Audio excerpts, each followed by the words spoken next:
Welcome back, one and all, to the Mediterranean poker party here at the Merit Royal Diamond, where today we have day one coverage of the MPP main event, that 5K, 5 million guaranteed. But before we get into that, Jay, I want to look back at that incredible EAPT Grand Final table last night. Yes, yesterday we saw Boris Kolov take down a field of 1,565 players for $468,000. Coming into the final table, 9 of 9 as the short stack. Terrific performance, great turnaround, and one of the best final tables I've seen in a long time, James. It was a great watch. Yeah, very, very exciting, and as you say, an incredible comeback from just 6 big blinds at the start of the final table. So then, we will of course go forward to today. I did say day one coverage, but it is in fact day 1C. And Jay, I gather this one's been rather popular up to now. Yes, it has. So far, 698 runners up to now. Still got the flight today, looking like this guarantee of 5 million is going to be smashed out the park, and can't wait to get into the booth and cover it with yourself and Andrew today. Well, there we go. It is now time to get that day 1C underway here on stream. So guys, keep it close.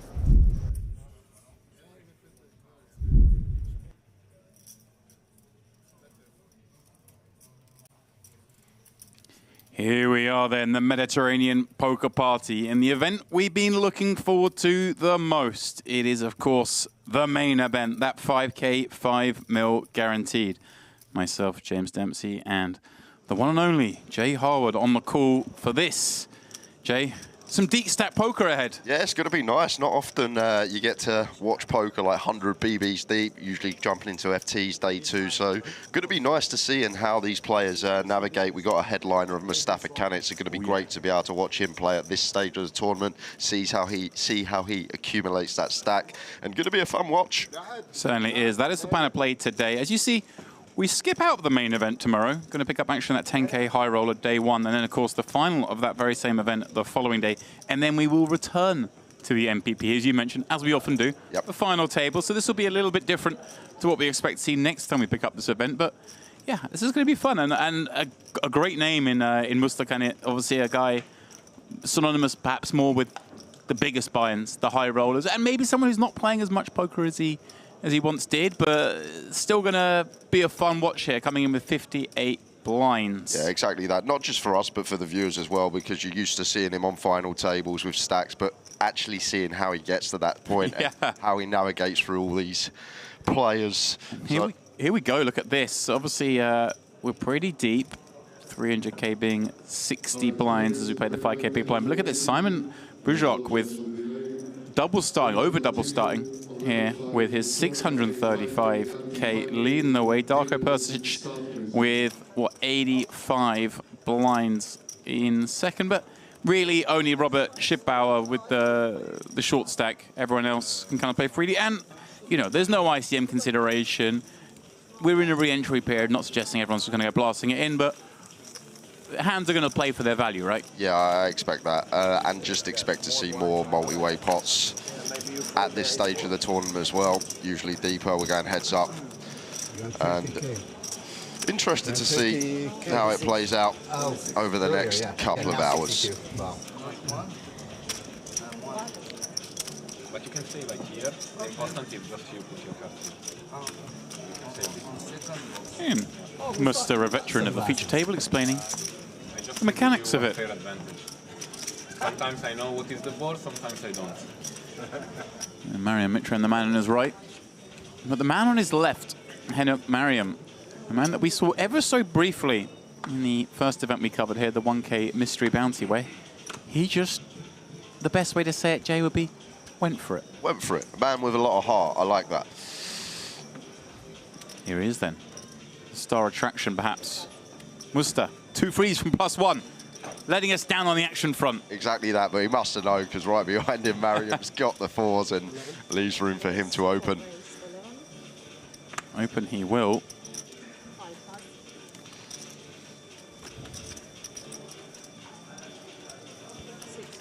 Making it 11K and over to Persic, yeah. Yeah, lovely little hand, but I'm loving the look. This man looks the business. It's sharp. Little jacket, sunglasses, the swept hair. I'm always jealous of hair, Jay. So it does go for 3-bet here, making it 35k. Let's get Bauer in the big. Jack 7-0, obviously wouldn't have been able to play regardless of the 3-bet, one would imagine. Yeah, back to Mariam here and open DP, starting the hand like 33 effective, like this decision. Just get out of there. Difficult to go post or know what to do when we don't flop a set. And I'm upset because as we pan round to seat 9, to Robert, there he is, was in the big blind left hand. I've known this man for the best part of 10 years as Robbie, someone I'm always hanging around with in the bars. Never knew his last name. So there we go. Okay. Last time we have with this, my sister, niece and nephews. If you're watching. What up? Yesterday I never used one. Yeah, did you see him at every stop? Oh, sorry. All around the place. And Very, very close friends with Paul Newey. Okay. Often travels with him. So you see Paul Newey a regular in the high rollers. 30 seconds. Small blind, big blind, aim for 5. I do gather Paul is here, but we haven't seen him as of yet on our streams. 3 pass. 4 pass. Bujok, ace-king from +2. Chip leader at the table will be opening. Raise 11. This is the box, please.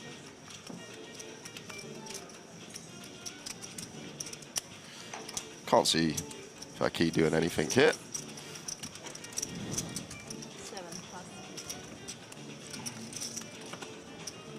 8 pass.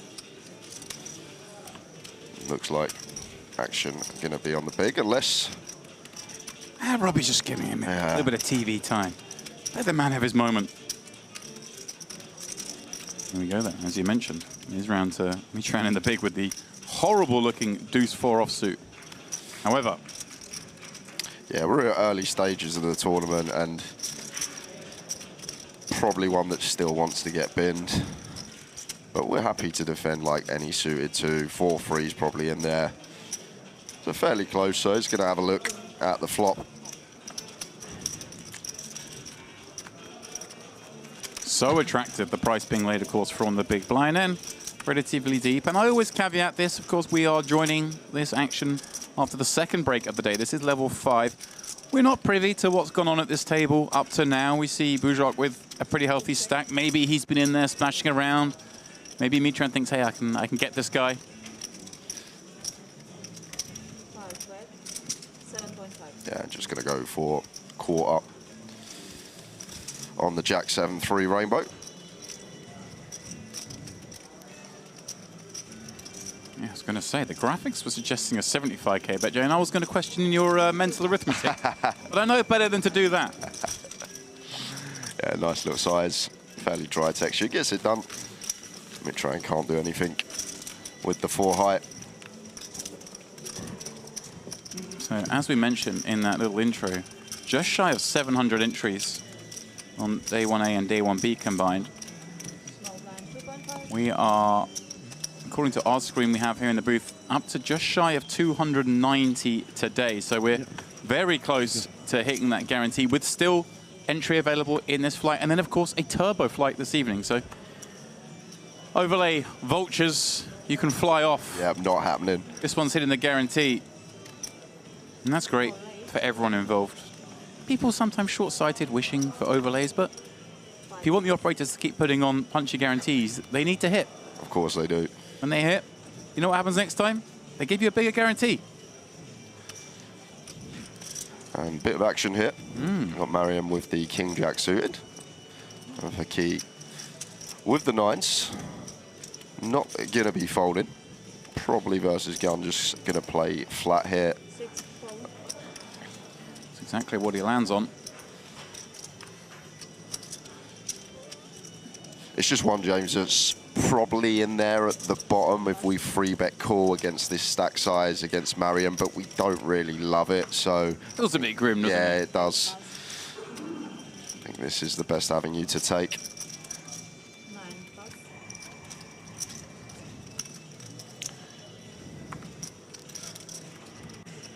Aaron Mitron could definitely get after it from the small line here. I expect to see cool. I doubt he's going to attack the gun open specifically.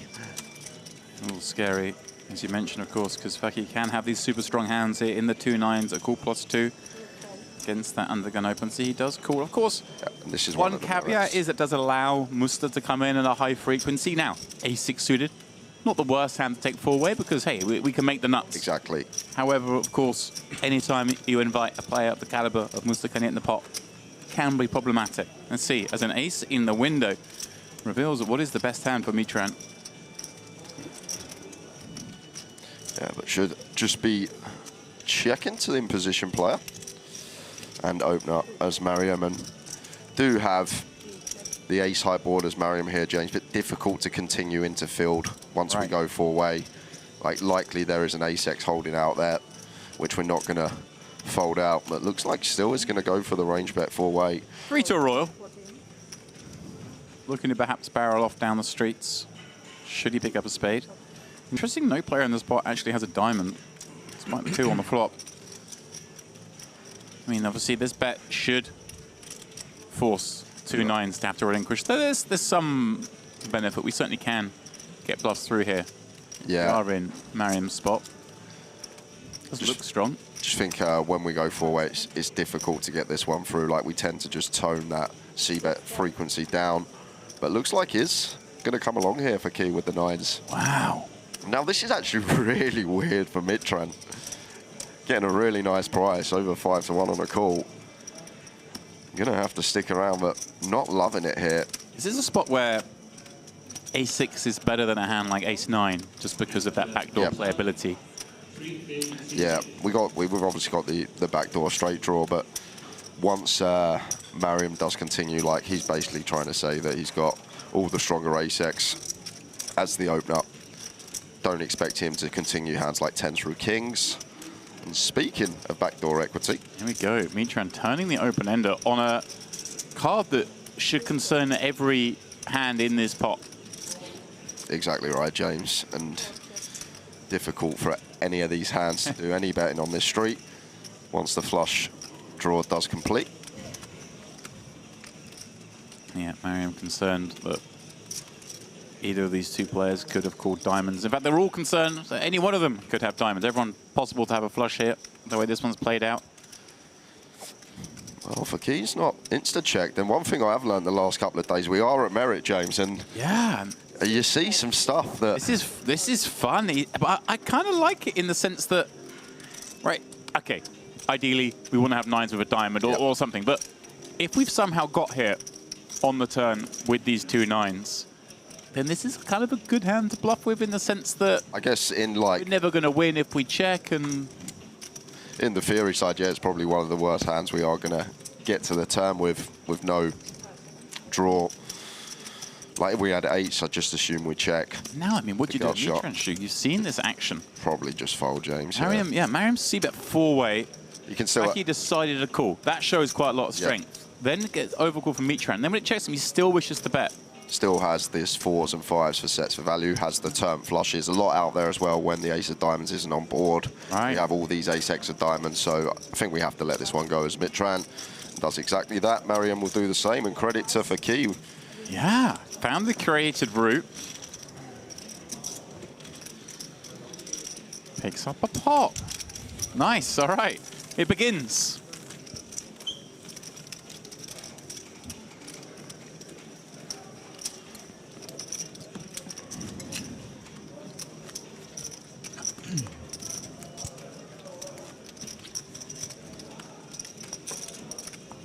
Close up of all those chips. Now, one of those trophies, of course, is now missing from our table. The EAPT. That one has gone. It's in the room, belonging to Boris Kolev, who I bumped into earlier. He told me he hasn't had the most amount of sleep before jumping in this 1C, but he's in the mix. Understandably. Makes sense. May have been some booze flowing yesterday after that victory. And referenced at the start of the show was 9 of 9 coming into the final table, so it's a great story. And not just 9 of 9, but 9 of 9 by a long way. Yep. Oracle, he had 6 million chips coming to the final when the average was over 30. Umarov had 10 million. The next shortest was 30 million. So they were so far off the mark. But an incredible display of resilience. Saw him overturn a chip lead heads up. And, I mean, we saw one of the sickest hands on that final table as well. I think we're going to see for a long time. You were in the booth for it. Course, but yeah. Aquino, who came second, running Padachek, set a kings down with the old Jack 6 offsuit on a King 8-4 rainbow board. Just never seen anything like it, James. Like, yeah, I've seen stuff at like early stages of a tournament, but of a final table with that magnitude playing for that much money, how much money that pot was worth in terms of equity, crazy stuff. And yeah, hundreds of buy-ins on the line. Dusko, Mariam, going heads up to the Jack 9-4. Need a player too thrilled with this board. It looks like Dusko is still going to go for continue.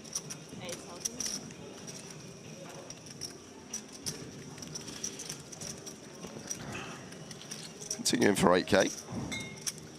And Mariam could definitely stick around for one here with the sixes. Still ahead of all this ace-king, ace-queen, king-queen type stuff. Is going to make the call. Facing just north of quarter.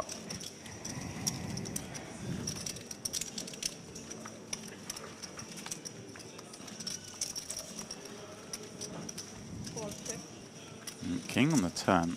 Bad card again for both players to really see. So many of the continues have improved on that card. Yeah, better card in terms of range here though for Dusko. Still will have all this ace-king, king-queen, king-10 stuff that want to elect a c-bet flop, whereas Mariam does have the 9x, the jack-x that can potentially blast off by river.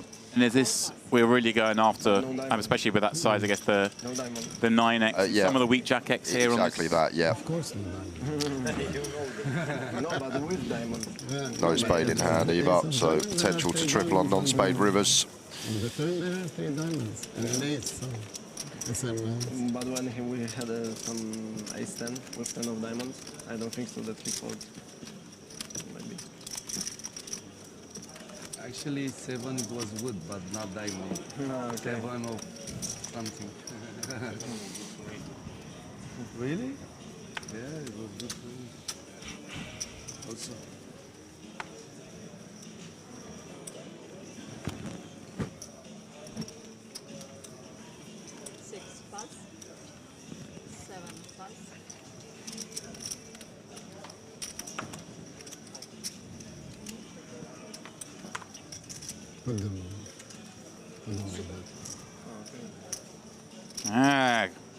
We've got to be impartial. But my boy Robbie here's got the ace-king. 10 blinds. But looks like he's going to fish for a little bit of action. Makes sense. Obviously, Yeah. we say, you know, no ICM consideration or anything like that.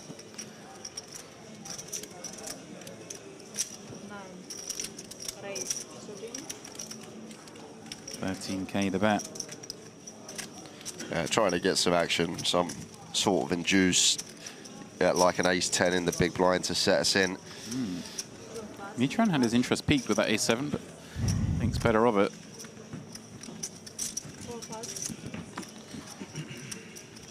Bujok. Queen 6-0, not one we often see defending against the big, especially to this sizing.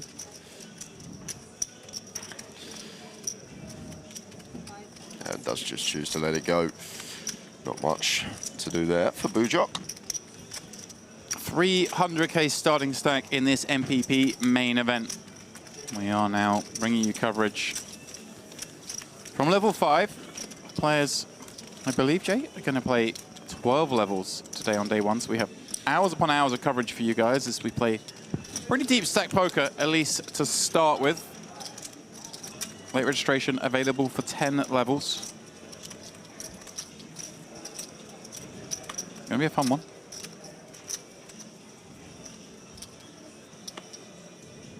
It's funny, those of you who haven't played at Merit before, quite like that the tournament clock in the room has this sort of usual tournament information in it, but on the left-hand side, it has the names of all the active players in the tournament.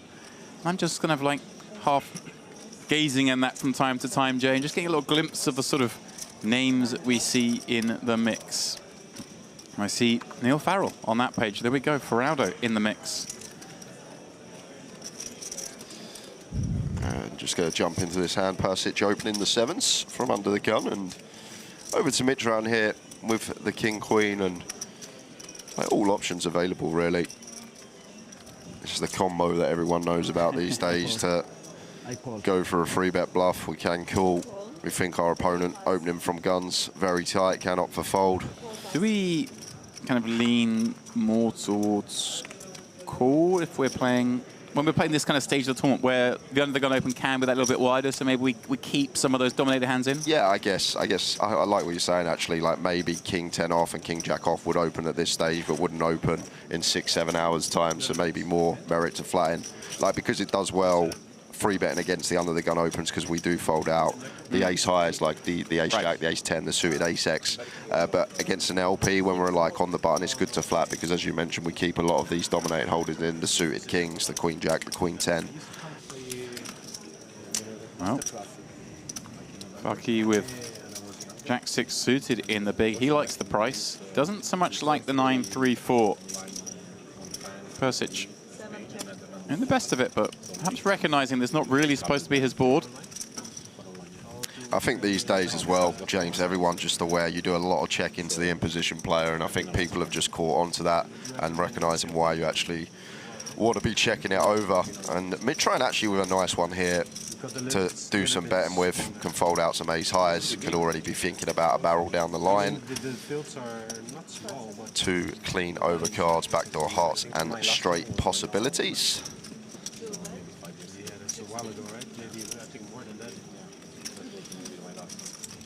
That should lose for key.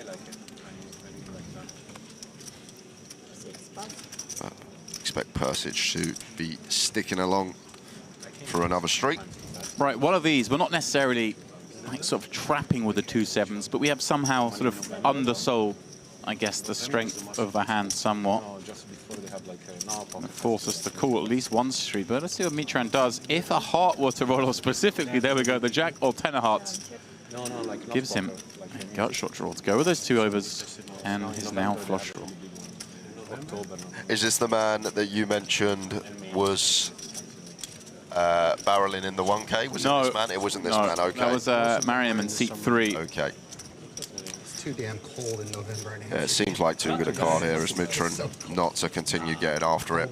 There still will be like some ace king, ace queen that want to stick along for 1. Hands like this, 5s through 8s. It depends what your standard is, I guess. Yeah, a little bit different than Vegas. It's not freezing, but it's pretty cool. It goes to 34K, 34 into 73. Very hard now for Persic, isn't it? So. Yeah, it's like awkward, 45%. I think with a heart in our hand, we could actually go either way here. 7s with a heart seems kind of close on this turn. Right, we can see here, though, even when we are good up against hands like this, we are still only 6%. That's obviously a big number, but... Damn great. Great city. Casino's also next, literally in the city. Yeah, nice little play with the King Queen. Don't play, you can always go to the park, it's across the street. And we are in the YouTube streets today, guys, on DTD Player. If you have any questions for myself or James, fire away. Any information you want about the tournament. I'm joking. I was joking. This is 18 plus anyways, right? Or no? I think it's 21 here. 21? No, 18. Oh, 18? Yeah. Of course, it's the American who thinks you need to be 21 to get it. 8 plus.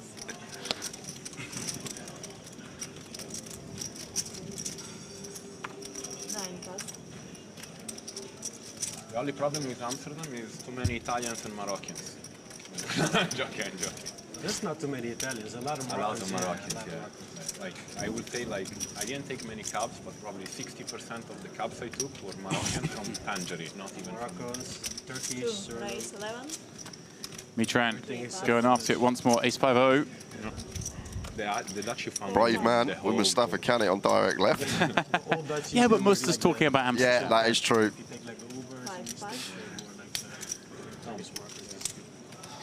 Miriam, that man in seat 3. He does hail from the Netherlands. That must be the reason that topic has... You live in Amsterdam or do you live outside? No, I live in Amsterdam, There we go. close to the casino. You ever played there in Amsterdam? I've never played in Amsterdam. I've been to Amsterdam, but never played.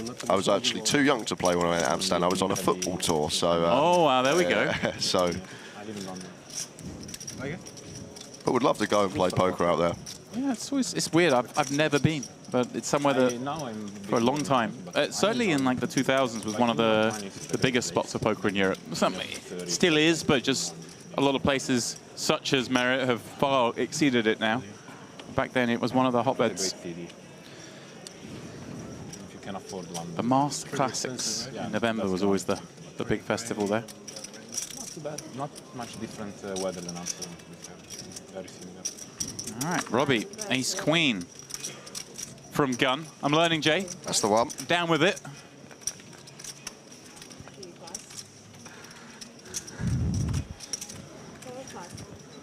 Let's make it 11,000. A little smaller than the size he went with the Ace King earlier. People But don't like it because they don't even live in London.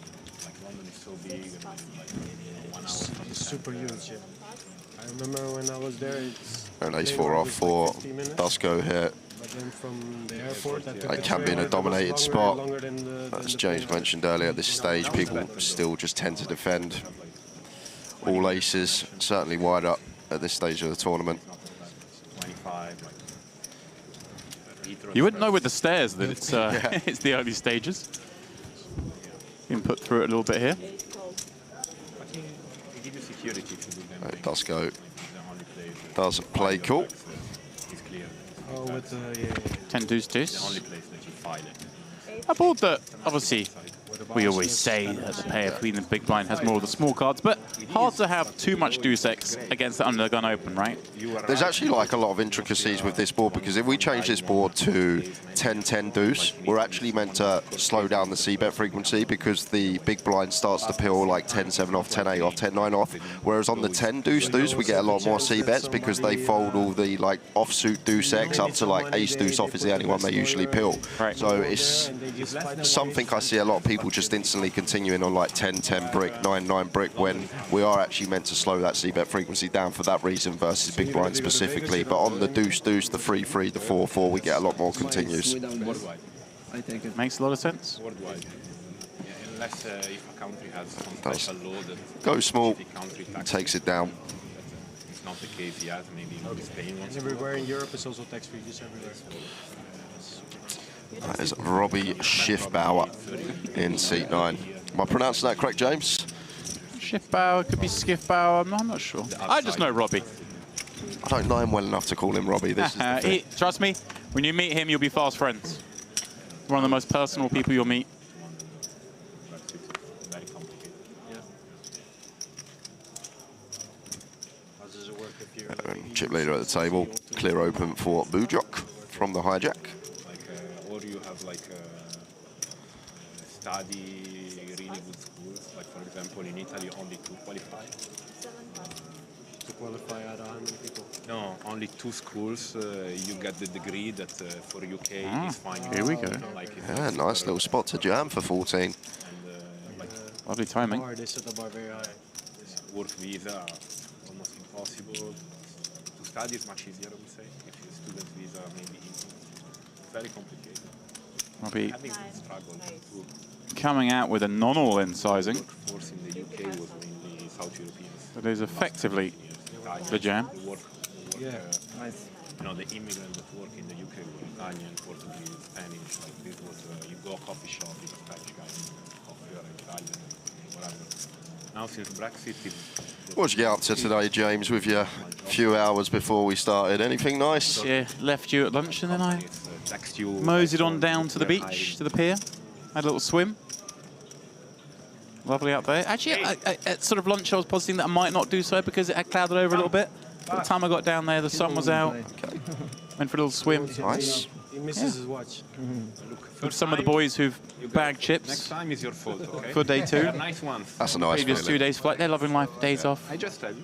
One of them was Mitch Johnson, who has bagged a whopping 3.3 million, 10 stacks, or 11 stacks. Nice. I think it's an hour. That's got to be good for like top 10 stack. I'm sure he was Yeah. trying. Like, oh, I hope he fall and I know. you know, like No, but me was marginal. sometimes you can lose a lot of chips. Like, and you'll see. Maybe I win, maybe I lose. And then Faki A little bit tension. itching to get involved. Obviously did so well last time with the 2 9s. Now going to try 7-8-0 from the hijack. A little frisky perhaps. Let's see how this one works out for him with Dusko finding King Jack off on the bun with options, Jay. Yeah, definitely one with options here. This one does like to do a bit of free betting versus hijack, especially at this stack depth as well. Flush out all them ace-X, all the suited kings. Even getting like a hand like Queen 10, 2 live cards out of there is a win in itself. Seems like a nice free bet opportunity. And size is nice as well. North of 3x. Sitting 60 effective. And for key punished for the light open with the 7-8 offsuit.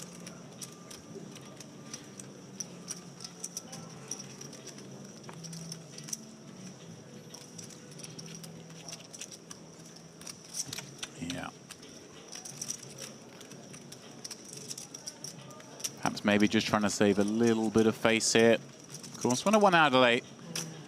But maybe he doesn't want to perhaps turbo fold and have his opens attacked for the next few orbits. And to be honest, what I've seen the last couple of days, James, I wouldn't have even been surprised if he called or 4-bet. Right. Some of the antics I've come across in the last couple of streams. Yeah, we warned you, Dave, before you did came in the warn me. booth. MPO is a thing, it is real. I think you still have to see it with your own eyes.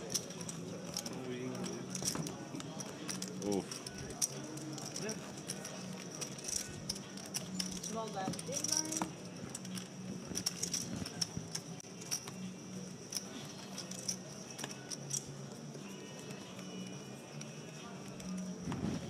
And yeah, Salim Faki, one of those who is definitely a proponent of the old MPO. Almost all his head and mob caches coming in this very venue, dating back all the way to 2011. One of the OGs here at Merit. And credit to the place, James, when someone's been coming for that long, not just one person, it seems like a trend every time we look at someone's scores online. They've been here for years and years, and why wouldn't you be? Why wouldn't you be? It's an unbelievable venue. Everything ran like clockwork. Yeah, you don't see, don't hear many people coming and then not returning, that's for sure. It was nice yesterday. See, we had Boris Kolev win the EAPT Grand Final, and he's a man who's been coming here for 10 years. First ventured down here in 2015, and that's what he said. He goes, look, trust me, guys, I play all around the world. This is the best place to play poker. The hotels, the food, the dealers, the tournaments, the action. 20. It's an overall package. Cannot be beaten. Mitran, well, having a little look with the 9-4. Is this one that I'm looking for reasons to criticize, but if I see Mustakani on my left, I think I might just fold the 9-4. Just let it go. Not one we can do any raising with as well at this stack depth. These more come into play later in the tournament, offer like 30 as the polar raises, so just give the man a walk. Does an extra half a BB with the complete. What'd you get? 26. It's like You know, mains. yeah. Get there as often as you can, and later you.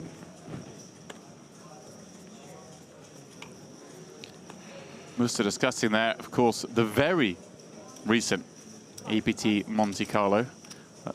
He, like some players, went there first and then came straight here to get involved, and discussing, of course, a deep run he had there, finishing in 26th place. That's a little galling when you get that deep in a tournament like that. €1 million up top. 6 nice love.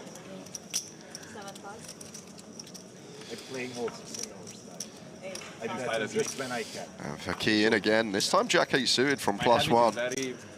Maybe an interesting man to watch over the next couple of hours. A couple of light opens we've seen already. Never. A7 off 4. Told me it's haram. Mitran on the button. Expect to see fold, but at this stage of the tournament, people do tend to Only like really big pots. Really big sometimes. make lighter calls, see some flops. You see? That does let it go. And easy fold. He's very watchable, isn't he? Not just for the play, but it's just the table talk as well comes across really well. Nice guy, very affable. There we go then. Heads up we go, and wow, I was going to say the window card was pretty good in the 5 of clubs, but the 2 behind aren't too shabby either. Mariam flopping top and bottom. Fakir with a gut shot, backdoor diamonds. He's going to stab this one, and with this sort of stack depth, Jay, against a very active player. On a board that's all over the big blind as well. Like, it's just very frustrating when we do get check raised and don't get to realise this equity of a gut shot and 2 overcards, backdoor flush draw. All the super high rollers right now. All the unlimited re-entries and all the crazy. Huge rake. But I like what you're saying, James. I think it's actually a nice one to check. Like, on first glance, looks like should just bet with our gut shot, but with the stack depth, it's kind of annoying. 3-day one, that's the best. At 20 effective. I think it was miserable in 25K. That are tournaments, you know, 300 people, like, that's fine. Yeah. It's still going to come along. It's actually getting quite a nice prize. Thought Mariam might have put a bit of added juice on this, but I'm guessing he's just setting up a nice, comfortable sort of 75–80% turn jam. Which is annoying for us as Fakir as well, because now, like, we're not going to get to realise equity to the river. It comes like the queen of diamonds on the turn, and we just have to fold to a jam.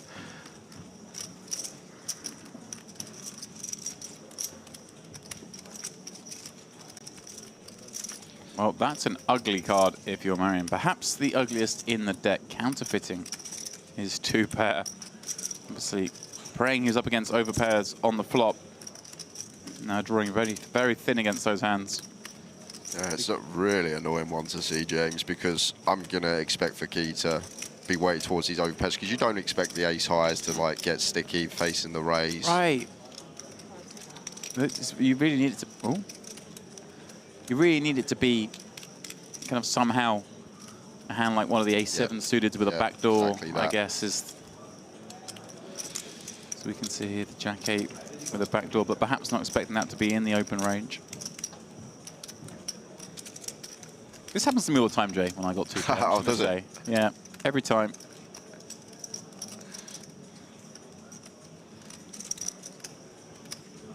I mean, he does still go for it. Wow. Now, Fakir just going to have to fold, but I'm not sure what this is from Mariam, because it's really annoying, and I'm not actually sure what we're supposed to do once this 5 pairs, when we got this like 80% back behind. Like, are we trying to fold out 8s, 9s, 10s, which aren't going to fold once this 5 pairs? I don't think. It's a very curious one. Again, I wonder if he's just seen a lot of hands from Fakir up to now. Yep. Perhaps been tabled in the first 4 levels of play, and is aware that his man is opening a lot of hands from under gun, getting sticky with these kind of hands on the flop, and therefore thinking, hey, I've still got to protect this hand, can still have the best of it. Yeah, I speak Spanish. Is that your approach as well when it counterfeits your 2 pair, James? Just that's it, I'm all in. I just moan really loudly and then check fold. Oh, we don't mind it in the Omaha streets, actually. Ah, take it there. That's right. But you know, I used to, in school, I made Russian and French. Ruski. Any other languages for you, Jay? No, just boring old English, unfortunately. I tried learning Polish for about a month, but I gave up. I wish I stuck it out, but yeah, I gave up. What drew you to Polish? The other half. Ah, it's always the way, huh? Yep. What about yourself? Ooh, well, come back to that. Yeah, because Musta looks down at ace-queen and takes a break from this conversation to play this one. raising it up. Bujok with 960 in the big, but a little bit more than Min, closer to 2.5. But connectivity enough for this one? Seems fine, first in button. 9-5 off becomes one that's kind of awkward, but 9-6 happy to be in there, facing the button open. If we go to a 10-9-6 flop, 2-pair again for the big blind. Bujok will send it on over to Musta. Yeah, and just ace high here. Going to choose to check this one back. Check it back and find a queen. Gin-looking card. Very wet ball. Oh, Bujok finds the second check, Jay. Yeah. Recognizing that Musta's check backs, we're just going to bet this at a super high frequency? I think so, yeah. I think like the ace-king, the ace-jack probably want to check though, but a lot of other hands, like if he's open like a suited king, which we will do on the button, this type of stuff, and then we can put in the old check raise. Musta's bet big here, 35 into 31. Gone for the slight over bet. Yeah, and now maybe facing this size specifically, maybe Bujok more inclined to just call here. Right, the sort of hands we expect to overbet maybe the ones unblocking pairs, the King Jack, Jack 8 specifically. Yeah, these type of hands, and I think Mustafa is going to have like Jack 8 pure from button, but has gone for the raise right off the bat, it seems. Yeah, gone huge as well, requesting effectively for Musta to commit here or to fold. One assumes, I mean, do we get to have many calls for 90K with 140 behind? Yeah, it's awkward, isn't it, James? It's probably an all-in here for Mustafa now. It depends what he thinks of Bujok, because this is what we're unaware of. If player dynamic, if they're aware of how each other play, like if Bujok is a firecracker and is capable of putting players in spots, yeah, we go with it. But we're up against someone that we don't think is going to check raise and overbet on the turn ever without value, then our hand's just always second best. And I feel like it must be a case that Bujok must be of the opinion that Musa thinks he's capable, because if you think your opponent's not going to put it in one pair, you could never do this with bottom two, right? So there must be some sort of dynamic here, as he does decide to just call Musa, leaving half pot behind and finding a red deuce on the river. Surely not card we're ever going to fold on. Gonna have to call now, getting 3-1, as Mustafa can't see how we ever get away on this river card now. But if anyone can. Yeah, this pot just grew out of nowhere. Flop went check, check, turn and overbet, followed by a near pot. I think it was basically a pot-sized check raised. Setting up just 140K on this river. Seems like ace-queen, no club, just too good here, James. He does make the call. Bujok will table the two-pair. Musta is out. Our headliner to parts for now. But as mentioned, late reg is open for 10 levels. And we know Musta will surely be hopping back in this one. Yeah, not really too much he can do, but I find these spots to be so player dependent, James. Like, because obviously we know once our overbet get raised, Bujok's never got a worse value hand if he has value, so we're only ahead of the bluffs. And if people aren't capable of check raise and turn, especially against 120%, then maybe we can just make the exploit fold at the river. But Bujok, 3 starting stacks, 900K. Yeah, I'm just kind of surprised in the fact that that pot ended up in an all-in, given it went check-check, given how deep we were.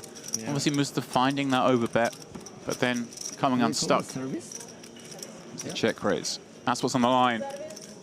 The MPP main event trophy.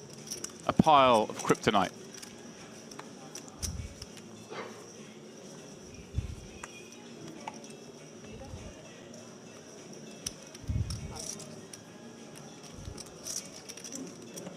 Bujok, a player who certainly gets around the place. Recent cashes. Malta, Roswithoff. Some in Austria. He was in the Bahamas, the World Series Poker Paradise, and then GUKPT Leeds. where he came 5th in the main event. I don't know if you were on the call for that one, or if you may have been and just don't recall. It's possible. Oh, I do remember now, actually. It was won by Konstantinos. I remember. Last year, yeah? Yes. Yes, yeah.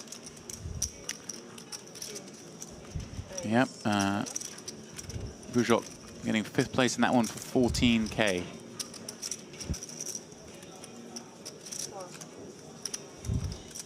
Yeah, it's hard sometimes. I think you commentate, you see players, you can't remember where.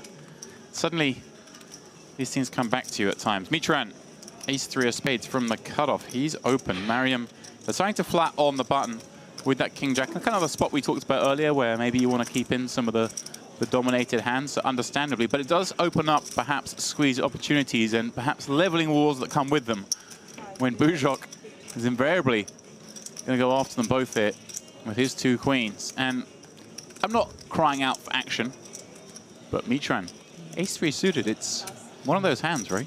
Yeah, it's just this squeeze is a spot cut-off button that people do tend to take. You don't always expect them to be this high up. So when it is back on Mitran here, could he ever think about going for the old 4-bet as a bluff? I know we can see it wouldn't work, but... Does it help that Bujok just played a massive pot the hand before, knocking out Muster with value? Now comes 3-bet squeeze of the next hand. It's interesting. And looks like just going to go for call. Let's have a little look. Does have position, and that should lose Mariam from the pot now. Nice meaty 4.5x sizing from Bujok.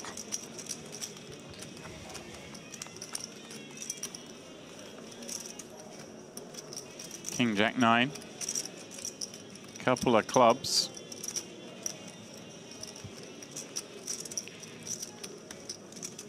Not the best board for Bujok to see, of course, especially when he holds no club. Mitran gonna continue with a fair number of these kind of upper combos. Like Jack 9 suited, King Jack suited, maybe King 9 suited if he's coming along with the ace-3 of spades. It's just gonna continue for 31. Can I order the orange juice and sparkling water, please? Thank you.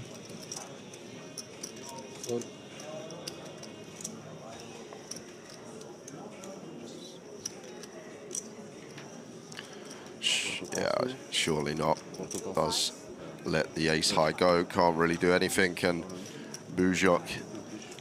One of those, I guess, Jay, once that flop's come and he feels compelled to bet it, just happy he probably does get a fold. Yeah. So much badness can happen, right? We're not a fan of call when we get call, because then we just check in and check call, and then probably have to check fold river, and yeah, a little relief. But things going the way of Bujok. Loving life thus far. Scalping Musta.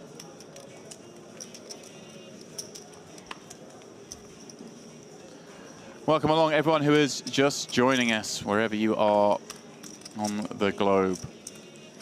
It's approaching 6 p.m. here in Cyprus, and things are starting to heat up in our main event.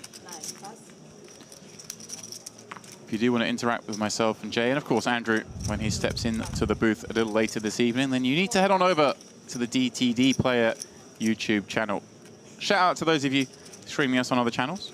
You're very welcome along as well, of course. But unfortunately, if you do want to interact, we do need you in that chat there. If you're really enjoying the content, why not go ahead and give us a little subscribe? We still have another 3 days of coverage after today. You'll get notified, of course, every time we go live if you whack that subscribe button. And of course, not just here at Merit. Jay, you're a regular on this channel, calling the action at the DTD Cash Games. Yep, we have our Friday night poker, usually 25.50. And great action as well. I don't know if you've tuned into any of them games, James, and there's some mental pots that we see on that stream. So if you are watching on DTD Player, hit that subscribe button. I'm like a lot of people, I think, when you tune in to watch poker. You load something up, you watch it for sort of 20 minutes, you go off, do something, come back, watch it again. And every time I tune in, I'm like, wait, is this a highlight bit? It seems to be that there's just always action in that game. That's how it goes in the old Friday night poker. It's just the lineup that we've got for it. Players that aren't afraid to just put the money in and run big bluffs.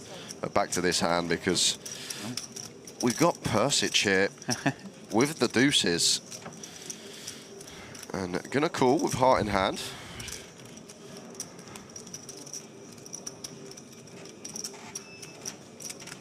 And the king on the turn here, and one that's likely to go check, check, unless Persic has got some lead ideas here. Potential, right, with the second card pairing. I guess less so against button. I guess when Bujok can just open any king with his stack on the button and may just c-bet small entire range here on this board. If it's a 4, for sure, James can start having some leads. Was that Bujok considering a turn barrel here? I guess designed somewhat to Free showdown. Advance block, yeah, buy a showdown. Get some sort of value against the big heart combos. Yeah, like a queen jack, a jack 10 with a heart, this type of stuff.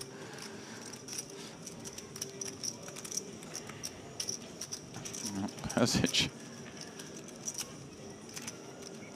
Aaron, credit to Bujok. Nowhere with the deuces. Getting another street from the deuces. They are live on the heart. Red card of the wrong variety. Oh, the glance at the chip. Now, if I'm sitting there and I watch this man do that, I'm like, this is scary. And they suddenly start looking at their chips. I mean, it's hard to imagine the plan was only calling and making the deuce high flush.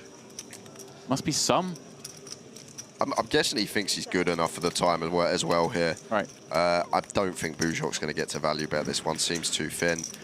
Difficult to get free streets from worse with this hand. Right, very, very few A6 hands that are worse. Well, not very few, but can just be up against the king. Could be up against slow played flush as well, of course. You never do know. Like, do we think a 4 heroes us? Well, he's going to use a bank. Yeah, credit to him for this. Like ace-6, ace-7, ace-deuce, ace-3. Right, I mean, even with the kings having paired, of course, the ace-4, ace-5 are counterfeited. So that kicker playing at a higher frequency than you may suspect. Still does feel very thin. It does. But again, he's feeling good. Okay. Oh, there we go. Oh, I think our winner's Persic there when he goes, okay, I check. It sounds like a man that's shut down on a bluff. Value is okay, but when you raise me, it's not easy. Table, loses never loses. Ah, okay. They're referencing, obviously, an in-joke at this table. Must be in the last frame, perhaps, before we brought these boys on air, that maybe deuces were doing some damage at the table. So there's some superstition going on.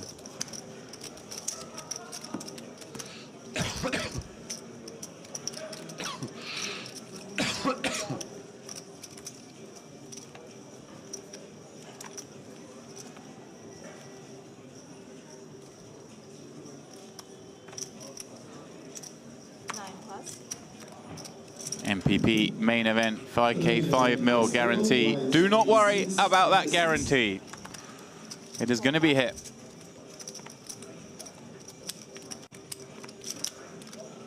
I gave a number the other day to Rob Young, the man behind the MPP, and he was asking me what I thought, and I said 1150. I feel pretty good about that guess. I think that's a very good line. He was not nervous, but there was some concern. Yeah, I think at some point in this session, we're going to get very close, if not hit it. And then obviously the turbo flight later on this evening. We had 698, right? From the first two, and I'm looking at our screen here. Looks like we got 269 entries and 43 re-entries in this flight, so we are there. Oh, we're there? Yeah, there we go. Guarantee hit. Nice. 710. Yeah, and Bujok here just going to continue the aggression. He's got the chips now, 7-8 off in the cutoff, chooses to open over to Dusko here, who is going to go for the free bet here from the big with the king-queen suited. You can start taking your seats. We are doing your shuffle on the big screen. I think one that probably likes flat off of like 60 here, facing cutoff of an opponent that's probably going to open all his suited queens, all his suited kings, but does just take it down. Yeah, Bujok just tapping the table, saying fair enough. No. Get shown. I don't have, yeah. Yeah, I hear what you're saying.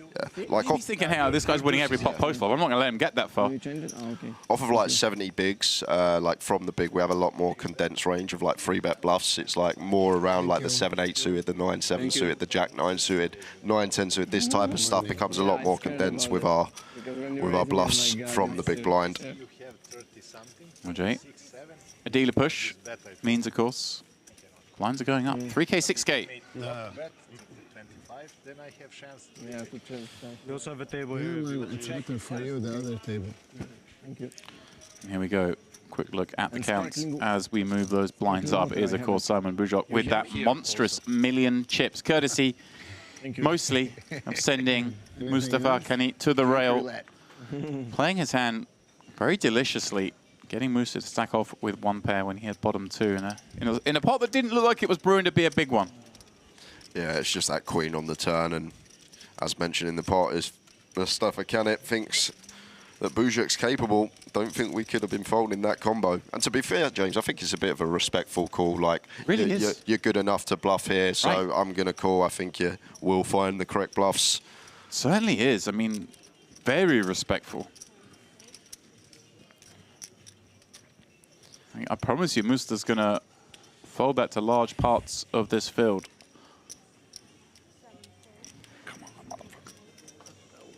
Hey, Trent. Up again, and look at this. Persic in here with the deuce 3 suited on the button, allowing Robbie to complete from the big with 7-6-0. Are you there yet with Robbie, or are you still going with Schiffbauer, I guess? I'm going to go with Robbie. Yeah, there we go. I've got him. I'll introduce you later. Oh, and does flop the up and down, and 2 overcuts. Coming out with a lead, understanding perhaps that this board rates to be his. Yeah, this actually very nice from Robbie. One that we will get some donks on once gun opens. If it was just a button open, we probably don't get as many. But with gun and then the button flat, we're the player with the 6-3, the 4-5, 4-2 suited, this type of stuff, whereas our opponents cannot have these hands. Does it make it difficult for the ace-size to continue with the button still in here against that lead, despite having overs in the wheel draw? There we go. Exactly that.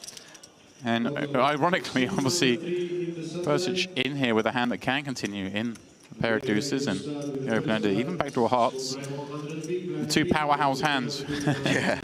continue down the streets here. And the pot pretty shallow. Oh, wow. That's amazing turn card. Finding trip deuces. And does Robbie maybe think, hey, look, my opponent might just have some sort of ace-high here, calling on the flop? Could be the idea. He leads again. Betting 22 on the 2. Some subliminal meshing going on here. I like it. Now, What, we just run it now for the additional 33? I mean, it's only a quarter pot raise, right? I think we'll do 3. It's actually fine to just flat because we have that interaction. Like if it becomes a 6, we make a straight. If it becomes a 3, we make a boat. Ace, we make a straight. So we're not really worried about any river rolling off here. So fine to just flat. And the times that Robbie does have a bluff and puts in on the river, we do actually get them last few chips off of him. Interesting to see what Robbie's going to do here. Oh, wow. He was making a joke about deuces before. Backs into quads. Literally, the last hand he said deuces never loses, and this happens. There we go. Wow. Well, he does see a check. And, I mean, obviously, with 125K out there and 33.5 effective, the bet is surely for all of it. Yeah, very good awareness from Robbie here, though. Recognises that we're not folding out of 5 now. 6 and 7s, this type of stuff. 3 deuce. 3 deuce. How do you call that? Deuce never lose. 7-6. Well, they got a 3 to come. Well, yeah, definitely 7-6. But when he push on the turn, you must call. Or Yeah, cool. Yeah. Yeah. You call push on turn. Yeah, he must. He had a 30K. Yeah, it was huge pot. Quads. No, yeah. 7-6. Yeah. Yeah, 7-6. It's good. Makes sense. I should have checked it because I would have folded your bet there on the flop, but you, Oh my god. That's the way Nice feeling. I figured you had that 3, but... Good river. Oh, yeah, good river for you. Everything about that was terrible. All right, back to where I was a bit ago. Let's get back up to 100. Probably happy off the nub, maybe. Just chilling. I'm sorry. And for Key, ace queen in the hijack. Yeah, and a man we've seen open a few speculative ones. This one is, of course, qualifying, certified. Jay raises this one, boys and girls. What are you trying to say with that comment? Are you trying to say that I play tight? I'm just trying to say you might not be in there with the 7-8-0. Oh, yeah, of course. From early on. 10-8 suited here. I'm not trying to shut down your action, don't worry. It's all good. Robbie says, let's run it. Some pretty cards. What, just 5.5 blinds? Yep. Looking to spin it up. Sounds crazy, James, but we can actually flat here as Robbie. Right. And it's simply like the computers, when we have like 5, 6 big blinds, it likes flattening like the 6-7 suited, the 7-8 suited, because we can then see a flop get away from some boards, leaves ourselves with some equity within the prize pool. And the times that the big blind squeezes, we're getting the direct price to just put it in anyway. So it's one that we could actually even go for flat with, but just going to run it as Robbie, hoping for the spin up. And it's a reasonably fair fight. I'm called. Live cards. Good luck.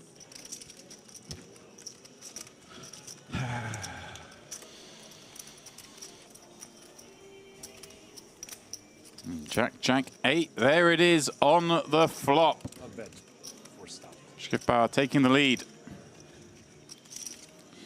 So that's the fade 2. Ooh. Did he just say the 10 of diamonds would be a terrible card? And then it rolled off. It's easy. Wow. Now got the catalogue of outs. 7? Deuce of hearts. Too many outs, Too Jay. many. Come on, that's never hit. Now you have a little more chip when we clash next time.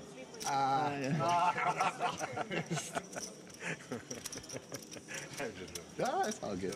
Nice one. Thanks, man. Ace queen is my nemesis. I usually always lose to ace queen, so it's extremely lucky there for me. Did you have a hand you usually lose to? I mean, people usually complain about hands they lose with, but... Aces. Oh, I knew you were coming at me with that. I should have. Why did I go to the poker player on that one? The 10 of diamonds for the big sweat. But you know, it was too much out. It's Too many outs. Easy, yeah, too many, yeah. It's like, when was the some 7 on the river, it's very dangerous. Just ace coming. Did I? I'm just going to replay there. Did I see Faki? Is he? It looked like he was swigging a Guinness. A Guinness? That can't be right. It must be like a pint of Coke or something. But it looked like a Guinness. In Cyprus? I'm excited. Get me at it. Yeah, and Bujok's excited because he's got aces now. Yeah, that's a pretty good hand.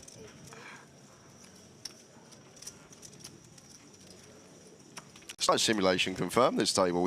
Deuces never loses, quad deuces next hand. Robbie just calls in the 10 of diamonds. We're speaking about aces, aces down next hand. What's going on? I'm trying to manifest now the winning lottery numbers. That's how it works. Mariam, 9-6 suited in the big. Man who will surely look to defend. In pretty good hand to go after the aces with. Suited, somewhat connected. That flop, not so useful.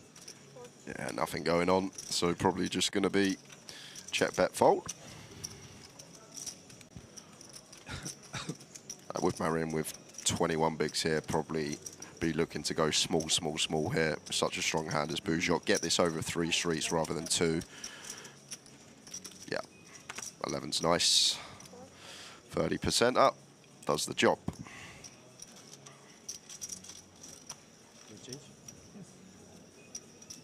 I still need to know if there's Guinness on the property. This is... There can't be. They've been hiding it from me for this many years. Is there any Irishmen here? Maybe they packed some with them and brought it along. I think that's what it is. Sharing it out. Possibly.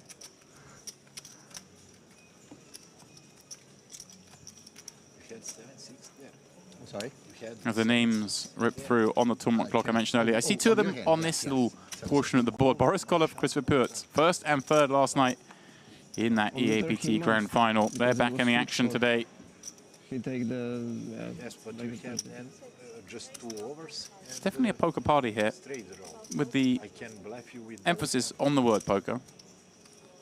A lot to be played Yeah, but over the 10 days or so we're here. Yeah, just because of what's... Yes. I wanted to, but I did think to shove there, but they also can let you to bluff there. It's better for you. You can bluff, also good spot to bluff there. trust me, I thought about shoving there because, I thought about shoving the river because You cannot put me on 2-3 suited, you know. It's hard to put him on 2-3 suited. Oh, man. Ace-3, does he have the ace-3? It's 2-3. Lucky from under the gun. Player who's been giving action, going to get some here, but from the superior holding, Buzok's ace-jack in the big. I like decision just to defend, facing gun. Not to. Nice one to just flick in the call with. You know. Nice hand to see. These guys are having some fun. Love to see it. I'm just... You survived it. I had it.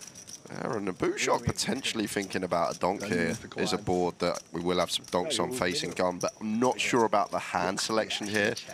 Maybe we want some stuff like Azar bluffs, the 6-7, the 5x. Did get him out. Maybe something like 9-6 of spades, but he's just gonna attack with range and does go for the lead.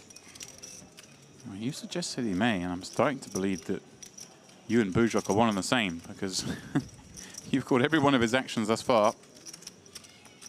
You're surprised to see it with this hand, as noted, James, but I think it's a board that we can have high frequency donk on, and the key going nowhere with the wheel draw, 2 overcards, backdoor clubs. Yeah, almost a slightly better hand in fact it's got those backdoor clubs, albeit a weaker holding. Well, that turn card changes everything. Both players now very involved in this pot.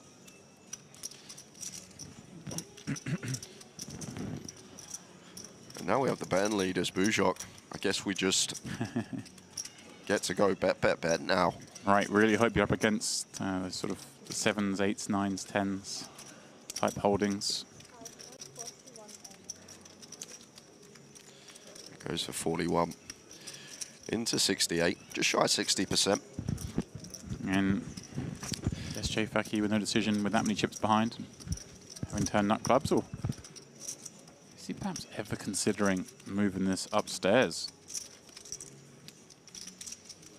Seems like we shouldn't get to raise here, I don't think we do, simply because, like, once now Buzok goes for the double barrel, like, he may dog some 4x for value, but once he now continues barrel in turn, like, he's still going to have all this 5, 6, 4, 3, 4 deuce suited, maybe some sets for value as well. Still will have ace 5 pure, all 16 combos. We give him too much. So I think it's a nice little spot to just play callers for key. And we can still have some ideas on certain rivers, James, as well, like the offsuit king, the offsuit queen when check 2. Well, offsuit 10 rolls off. Buzok with the old 100%. Top pair, top kicker. Built this pot in a way he wouldn't perhaps have expected, having led this flop, led turn. Aaron surely just got to go for 3 streets here now. Like, we're not check. Whoa, that is a tiny little check. Give him for key some rope here. And I mean, we've seen in our hour or so of play, Faki being pretty active. Again, these guys are on level 6. Perhaps Buzok's seen enough of this kind of stuff where Faki maybe sticks around and then ends up bluffing off later on. Let's see if this one works. I mean, this seems like the hand to bluff with, right? It seems like it once we get here. I guess we don't really want the clubs, but I guess through the back door it's not as bad. Right. The spade's a lot worse facing the donk. Right, I suppose the 7 of clubs specifically, right? You kind of want maybe your opponent to have had something like 6, 7 of clubs. Yeah, 7, 5 of clubs, this type of stuff. Yeah, but I mean, It's only a There's couple. still plenty of bluffs out there, Of right? course there is. So, terrific check from Bujok here. The man is Nice. playing. Oh, has he gone big here? Yeah, one chip. Oh, Easy call, 40%. I would like to snap call, but it's Take her too. but it's too low. Yeah, it looks suspicious. And that is a Guinness. I'm confirming that as a Guinness. Okay. Well, he does make the call. Wanted a snap, but was suspicious to the sizing. It looked very much, didn't it, at that point, like, oh, maybe this is like queens, kings, aces, having opened from under the gun.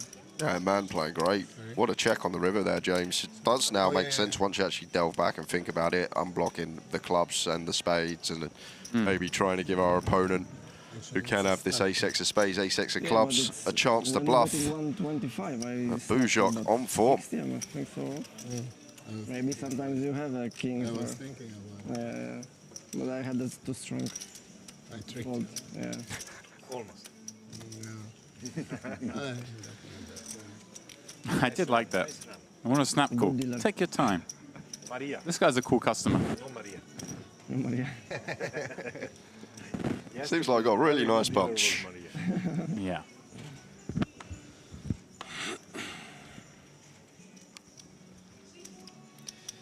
Just one time I fold nuts. I find the day more fun when you're at a poker table and you got one of these tables that are chatting away, you're talking about other things that aren't just poker. Yeah. Yeah, I mean, it's such an opportunity I think is missed so often at poker events, especially in these large build main events. You're going to be sitting there for many hours. You sit with people who ultimately have found their way to the same table as you, but almost always have very interesting backstories, and you can just learn, meet people, make friends. Yeah, really learn some stuff, especially in a place like this where we see so many cultures and countries combining to play in Cyprus. That there's a lot you can learn. And it's better than just sitting there getting bored between hands, you know? Obviously, so often you walk around a poker table these days and as soon as someone folds their hand, the phone comes out and they're just in there reading, texting, whatever it might be. Did you end up winning the package or any good? No, I have only 3 hours drive to Bratislava. I'm from Poland. And it's a good place to play. I really enjoyed it out there. Which casino? It was the one in January, the EAPT. It was that. Okay, it was the card casino. No, not card. It was Banco. Banco. Banco, yeah. Then card had that real big event. They got loads of runners. So King 7 suited for mid-try flops It's top pair. some That guy with bottom Norwegian does have event, some it's backdoors. So good. It's cash games, it's so good. But, you know, it's I have family. I must, you know, balancing this because... Understood. It's my first time in Bratislava, that trip, but really it's a really nice city and good casino. Here they smoke a lot, but like that casino was a smoke pit. No ventilation, so it's just like walk in. Yeah, it's true. Where are you from? Vegas. Vegas, oh my god, nice. I've never been. You come out for the summer sometime. Yeah. Oh, poker players never been to Vegas, huh?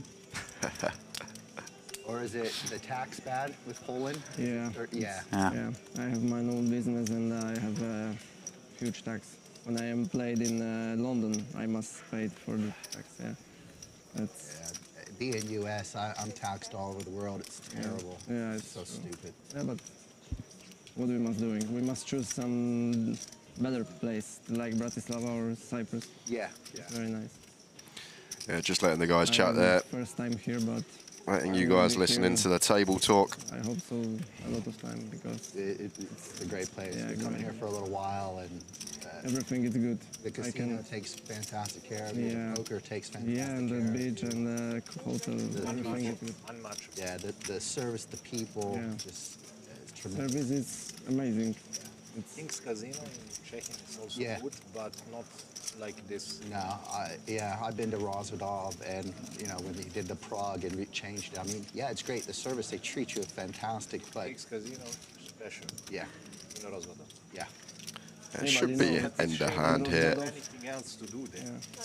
If you can come here with your wife, with your family. You can bring kids here. It's amazing. Yeah, it's here. Crystal Cove. Yeah. They got loads of stuff. Nice one. They even have like a daycare here for kids. Yeah, they got a like daycare. kids club. And They got like a like petting zoo. You have I excuse take it. for I your take wife, my family next time. We can play something. Button, наверное, поменять. Yeah, there's like a petting zoo, a sea turtle. Everything here is just. It's the best place to. The EPT take it. here in October would be last October was Yeah. huge. It was. This one, I think, This is gonna must be. This will probably because a lot of people came here that never been here before Yeah, and they experienced it. That's true. Here we go. Ringing endorsement once more for the Merit Complex and all it has to offer for those who like to travel, play a bit of poker. Certainly very family friendly. Unlike a lot of poker stops. Less than this year. No, not Paris. Terrible this year. And as Jay says, where possible, we will always allow Paris. It's just too much the table kind of talk. shit over there. So taxes on machines and taxes on stuff and. Barcelona is nice. Yeah, Barcelona's good. They get a massive turnout, and plus you're right there on the beach, so it's really cool. You know, you got a lot of stuff to do there. Just go popping it up under the gun. Also the main event, 10K main event. Mariam. Whole event is good, I think. With the free bet. Oh, the WSOP in Roswell. Yeah, I've been there before for that. Yeah.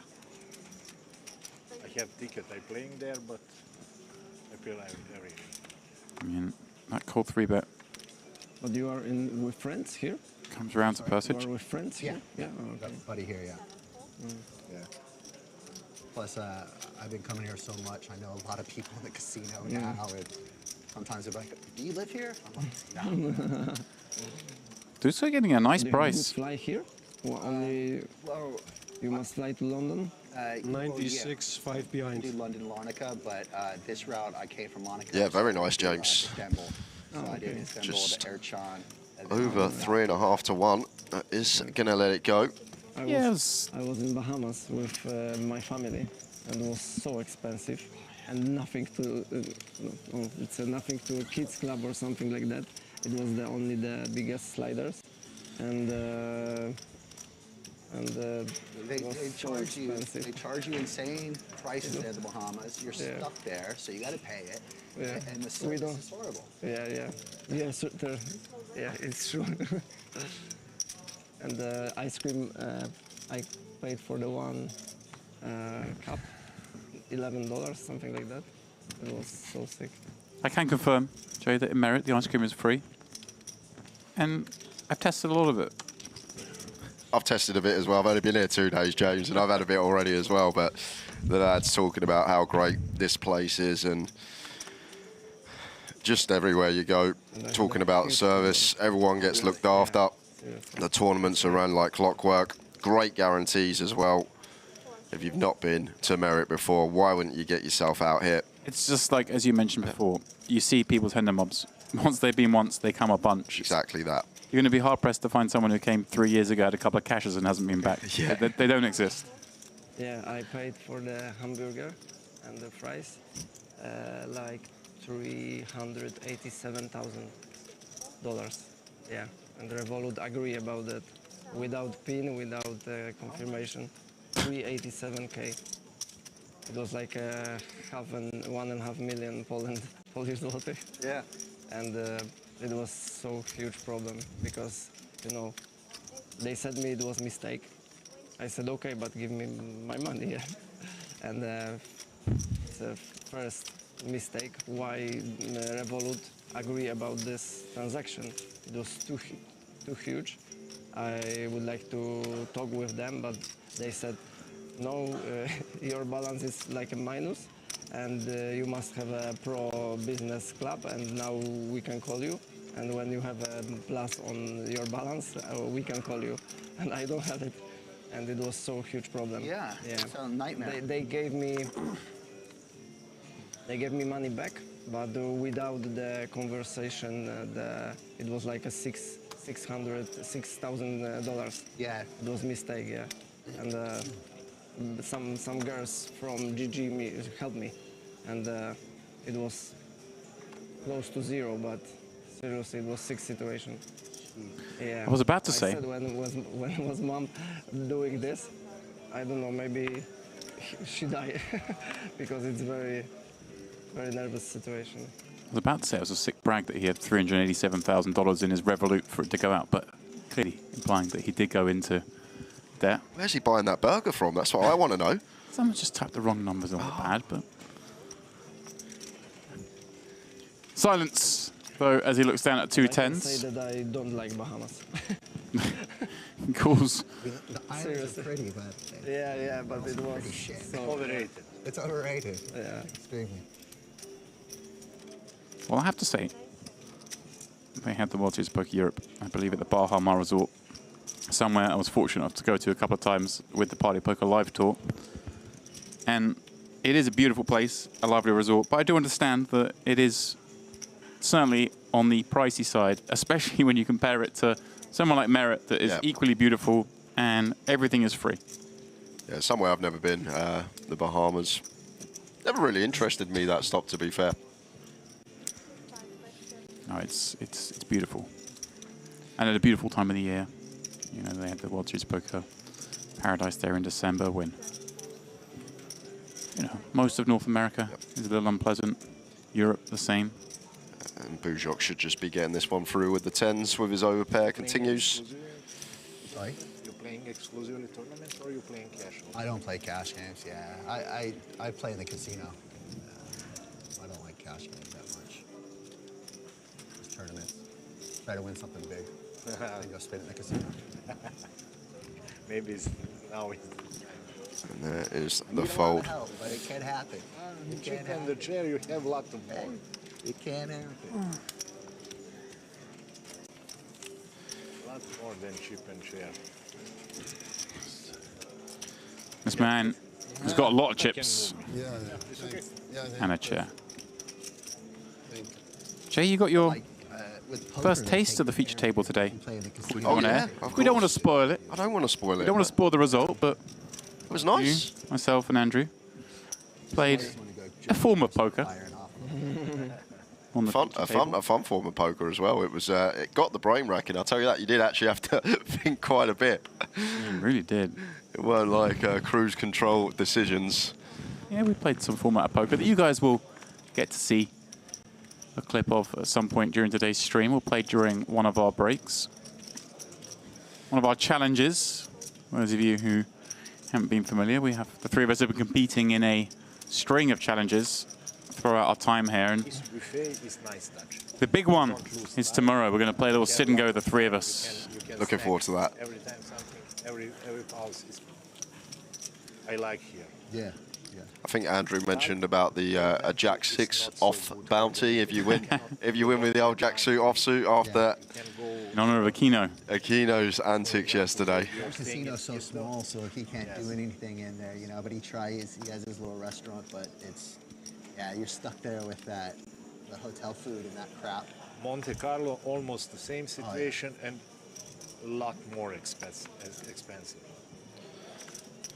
Bujok. I was tired of eating food. 2 nines. Played very well, but it's had some nice distribution this And session. It feels to me like he's had a hand to open with every time from under the gun. It was aces last little bit, wasn't it? Nines now. Wonder how much Mariam's going, really, dude? You find it every time on my big blind?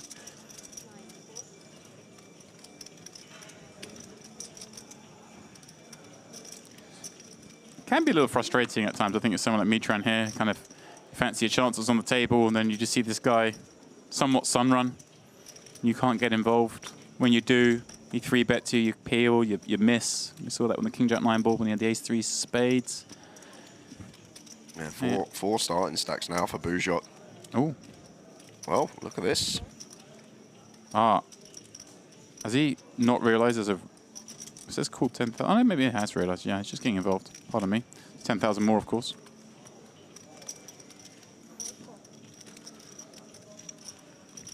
Yeah, so maybe exactly that. Getting a little bored of watching Bujok win every hand. Oh, no. Oh, no.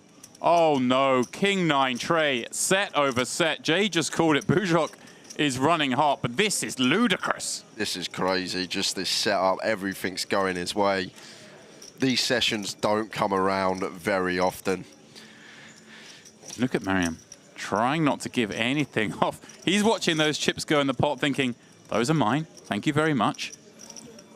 A super dry board. I guess we just want to slow play this one. Yeah, I think we want to check call. Like, expect Bujok to be opening wider than most with his stack from under the gun. So maybe even like dip into some stuff like ace-8 off, ace-7 off, all these suited ace-X, ace-queen. We want to keep all these hands in, which are drawing nigh on dead in terms of equity.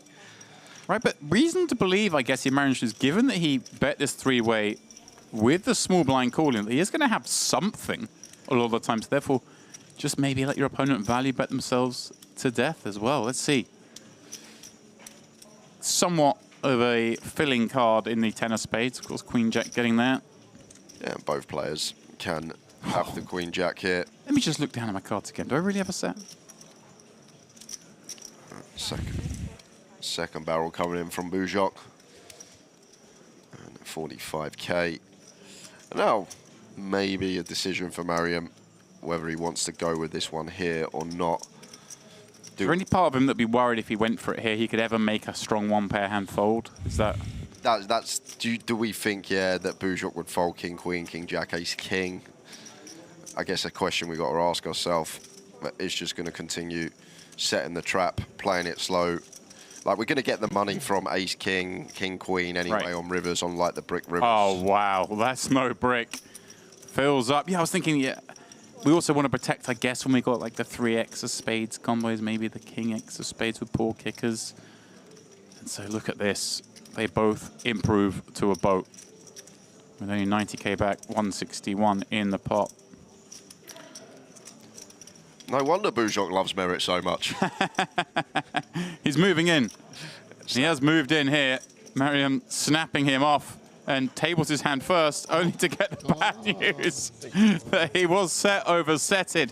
Bujok, impossible to beat on our feature table. And probably one of the chip leaders in the room, averaged just over 400k. He's got to have like 1.4 milli now after that hand, or at least close to. Well, Mariam, his first visit to our feature table the other day, went out on a heroic bluff. This time, the coldest of decks. No, never. On this turn, no. Imagine he opens 10 king.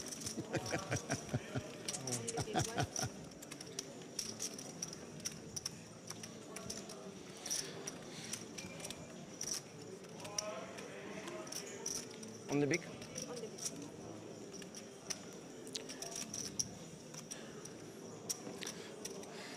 So big blind only for Bujok now, taking us into the final 15 minutes of the session. But it has been the Bujok show, busting Mustafa Kanit. Yeah.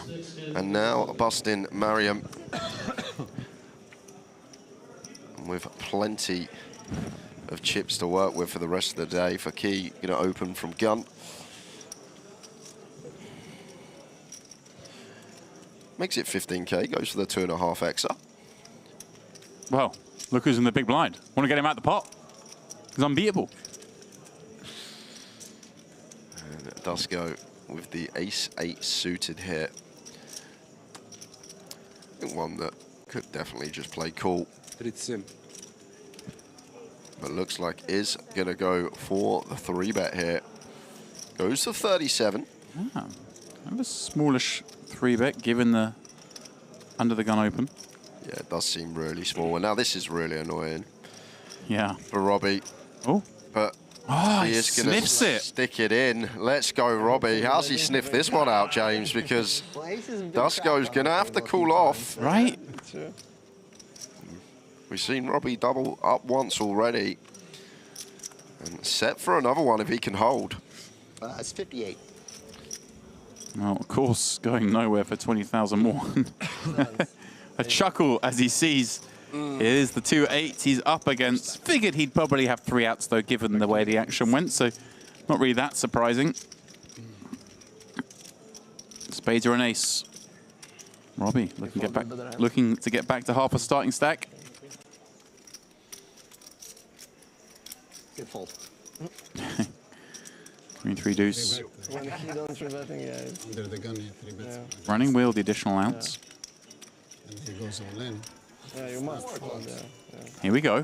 Clubs. Materializing. Never easy, never easy. Supposed to be clubs. 5 live ones. They're supposed to be clubs. Nice hand. Head up board is good news. Back to 1-4-3, and yes, back in the game indeed, sir. He had just, what, 33k left in a spot where he could have bluffed the river. Decided to shut it down into quads. Now, thriving on the feature table. Now I could run into your quads again and have a little... I don't think so. No quads. Quads, only once a day. Only once a day. Only once a day.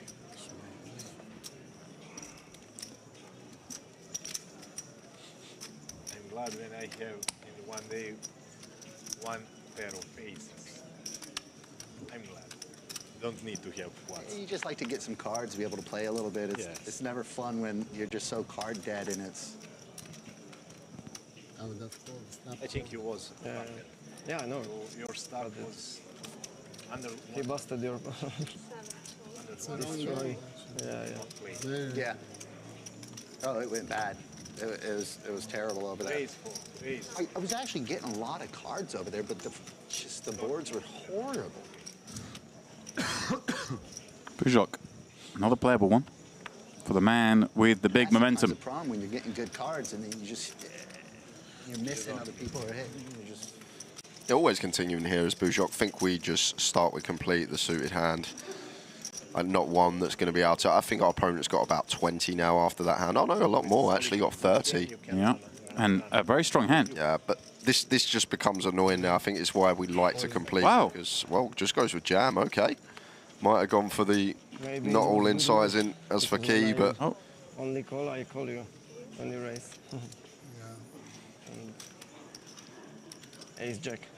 Did he? Jacks, wow. I think he may have actually raised. Did he from the small? The graphics said cool, but the way he was talking, I think... Well, I'm going to go to VAR here. No, he did raise. He did raise from the small. The graphics said raise, yeah. Oh, did they? I thought he called from it. Yeah, so he raised. Yeah, that makes sense. All right. It made it 18. Yeah, there we go. But I think it is one that likes the complete call for that reason. It's Right. such a delicious hand, great playability, and the times that we open ourselves and the big blind 3-bets us, can't really continue. You have to relinquish. Yeah, decent holding.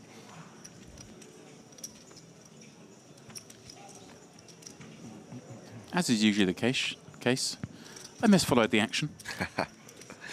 We've all been there. You think the big graphics on screen and the massive TV in front of me might help me, Jay, but...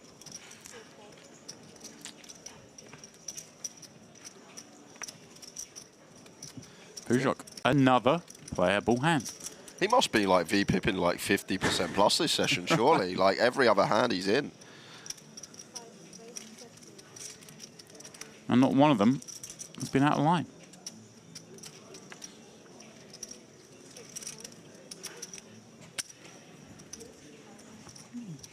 This time, getting Persich to fold 10-6-0. One of the sort of weakest hands we may have seen defend, but understandable perhaps against the form man. He just wanted to get out of the way.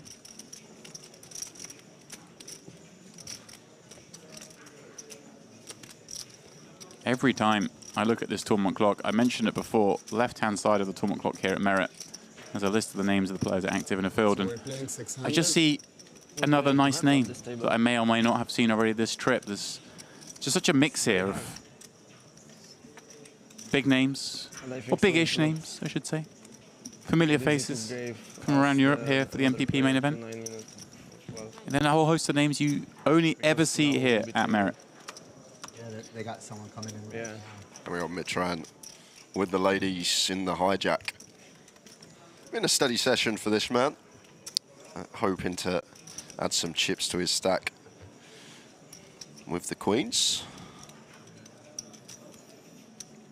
Yeah, that's been a little frustrated to now, but maybe a little speculative with the 8-5 suited from the small blind earlier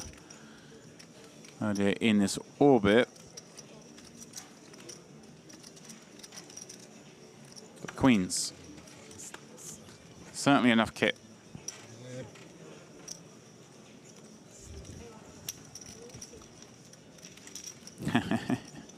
He's seen a lot of action on this table, and now he just sees the whole table fold. Doesn't seem right. Oh, we haven't. Hello. A new player coming in into seat 4 for the final 8 minutes. Good luck. Guy Bashar joining the party. Very out. I hope you keep it. Keep going. Thank you. Ah, that's where you know you're running good. You're like, oh, take another player's rack, anything they can do to help you. Isn't life great? Do you want to come for dinner? No, 3. How's the wife? Starting stack. Yeah, yeah. We start now. C3 it's here, no? C3 I think. C3 it's here, yeah. Is 1 or 2? I don't know. Yeah. C3. This one?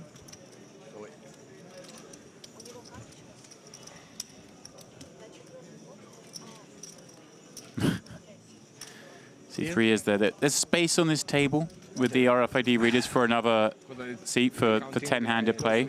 Yeah, because we're playing 1 dead. Seat 1's dead. Normally it's a seat 4, but in normal table it's a seat 3. And it's... Yeah. Oh, we're gonna see end. Capable to have a 10-handed action on this table. But of course, the MPP playing 9-handed. It was the time that I really played like this. Guy Bashar coming in here with what sounded like to me exactly a starting stack. So we assume a later reg, and unfortunately for Guy, probably a re-reg at this hour of day 1C.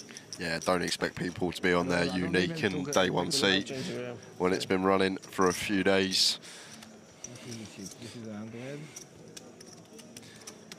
This is 25. Are you, when you come to play events, as many as it takes kind of man, or do you sometimes just tap out? I am. I'm one of them. If I'm there, I'm just firing as much as I can fire.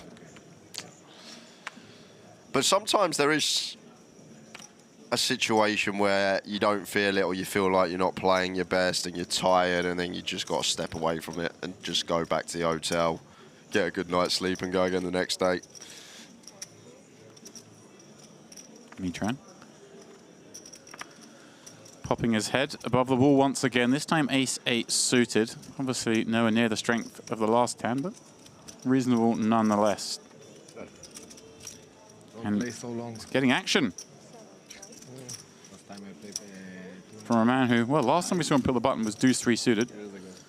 Okay, nice. Ace 4 off this time. See if he makes quads again. Like a hero. Is it not daily quads? You're only allowed to make quads once a day? Or do you play the online? I used to. Quick for poker. We play by our own rules down here, Jack. It's very nice. Are from here? I live in Limassol, the other side of the Cyprus. So Mitran here does flop the gut shot There are many events. with the backdoor nut heart draw. They take the Yeah, car. Jay, and at board, I know you're going to tell me that we should usually hold some concern about the button peeling, but given that we've seen the deuce 3 suited in the range, it gives us more impetus, right, to bet here. I think that's a very good point to make. A board that we will be doing a lot of checking versus button range, but against an opponent that we've seen peeled 3 deuce suited, then I guess we can have a lot more bets here. And it does get the ace 4 out of there. Did have the best of it. Right. But it's an icky hand to play with the best of it if we check and face bets. What is time bank? You have 30 seconds for the decision. When you have more, you must give her the 1 card. Like she told me when I needed to give her. So She told you when it's a 5 anymore and stuff like 5 this. seconds. Not those times that the call flow. No. I remember the time that when you take too much, one of the player call flow. Yeah. Normally it's like this, but here it's better, yeah. It's faster game. I'm gonna do 13.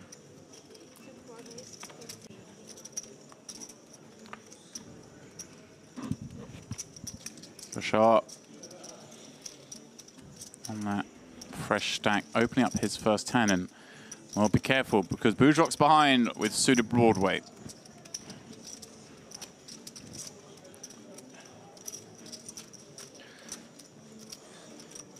Just a call from Bujok with the king jack suited.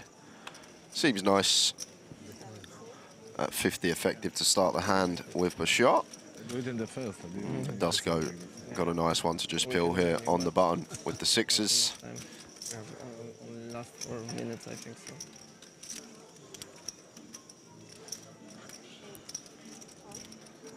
Does play cool. Robbie will be out the way in the small. And Mitran with a nice little defend candidate, four-way, closing the action. Yeah, he's starting to get something going now, obviously. Winning the last 2 pots, now finds 6-4 suited and kind of a nice little spot to look down at it. Get to take a flop with those suited connectors, always exciting. As you see the dealer just fan out that board. Pick me, pick me.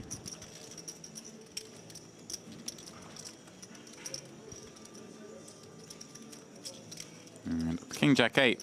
Wonder who the dealer picked, okay? Of course it was Bujok. Relentlessly running hot. And this doesn't happen very often, James. It's a rarity when you get a session like this. And sometimes you're just sitting there and you're like, what's going on? How am I running this good? This don't happen. This isn't supposed to happen. Whatever Bujok does, whatever hand he plays, he just seems to flop the best of it. Is he getting to the point where he's running so hot now he starts to get upset because he wants to save that run good for later? That's when you know you're running good. When you root to miss. And Bashar, of course, seeing this bet, having opened under the gun, going four-way. Just not much he can do, one imagines. But he looks like he hasn't given up on it yet. There we go. Does fold. Again, he looks like a man who's sort of had the opposite day. Assume, just re-entered. Opens up sevens, goes four-way, sees 3 over us. Like, really? Continuation. Hey, look, trust me. You got 2 sevens. You need to be happy you missed a set against this man. The last man who flopped a set against him. He's on a different table right now. Playing a fresh stack. If that's King Jack 7, there's no way he holds for sure against Bujok. Always a king or a jack turn or a river. The way he's been running today. And from the table's perspective, probably just looks like Bujok's absolutely running everything over and finding these spots and winning every pot. But I can't actually recall a hand where he hasn't had it. Right. Can you think of one, James? It's all been value. Straight up. He even tried to go for value, if you recall, earlier on with like ace-8 on on a, would have been a pretty thin line.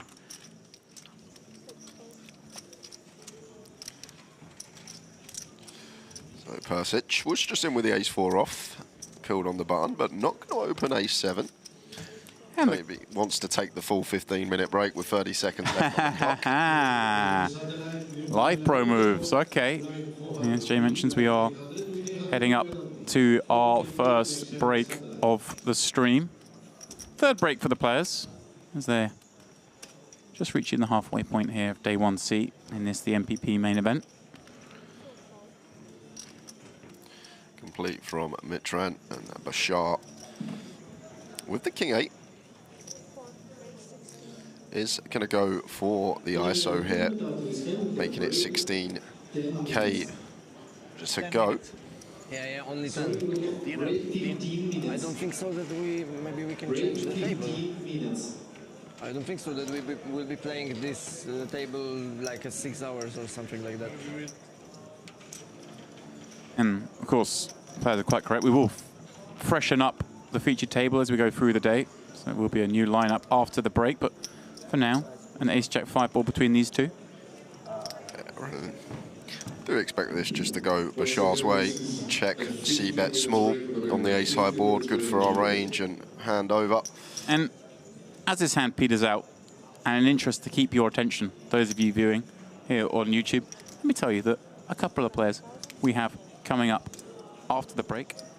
One I'm happy to see again, Tom Axel Bedell is going to be in the mix, but also the winner of the 10K PLO, Ludo Geilich, is going to be on our next feature table as well. So it's going to be a fun one. Can I promise you the action will be as furious as this table? No, it probably won't. But I can promise you that with Ludo and Tom on the table, there will be a lot of chat as we send these guys to the floor. That's how it looks. Monstrous stack for Bujok. 1.4 million chips. Yeah, ridiculous. If we stopped the day now, you'd be more than happy to take that stack through to day 2. And what a session. It's just one of those that just flew for him. Nice stack for Bujok. So guys, we will say goodbye to Jay for now and take about a 15-minute break. Please don't go too far.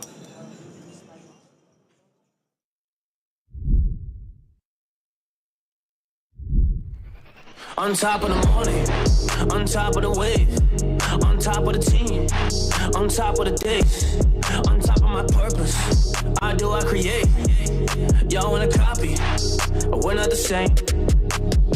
Sometimes when it can be dark, sometimes when it can be scary, sometimes you still gotta push on and just do what is necessary. You need that mindset, dog. You're just like a mercenary. You just gotta go push on. You just gotta go and get it.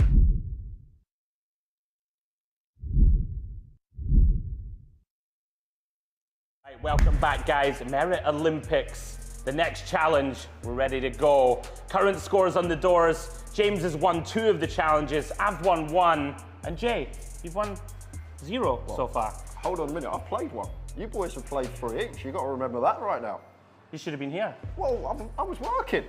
I've gone from work to work. I've got to catch up somehow. We've got to find some way for me to get in, surely. Excuses, my friend. You'll have your opportunity now. Next challenge, we all love it. Pool, me against you, my friend. Not sure where Demps is. Think he's been called away to a business meeting or something, or that was what he claimed. Jay, me and you, let's get after it. Good luck, buddy. Good luck. Right, guys, we're getting ready to go. The challenge, as we already said, is pool. Jay, we're gonna decide who gets to break. I'll hold the white ball in one of my hands behind my back. Yep. You choose. If you get it right, hang on. If you get it right, you get to break. We'll go with your left, my right. This one? Your left. Okay, up to you, sir. Unlucky, what can you do? I get to break. All right, brilliant. Good luck. Good luck. Good luck, Jay, mate. The very best of luck. Let's get after it. I'm sorry. All right. What are you doing with that cue? I have the weirdest strategy ever. Everyone always comments on it. They call it the claw. The claw. Have you seen Scary Movie where the guy's got the weird hand? I was more thinking Toy Story. Unfortunately, that's me. I haven't left myself a shot though, but we play to win in this game. Right, let's go. Oh, he's made it. I hope you got that, by the way. That might be the best shot I've ever hit in my life. Right.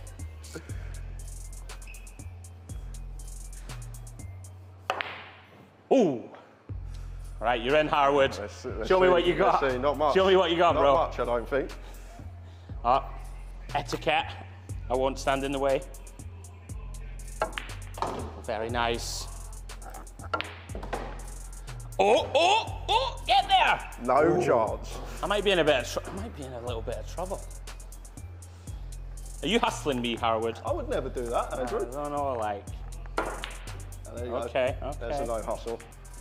This is what they do, right? When they play snooker, and they look pensive, as if they're surveying the table. They definitely do that on the telly. They do, right? Pretend to know what they're doing. Oh, it goes. It goes.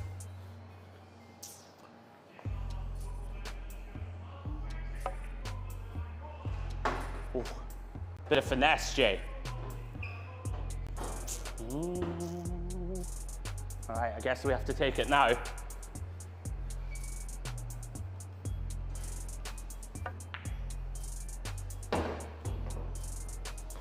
Oh, you hate seeing that. I love seeing that. You hate seeing it. Oh no, could be in some trouble. Look at this, Jay. You've seen this technique from a man before. Oh, all right.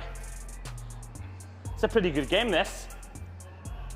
Maybe there's a future in pool, Jay, for us. Yeah, a little if the comms doesn't work out. Oh! Not like that. Not like that. I tried to go off the jaw, but there we go. Maybe we should stick to the comms, bro. Yeah, stick to it. It could be the way. Right. We broke. What's the rules? Behind the line? Behind the line, I believe. Two shots. 2 shots. Carries over to the black. Carries over to the black. Right. Not sure what the play is here. Guess it's gonna be this.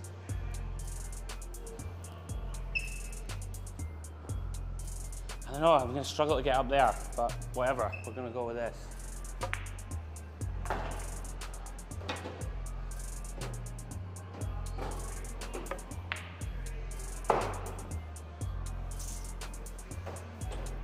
It's gonna be tricky.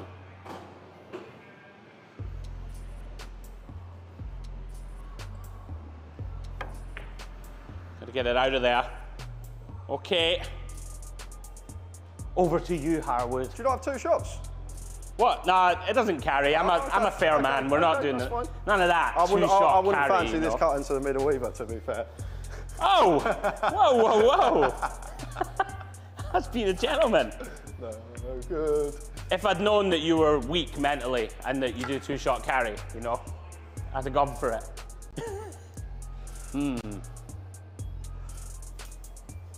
You wouldn't fancy that cut into the middle, he says. Oh, that's a very bad effort. I'm letting you back in.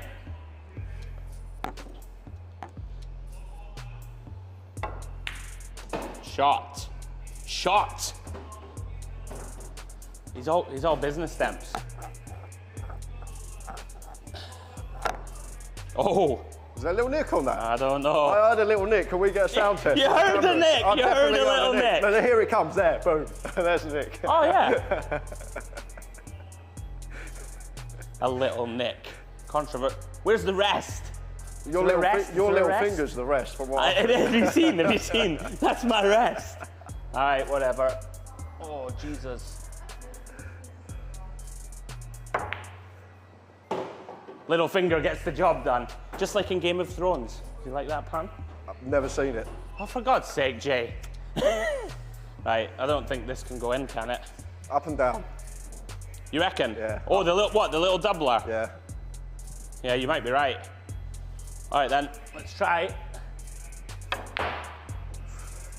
Oh, he's fell for it. He's fell for it. You knew that was going to happen, didn't you? Hey? There's no carry, by the way. Oh, no carry? No carry. Oh! Oh, no! No! Bounce! Yes! Oh, what a sweat. It's all coming down to this. I'm going to go here.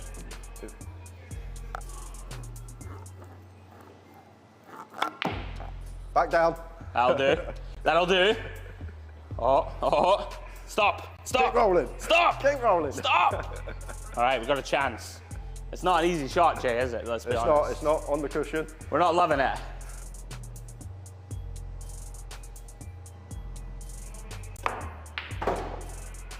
Oh! No! No!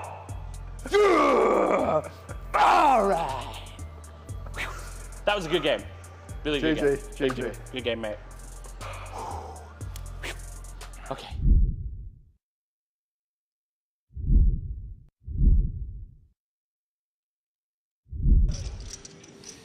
Oh, pardon me. I got excited. So did I. I saw a player on their feet. It's the man from Belarus again. Yeah, that was nervy, Jay. I was scared for them, but nothing happened. Okay, so the deuces do find the muck from under the gun. Yeah, it's a good fold. Very easy to get attached to a pair, but these small pocket pairs, ones that do want to be folded at this stage, better to open hands with good removal. Better check here with ace-queen in the cutoff. Obviously, kind of a nice scenario. Obviously, plenty of hands to be raised, kind of getting it in with, but you're never that wild on FT bubbles, but deciding chip accumulation is worth a lot here. I was wondering where the line is in stack size that he might just elect to open jam that hand from cutoff rather than... Yeah, probably at this stage like 13, 14. I don't think we want any jams off of 18 here with 2 tables of 5. Like, so much better to just open here, give the big blind a chance to shove like an ace-jack, an ace-10, get them to defend a hand that we dominate. Ooh. And even here, king-jack suited, these suited broadways are very nice candidates to choose here. And it wouldn't actually surprise me if Puts went for this here. Just because he'll recognise that Patrick has to call very tight here. Right. And even when called, these suited broadways do very well in terms of equity pre-flop. Like, even if we're up against an ace-king, still going to have that 1 in 3 shot to get there. Let's He's certainly mulling it over. And he does! Well done, Jay. Well called. Putting Padicek to the test. And... Oh. What happened if two players was in one hand in different tables? Yeah, okay.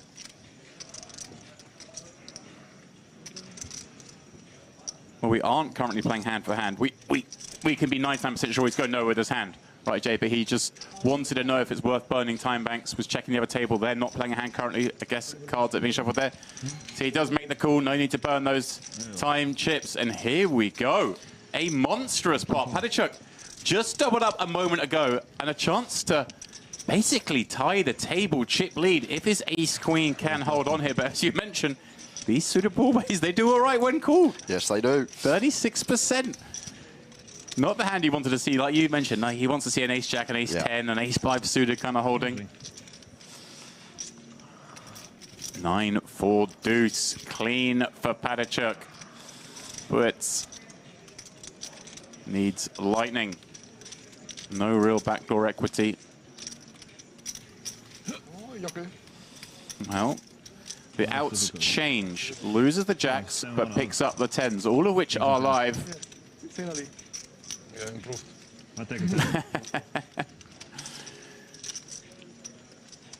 Give me 10. There it is. Clean run out. Padicek continues his ascendancy. Yeah, and a great example there as well as why we just want to open these hands there. Estoy impaciente, quiero comerte. Quiero jugar, baby, una hora más. Estoy impaciente, quiero comerte. Quiero jugar, baby, una hora más. Estoy impaciente, quiero comerte. Quiero jugar, baby, una hora más. Estoy impaciente, quiero comerte. Quiero jugar, baby, una hora más.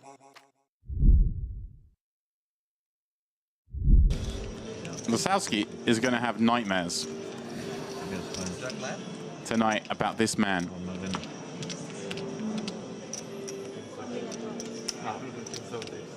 Hard to believe he only has 2 recorded caches on his Hennemob database, Aquino.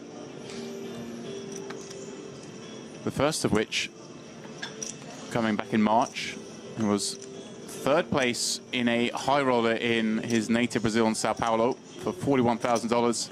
And then he found his way onto that WPT voyage, the cruise that, you know, a lot of people seem to have a good time on. He final tabled a turbo there, and then, hey, his next appearance on the live felt here as one of the 8 qualifiers to make this final table. So newish, it would appear, to the live arena, but certainly not new to poker the way we've seen him play.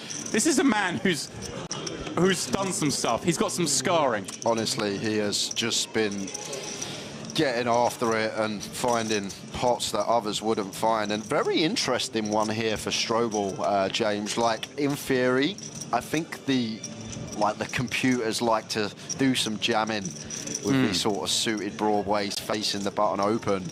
Like the Queen Jack suited, the Queen 10 suited, the Jack 10 suited, this type of stuff. Whether he'll taking it, he's gone for it, Strobel. Oh, here we go. And well, with the folded cards, we see this one's actually a lot closer than the players will realize. The 2 compatriots all in. I know the chat, or a corner of the chat, will root for both these men. Unfortunately, they are all in against each other. Yeah, I know we've run into Ace-King here, James, but it's actually a high-level jam here from Strobel that not many people would find, in my opinion, on a final table. And unfortunately, just ending up running into that top end of range here. But still with a heap of equity. And a chance now for a ladder once more for the players watching on. 8 deuce deuce makes that ever more likely. Strobel need a lot of help with just 2 cards to come. 43 million chip pot, and here we go. He turns a lot more equity. And every out bar 1 in the deck. Look at them live as you like. It's a cruel one, a trio of ducks.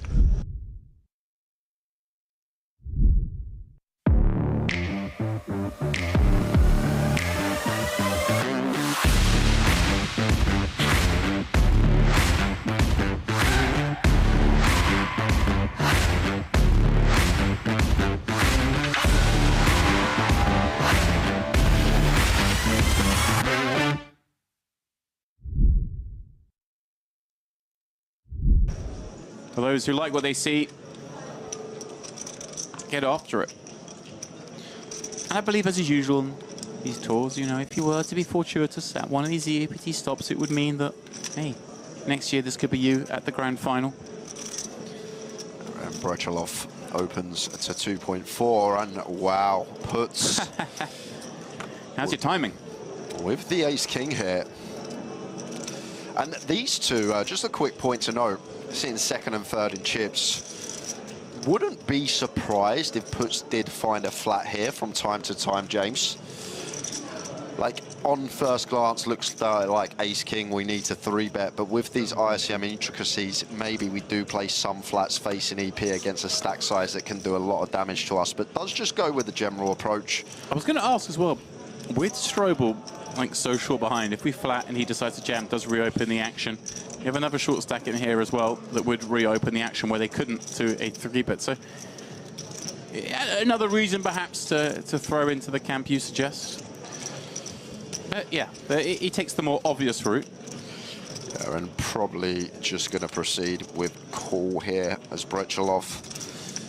It's close, ace-queen off, but I think as covering stack, we do get to come along. If stacks were reversed, probably lean more towards fold.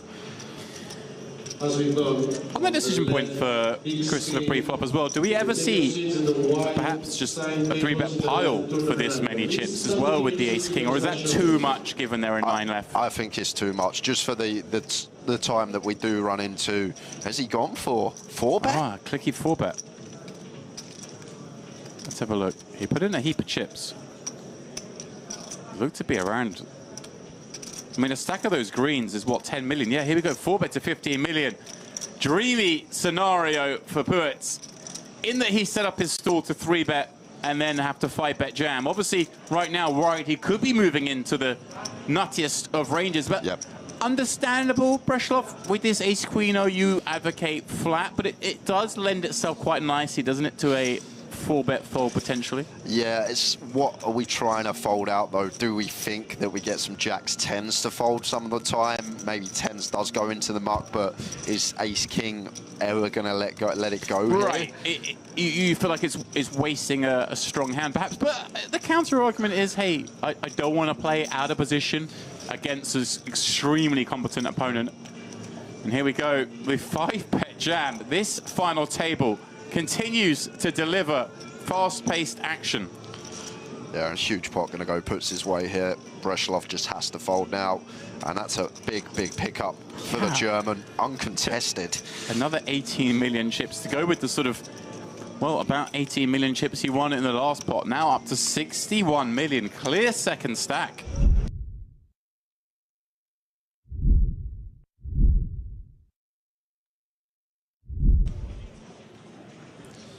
I'm actually kind of sad that Andrew's jumping in after the next break. I'm enjoying watching this final table. Well, we'll just keep it warm for you, and then, you know, by my reckoning, you should be in here for the culmination. Yeah, I'm hoping to be. Some positives. Lisowski finding a positive. Ace-Jack, ripping it in. Brechalov, King-Jack suited, out behind. They're not going to be able to call, though. Pretty hand. It has to go into the...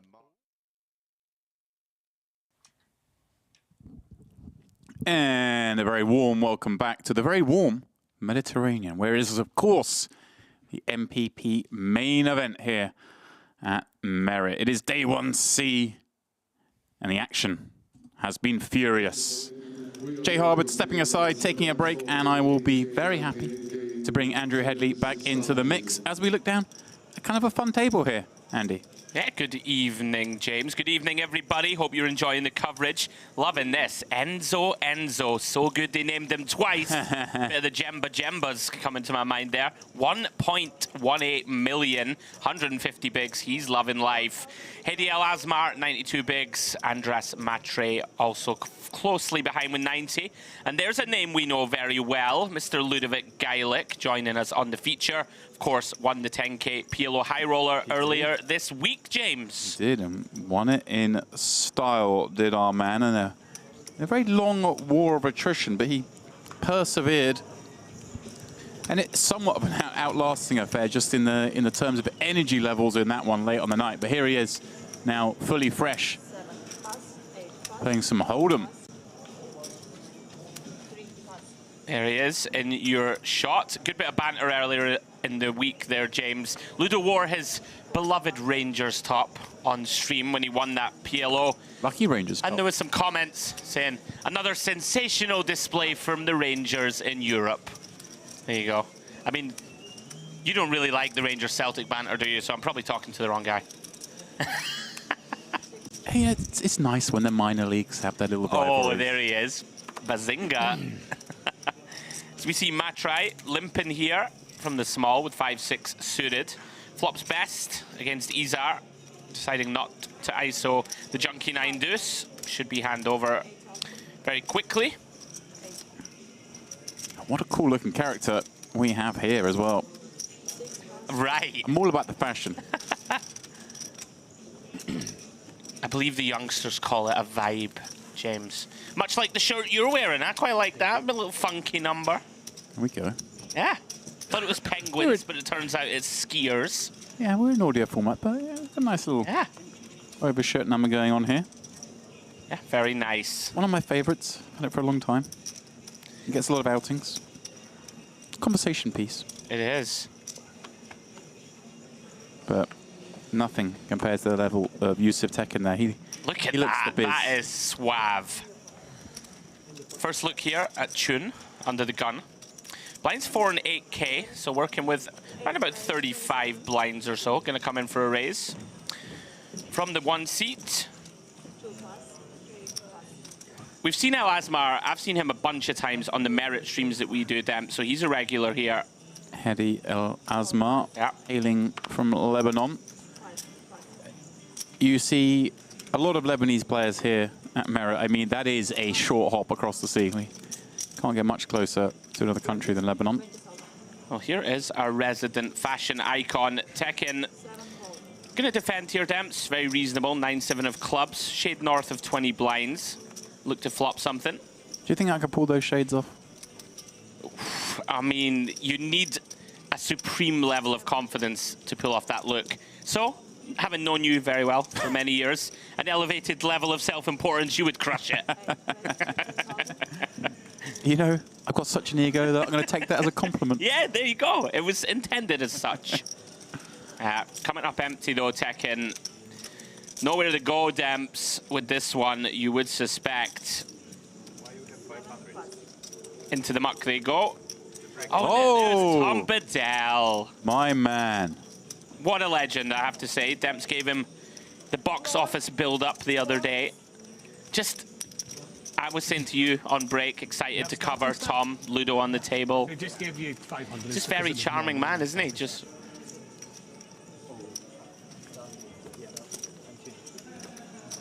Wow. Honesty as well. What happened? He gave him too many chips? It looks like he's just bought in and may have been given too many chips, and he clearly offered up, hey, I've been given 500. I think that's what happened. Seems unlikely, but... Maybe 500K to start stacking like a high roller or something, Demps, little miscommunication. Yeah, trying to... Oh, here we go. Yeah, what a gentleman. Well, we just gave him the build-up, and honesty is the best policy. Something went wrong along the way there, but here he is with his 300K, which is far fewer chips than Enzo has here. Right. 4 starting stacks in front of him. He's going to pop it up with these little ducks from early. Yeah, I mean, very, very wide, but when we have, you know, 150 bigs, if there's ever a time to get after it, Oh, right Ludo. off the bat, here we go. I was saying Ludo was eyeing something up. And he's made it 49,000 to go. Here we go then. Oh, and Esau here, I see with, well, a chess piece on his stack. Is that any PTSD coming back to you, Andrew? You're just never going to let me live it down, are you? After your resounding defeat at chess? I don't know about resounding. I actually hung in there for quite a long time. We'll take in. You know, I was very much fumbling around in the dark, but, you know, trying my best. Now, of course, we are joining these guys on level 7 of the day, so they have played 6 levels together. You're never quite sure what dynamics have ensued up to now, but here we go, exactly case in point. Enzo perhaps opening a lot of hands, recognizing that Ludo may be going after that a lot, and Tekken decides to stick around here with ace-6 suited. This will give Enzo, of course, a delicious price to go set mining. All of a sudden, we have 163,000 chips in the pot, heading to a flop where nobody has a premium hound. The most interesting thing here, Tekken's range is going to look pretty strong to cold call. Oh, wow. Deuce on the flop. But yeah, good point there, Andrew. Of course, you wouldn't expect Tekken to be this kind of hand. You're thinking like maybe an ace-queen suited, maybe a jacks-10s kind of holding. Not a spot Ludo wants to see. Although, hey, Ludo might be thinking, I get to have ace-king. These guys don't. Oh, no. Oh, no. Tekken. For 120k, just open rips the flop. What is going on? Aye, aye. Enzo with the snap. Maybe best serve with a little tank here if you're Enzo. You're supposed to be concerned about Ludo behind, but as it is, obviously not going to be an issue. And Tekken sees that he is all but dead, needing some runners. Yeah, bit of a disaster, this one, Demps. It happened so quickly we couldn't reference it. Would have liked to see fold pre, or at least shove if we are going to enter this pot. As it stands, in big trouble. And a shove pre, of course, would have been the order of the day in this instance. Would have seen him win the pot. As it is, drawing dead on the 3-turn. Yuso Tekken, unfortunately, out right at the start of this feature table. And Enzo with a bundle more chips.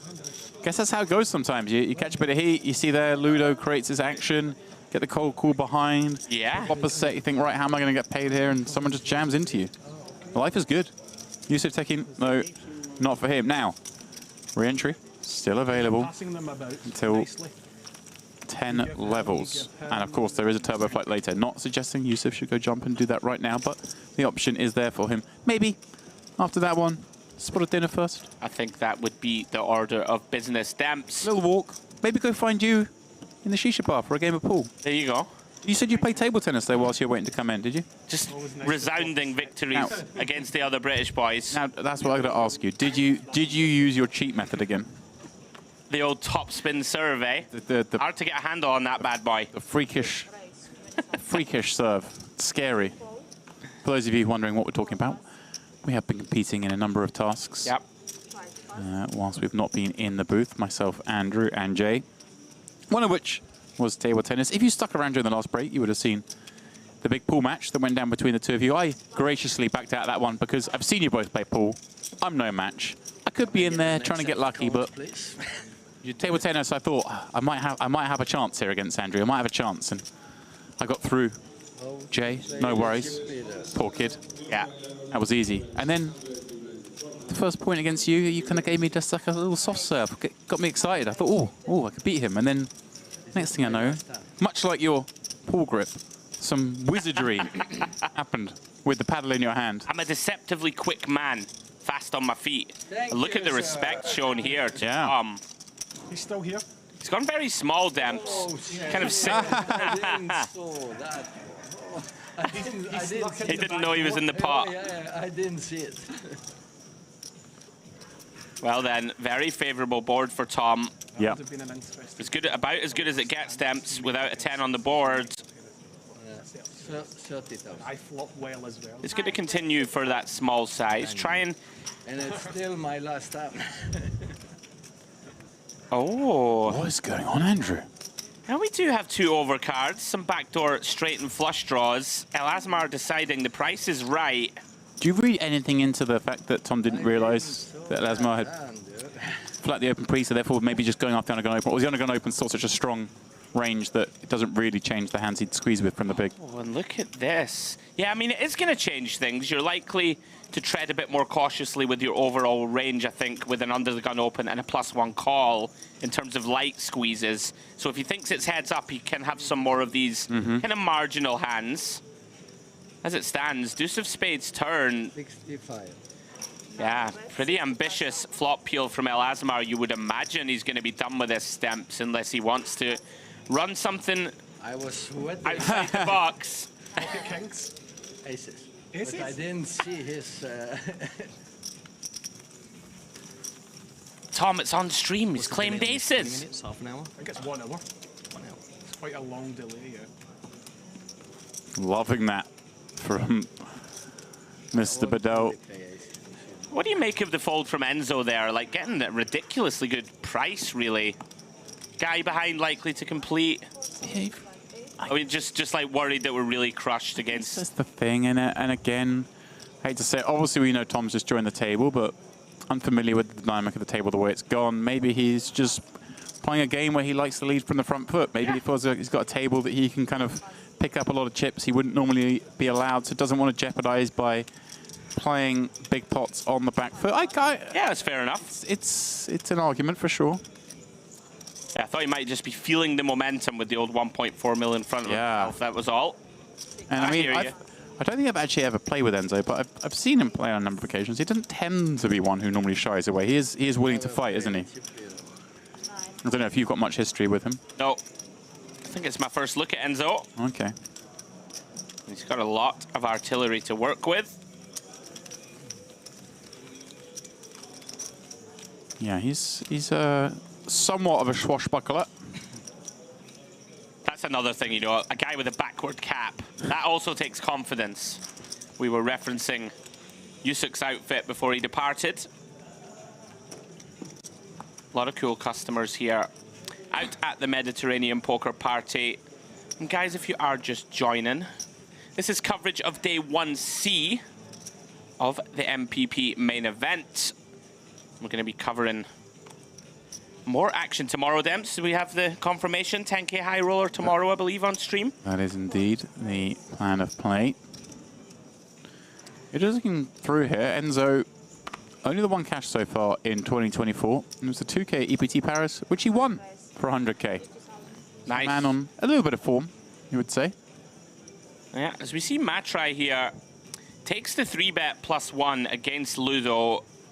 Obviously aware, Ludo, very aggressive player. And has found Ludo close to the bottom of his range, king 6 of spades. Matrai timing this nicely. Well then, Tom. A lot of fireworks for him to start this feature table. Cold finds ace-queen on the button. Kind of awkward, these spot stamps, especially against these seats under the gun and +1. But look at this. Gonna cold call. Tricky spots, these ones, with a hand like ace-queen. You know, you can be in very bad shape. Typically, you'll see people either 4-bet or fold here, but Tom deciding, I have position. I can represent a lot of big hands myself. 8-7 deuce board. I try with the bear ace, but Bedell with the bear queen. Reason to believe maybe he still has the best of it should he face some action. Yeah, this one could get interesting. Matrai now, you know, he's not going to love this stamps when you get cold called. Going to be a lot of these sort of 10s, jacks type combos are going to be in there often. But he is going to start with a bet, likely thinking ace of spades in hand.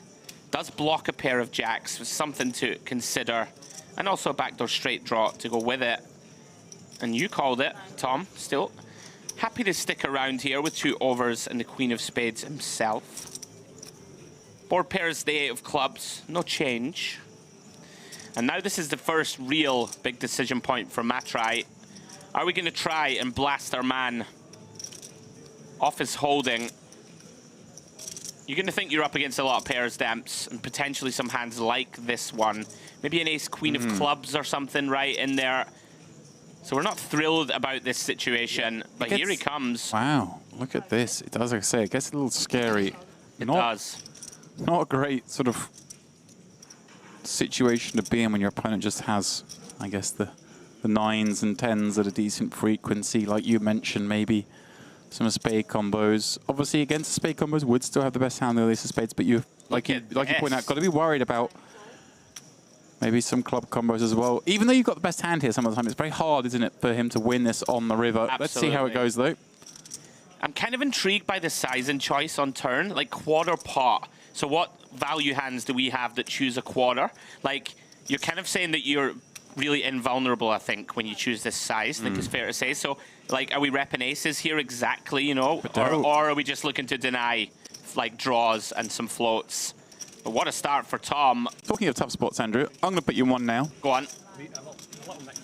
What country is that flag? Oh, try. jeepers. Jay's one of these sick humans. He said, how's your flag game? All right, wait a minute. I want another look. I'll have to wait until it comes back onto my try. But it's not one that I looked at and immediately knew. You're looking very smug, as if you just know this one. I know this one. Do you know this one from, like, your own knowledge or just from covering poker tournaments? From my own knowledge. It's the first time I've ever seen it at a poker table, and I'm pretty sure it is a... That's a little... I'm pretty sure it's a mistake. I don't think he is from that. Now, let me think. And as my try. It's going to be like one of these small sort of Barbados-y type. Very small country. There it is. Right, hang on. Let's have a look. Chat, if you want to join in without cheating. Chat, join in. No cheating, please, chat. Oh. So like a really small sort of island type. I want to say like a... Wait, Barbados? That's not a country, right? Barbados is certainly a country. It is a country, right? Wow. Recently... Not only is it recently a country, recently became a republic, removing oh, look at you. King Charles as its head of state. Right, so it's not that. Can you give me like a little clue? Because I'm not going to get it. It is an island nation. Okay, so I wasn't that far off. Let's go the Cayman Islands. That's not a Wrong good ocean. guess. All right, go on. I'm not. Oh, well, let's wait and see if the chat want to interact. We'll give them. Yeah, let's see if the chat can get it. And by chat, I mean the chat exclusively on the DTD Play YouTube channel. That is where myself and Andrew will always keep one eye, if you know what flag that is, without cheating. Show your knowledge. All right, show yourselves. As it is, Luda's going to try and show himself with 6-3-0 from the big, completing four-way. Yeah, I mean, I don't totally hate it. Like, we're going to likely be live a good amount. We're pretty deep, trying to hit a really big flop. These are the tricky situations when you flop a small piece. Or something. If there's a marginal spot, Luda won 150k the other night. He's going to have a little look at the marginal ones. Definitely taking it. He's actually flopped best here and remains best through the 4 of diamonds turn. Now, El Asmar, like this, we're going to have, you know, some 9x in here. Can have a hand like an ace-4 suited. We can have some pocket pairs that want to bet and deny. Decides now is the time to bluff. And I think once Matrai and Bedell check it through, they don't have much of a piece here very often. So he really just needs to get through Ludo. But Ludo stands firm. Is going to keep his man honest through to the river. Assuming there's no more action behind, which seems quite likely. Scary proposition there for Ludo, of course, heading to river. Yeah. In that there are a lot of bad cards. It's hard to find a good one. And El Asmar obviously doesn't have to just have these kind of hands. Could be in there. Oh, what's going on here? Oh, Ludo raised it? Raised. Oh, Ludo, naughty boy. I see. Here we go. The man is moving chips early on. We saw the free bet with the 10-7 of diamonds. Now we see the turn raise with the 6 there. Exactly maybe that point. He can't be sure he's up against like draws and stuff, and maybe just liven up. Maybe knock out some 9x. Actually didn't think about it in the moment, and it's really nice. We block pocket 6s, right, which is one of the big value hands that the small blind can have. And I think it sort of works on multiple levels. We can just deny equity to a random stab. We get to put a hand like Queen Jack of Diamonds in a tough spot, and we are going to have more 4x in general that want to raise here. Very nice, Ludo. Picks up the pot. Well played. No one has even had a guess at the flag. Oh no, we've had one guess here. Is it right? Coming in from GML, who says Fiji. No, it is not. Oh. Not Fiji. Oh, wait a minute. I have 2 guesses here. Maybe we're on a different...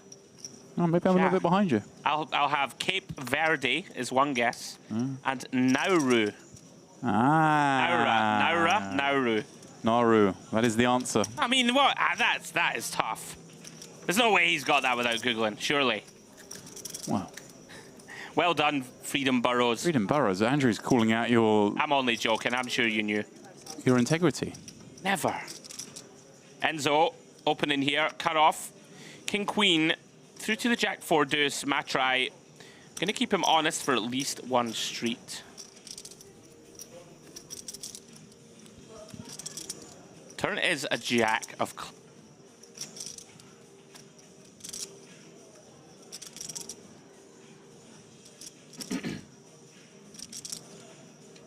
Interesting spot now. Matry deciding to lead kind of makes some sense. You can fold out hands that have a lot of equity, like this one that didn't improve. Get a bit of protection against draws. And kind of slow down hands that have a slightly pipped, kind of multi-use turn probe. Well played. Multi-use. Yeah, multi-use. Utility bet. Multifaceted. Ooh. Yeah. Faceted. Multifaceted. Andrew's getting flary in the chat because I flexed my flag knowledge, so you had to come at me with. How did you know that then? When did you learn that? And where is that? I have a weird thing with. I'm just. I know countries. I know where they are. I know. Right. I play or I used to play a sort of daily game, a Wordle, if you will, of nations, where you guess a nation to start the day, and it tells you how far the nation is from that nation. Okay. And you have to like bounce around the globe finding it, and then you see the flags of them all. And Such an educated soul. and basically, I have a stupidly non-useful knowledge of where South Pacific Islands are in relation to each other from playing that game. Hey, it's better than watching reels on Instagram, right? Tell me right. Tell me I'm right. Tell me I'm not wasting my life. It's a great use of your I time. mean, if I ever get lost in the South Pacific and need to know how many kilometers it is from the Solomon Islands to Nauru, you know, I've got a pretty good guess. You've got a good starting point. Well, we saw Enzo start this hand off. 7-8 of spades. Elasmar calling from cutoff. Izar did complete from the big, comes up completely empty. And Elasmar telling you, spicy customer demps. Undeterred, calls the c-bet, thinks ace high can be good. Does have that little 10 of hearts in hand for some backup. As we come through to the queen of diamonds. Enzo has a hand that he has decided to check. Makes some sense. Just decides to give this one up, Demps. Not much going for it. Decides for now to keep his powder dry. Doesn't want to barrel it off. Nice pickup for Elasmar. Yeah, nicely done. Enzo with a lot of chips. Came in with this big stack to this feature table. Flopped a set very early on. But facing some resistance here and there. Yeah, 1.3 million. Loving life. We got any information, Demps, on the overall prize pool and the like yet? We're smashing it during the last frame. During the last frame, we saw the number tick up past 1,000 total entries, meaning the guarantee has been matched. With still, like I say, this level and 3 more of re-entries to come, and then also a turbo flight. So loving that. I mean, we could be looking at 1,300 entries, realistically, possibly. I mean, I don't know, maybe more. But most of the entries are going to come at this stage of the day, right? When the blinds are bigger, players are busting.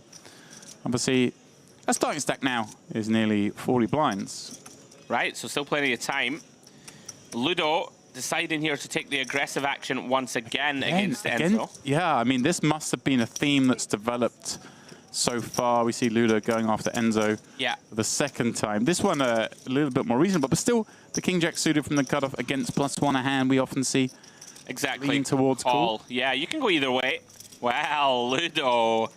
What a flop. Great flop for Ludo. Not just because he has the 3 kings, but because Enzo does not mind seeing a paired board with a deuce. 6 is great to be best against a lot of hands here. Ludo, naturally, going to fire out a c-bet into this 116k pot. See the size he decides upon. Whatever it is, gets a swift call. 38,000 on the bet. Say Enzo snap calling his man. Yeah, Did you feel, Andrew, the sort of snap calls when you get them tend to be like these kind of hands where the player's kind of snapping to try and slow down the opponent. Like, in my mind, if Enzo's got king-queen, he does the fake, oh no, this is so horrible. Takes a bit more time. I'm with you for sure. I wonder, but Ludo's a big live read guy. I wonder how much he sees in that, and whether that would lean for him to bet a lot smaller here, perhaps. Looks like he's followed. Oh no, he did go quite chunky. Looked like a smaller bet. 128, wow, 190. Look at this. Enzo and Ludo will have played a lot of poker together, Andrew, in tournaments, and I think Enzo has probably had sand thrown in his face enough times by this man, so he's going to keep him honest for one more. Ludo setting up a little underpot on the river with his 3 kings. Yeah, very likely just a shove, I would think. May go a little less, try and represent the old, oh, I'm bluffing and leaving some chips behind. 240. Yeah, he's doing that instead, deciding to just, I think Ludo just targeting a pocket pair Demps. How did he snapped. Whoa!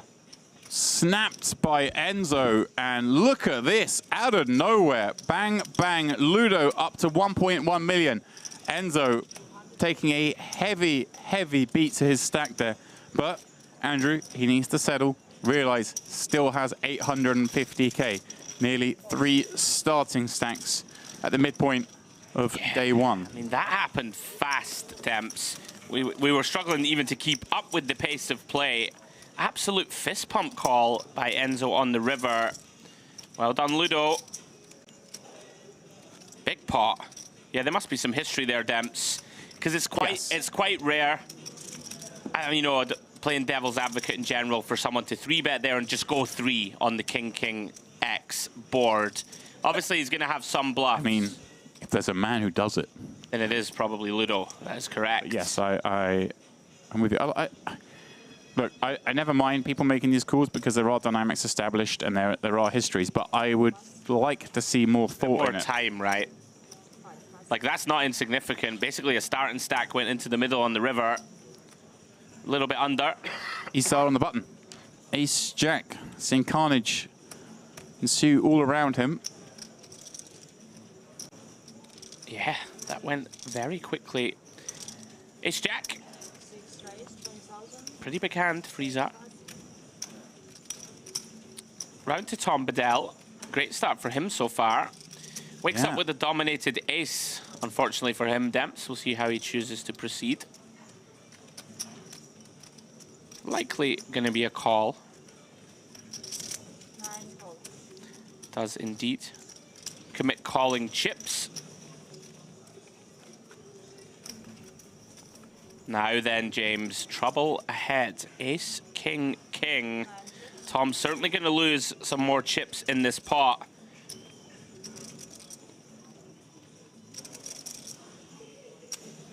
Well, for now, the amount requested is 16,000 chips. But yes, Andrew is right. This does appear to be a pretty bleak situation for Tom Bedell. Oh, hang on. Very interesting. Raising it up. Wow. Yeah, we do see, as we know, in the modern realm, a lot of check raises on these paired type boards. Isar not gonna be delighted to face this raise, like relatively under bluffed. There is gonna be some Queen Jack, Queen 10. We do have a Jack in hand, some Jack 10s in there. Of course, going to be a bunch of King X and also the occasional Ace X in there. Going to have to call one street at least, see what develops. 144 in the middle as we head to the 7 of Hearts turn. Now, Tom having check raised that top pair. He's reaching for chips again. Yeah, you do find yourself in a kind of murky spot now. You know, your opponent has told you, okay, I'm calling this check raise. Generally means they have a piece of this board. 56,000, the amount he went with. Called again, as you'd imagine, Andrew, with that ace jack in. Wow. Pulls the parachute on the end. Finds an unlikely chop. And this is a spot actually where... Pretty interesting now. Like, neither of them still really want to put chips in here, right? Because it kind of looks like the other one's got the king. Oh, if Tom bombs this. He's going half pot again, it looks like. And a snap call. Yeah, I mean, of course, we're going to flick it in to half. I'm actually kind of surprised that Tom decided to go for the bet there. I feel like that was one where you... I would have loved to see a jam there from Tom. Like, just to see what would happen. Right, just to see. For you, nice king. I'm not talking about you. Like, Isar would have hated it, right? He's just chopping or he's going out the door. No way. As it stands, very important river, that one for Tom Bedell. He's in bad shape, heading to it. As it stands, they'll chop it up.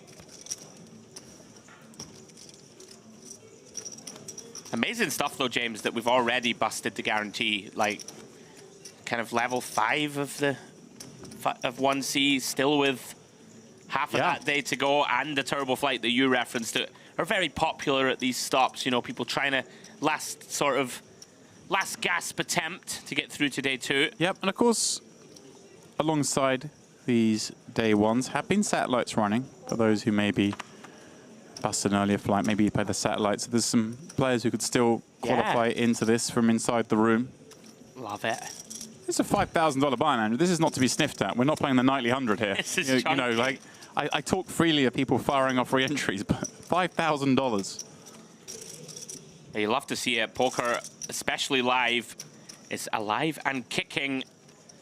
And fantastic for us here as we close in on, you know, sort of 1,200 unique entries into this 5K. Magic. Tom Bedell limps the small, 7-4 off. Enzo, content to check. Does flop best, middle pair. Goes check, check. I really like this from Enzo. Bit of pot control, and we can also induce bluffs. And here we go. Tom picks up a 4. Big bet. Bet the pot on the turn. Oh, he doesn't find the 4-4 run out, James. We just saw him play a sort of medium strength hand in a very aggressive manner. I wonder how Enzo's going to react to what is surely a big one coming in. 74,000 chips in the middle. Tom reaching. Don't see him folding, James. How much? 71,000. Great size and choice from Tom. Really like it. Snap again from Enzo to be shown a better hand. This time, though, in a disgusting manner. Oh, my word. Tom Bedell up to 670K, having just entered, what, 25 minutes ago? Yeah. Finds the run in 44. Beautiful stuff. Really like that, Demps, that river size. Pot, you know, we're pretty polar here. Sort of leans towards, you know, having an ace or a 4. Queen probably not going to bet the pot. Enzo, there's so many missed draws out there. We have a deceptively strong hand having checked flop back. Feels compelled to look up his man. Tom Bedell, off he goes. Beautiful.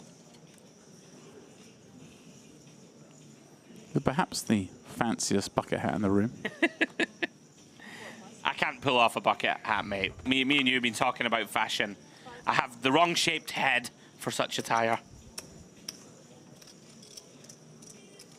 It's not often I see you lost for words, but there you go. Yeah, I was going to make a more general comment about bucket hats, but I decided not to. Okay. Sean just casually going about his business. 2.5 X-rays, and here comes Tom Bedell again. You would suspect. Pocket 6s. Yeah, Tune. Again, we'll be enjoying watching the amount of action that is taking place around. You can kind of look at this table and think, hey, I just need a little bit of a rush here and I can run this stack up.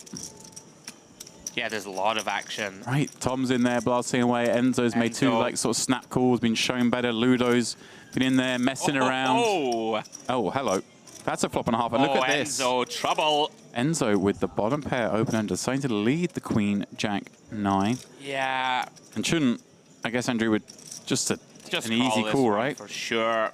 We're going to get it in down the streets, no problem, with the stack being body, shallow. His language, his facial expression just looks like he's kind of over it. Like, doesn't look to me like he's got Tom. the goods. Oh. Oh. Oh. Oh, I don't know about this one, Mr. Bedell. Thought maybe he threw the wrong chip in there. Clearly a mistake, took it back. I thought maybe there was an accidental raise going on. Okay, top pair, top card pairs. And Enzo still fires. Scariest card to barrel on, surely, Andrew. Yeah, I thought with Tom overcalling, you know, that Enzo can shut this down now, think, right, okay, one of my opponents at least here likely to have a queen. Instead, he's gone this kind of blocky size, almost trying to purchase a river card Demps, right? Like if you are up against a hand like, I don't know, a pocket tens, albeit we have a 10, something like an ace-jack, we get to realize equity, we might be able to bluff later. Well, Chun announcing himself now, deciding he needs to protect. Don't mind this with Tom behind. And in a spot where it's not even so much protecting, but kind of if someone's actually got something here, he's going to get them right with the queen. Get it. Probably surprised to find that no one had a queen. Yeah, interesting there. If Tom doesn't overcall, we might see some more real fireworks. Chun likely to slow play his hand more heads up than in a three-way pot. You referenced it, James. Enzo perhaps needs to take a breath. I mean, he was unfortunate against Tom in that blind-on-blind confrontation. Yes. And, of course, against Ludo, you said it yourself. Ludo, aggressive guy. They've probably played a bunch together. So nothing too out of line from him, but maybe just time to take a little breath. Still have the bones of 700K.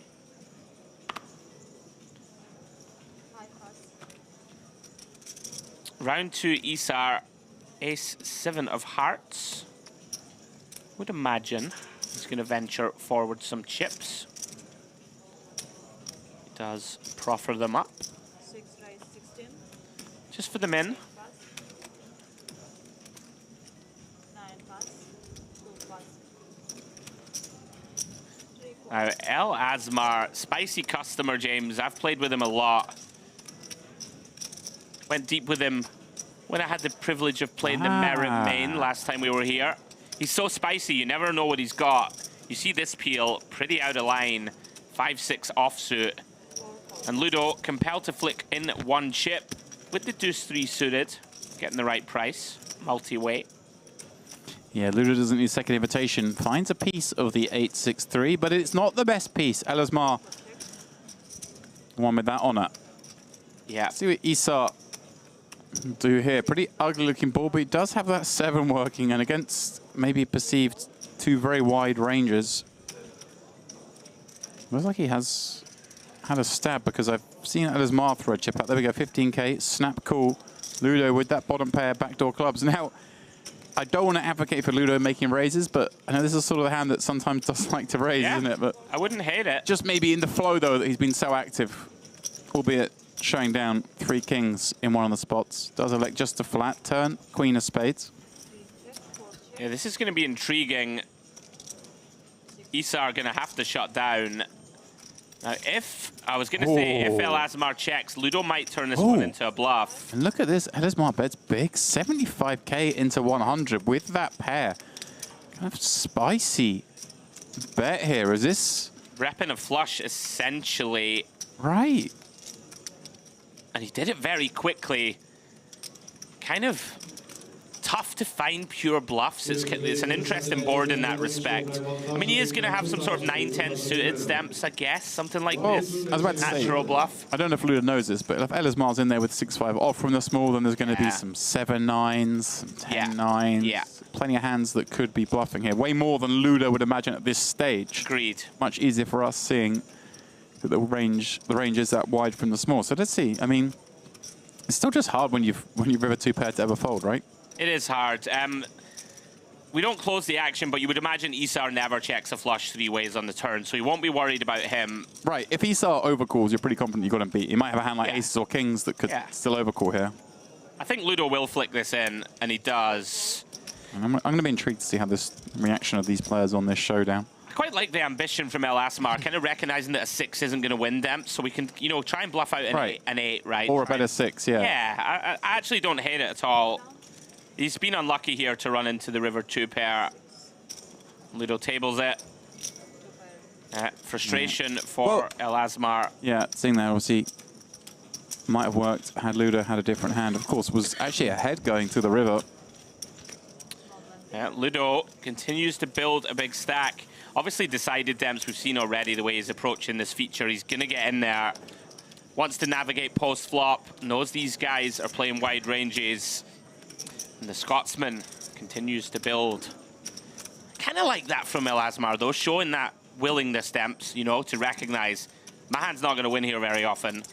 And he can kind of credibly rep a flush, right? In the small blind, he quickly called a flop c-bet, which often looks like a flush draw. Unfortunate for him. Now you look very well at TV, 2 feet. What's that?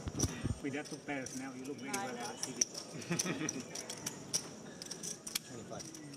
Enzo. Gonna rake 3x from the cutoff. Yeah, I don't think Enzo's going to take our advice and slow it down. It's good for us in the booth. I'd like to see fold here against over 3x with a hand like 8-6 off.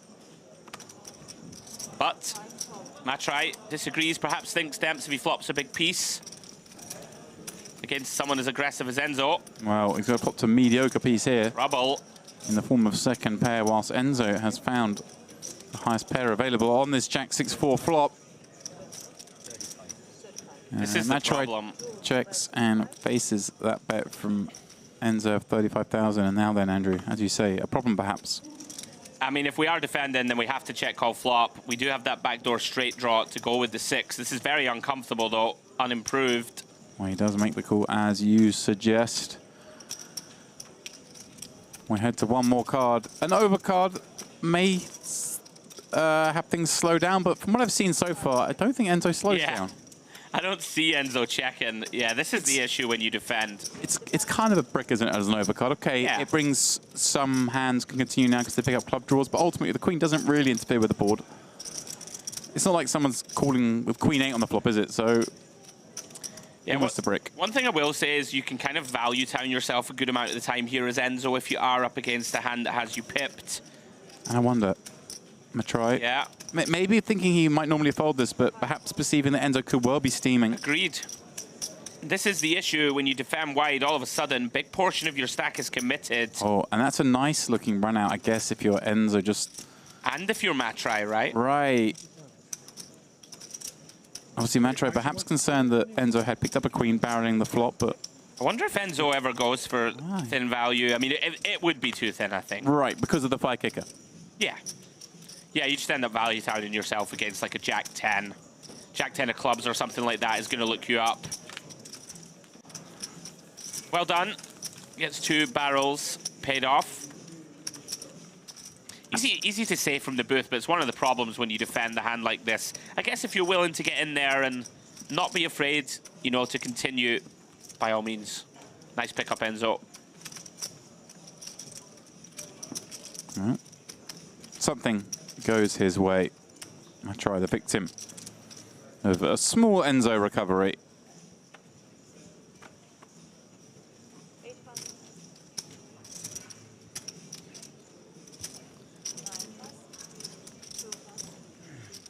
Whole load of nothing so far. Here comes Elasmar. I know he's a spicy customer, likes to get in the mix. 20k, 7-8 off, and Ludo, a very playable hand. Don't think he will fold this one, Demps. Couple of options, call or 3-bet. Likely call, I think, with the button. You never quite know with Ludo, though. Yeah, makes a lot of sense to me. Hand plays very well. He dominates some of these cutoff opens. Now, Andrew Matrai looking down at Queen Jack. Okay, he's just decided to fold. I was going to ask you if that may have been a candidate to perhaps have a little squeeze given the wide ranges behind. But he folds, and wisely so, because Issa lurking behind with 2 10s. And this is a fist pump.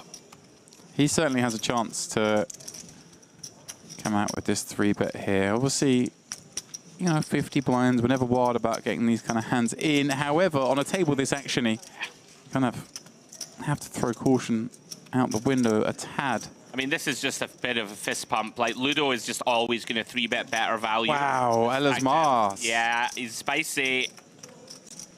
Yeah, Ludo will always 3-bet his strong value hands against a sticky active player like Elasmar. He's just going to want to blow up the pot.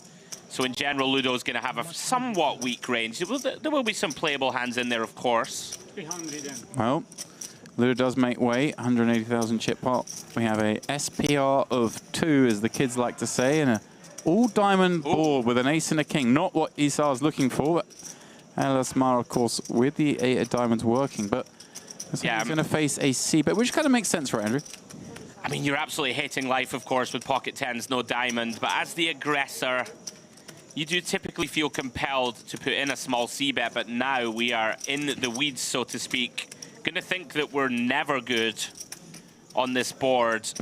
Maybe against a hand like pocket 8s or 9s with a diamond in it, right? That feels like about it. Interesting, Elasmar.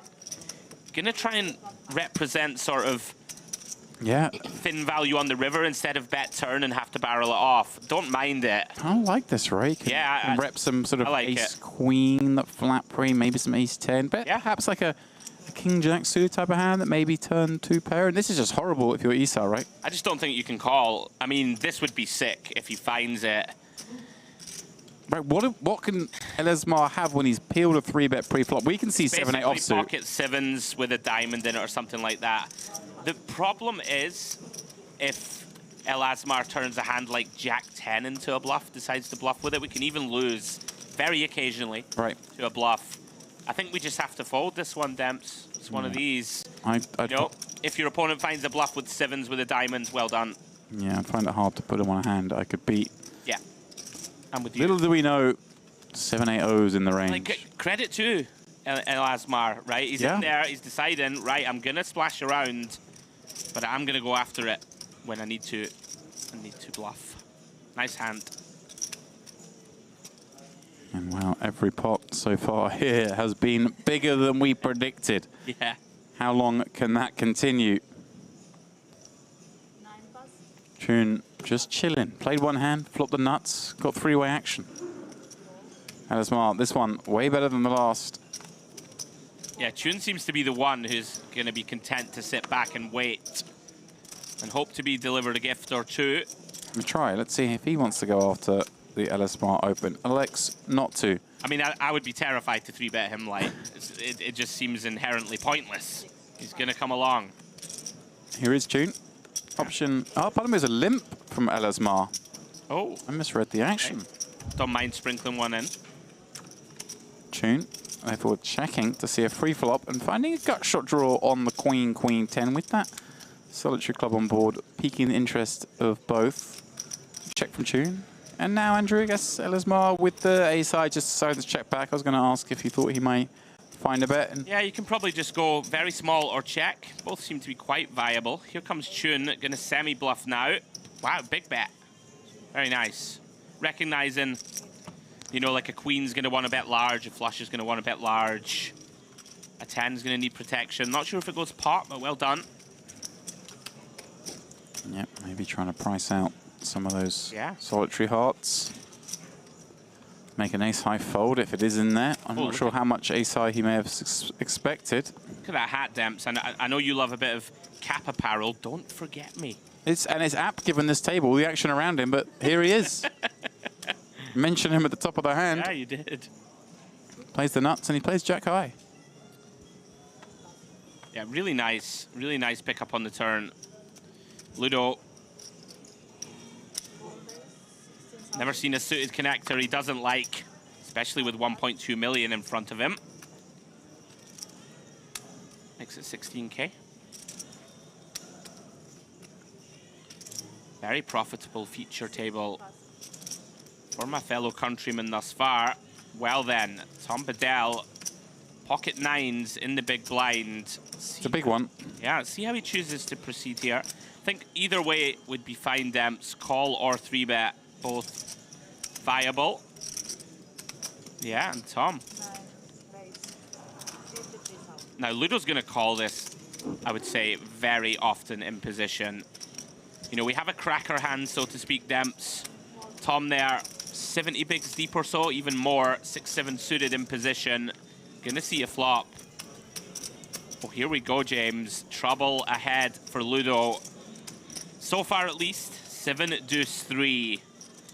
2 hearts out there. Very favorable board for pocket 9s with a heart. And a pretty good looking one in Ludo's seat, but we can see trouble ahead for him. Okay, Bedell with the c-bet as expected. 45, smaller than the sizes we've seen him go thus far.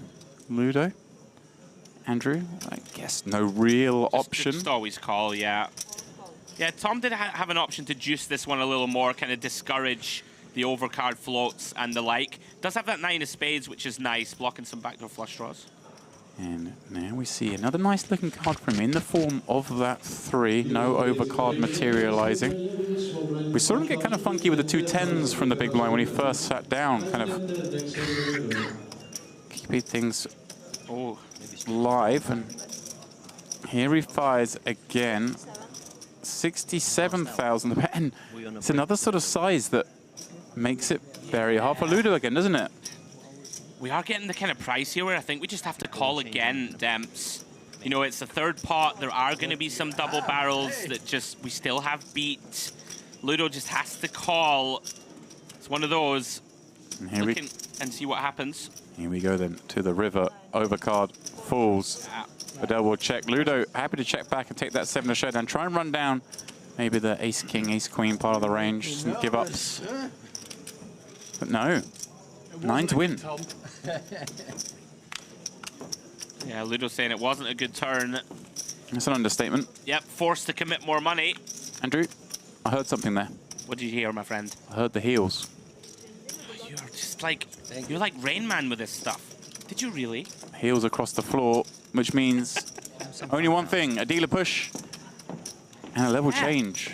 We're going up to 5K, 10K in this, the MPP main event. That's how things look at this new level. Ludo working away with over 100 blinds. Enzo, the one who came in with, what, 1.1 million, the sort of stack Ludo has now, has slipped somewhat, but just made a small recovery at the hands of Anders Matri, who has 50 bigs. Mihai Isar, the shortest stack, but with a starting stack in effect. Everyone here still with plenty of playability as we go forward. Tom Bedell, look at that. Late reg, spin it up. By the way, there's a oh, go on, James. Go on, please. I'm saying there's a very rogue shout in the chat. Okay. I'm kind of loving it. 20? It says that Tom Bedell looks like he could be Steve Warburton's dad. Right, with the old bucket hat and the swag outfit. No disrespect to Steve Warburton's dad, but Steve wishes Tom Bedell I was can his kind dad. of see it. Well, Tom is crushing. Yeah, he really is. And what I was gonna say is, you know, we see someone late reg on level 7 of day 1C and think we make assumptions that maybe there have been some bullets fired, but with Bedell it might not be the case. I mean, he's been out there playing some of the bigger cash games here. May just decide to come in late, have a little spin in the tournament. Yeah, you Three-way.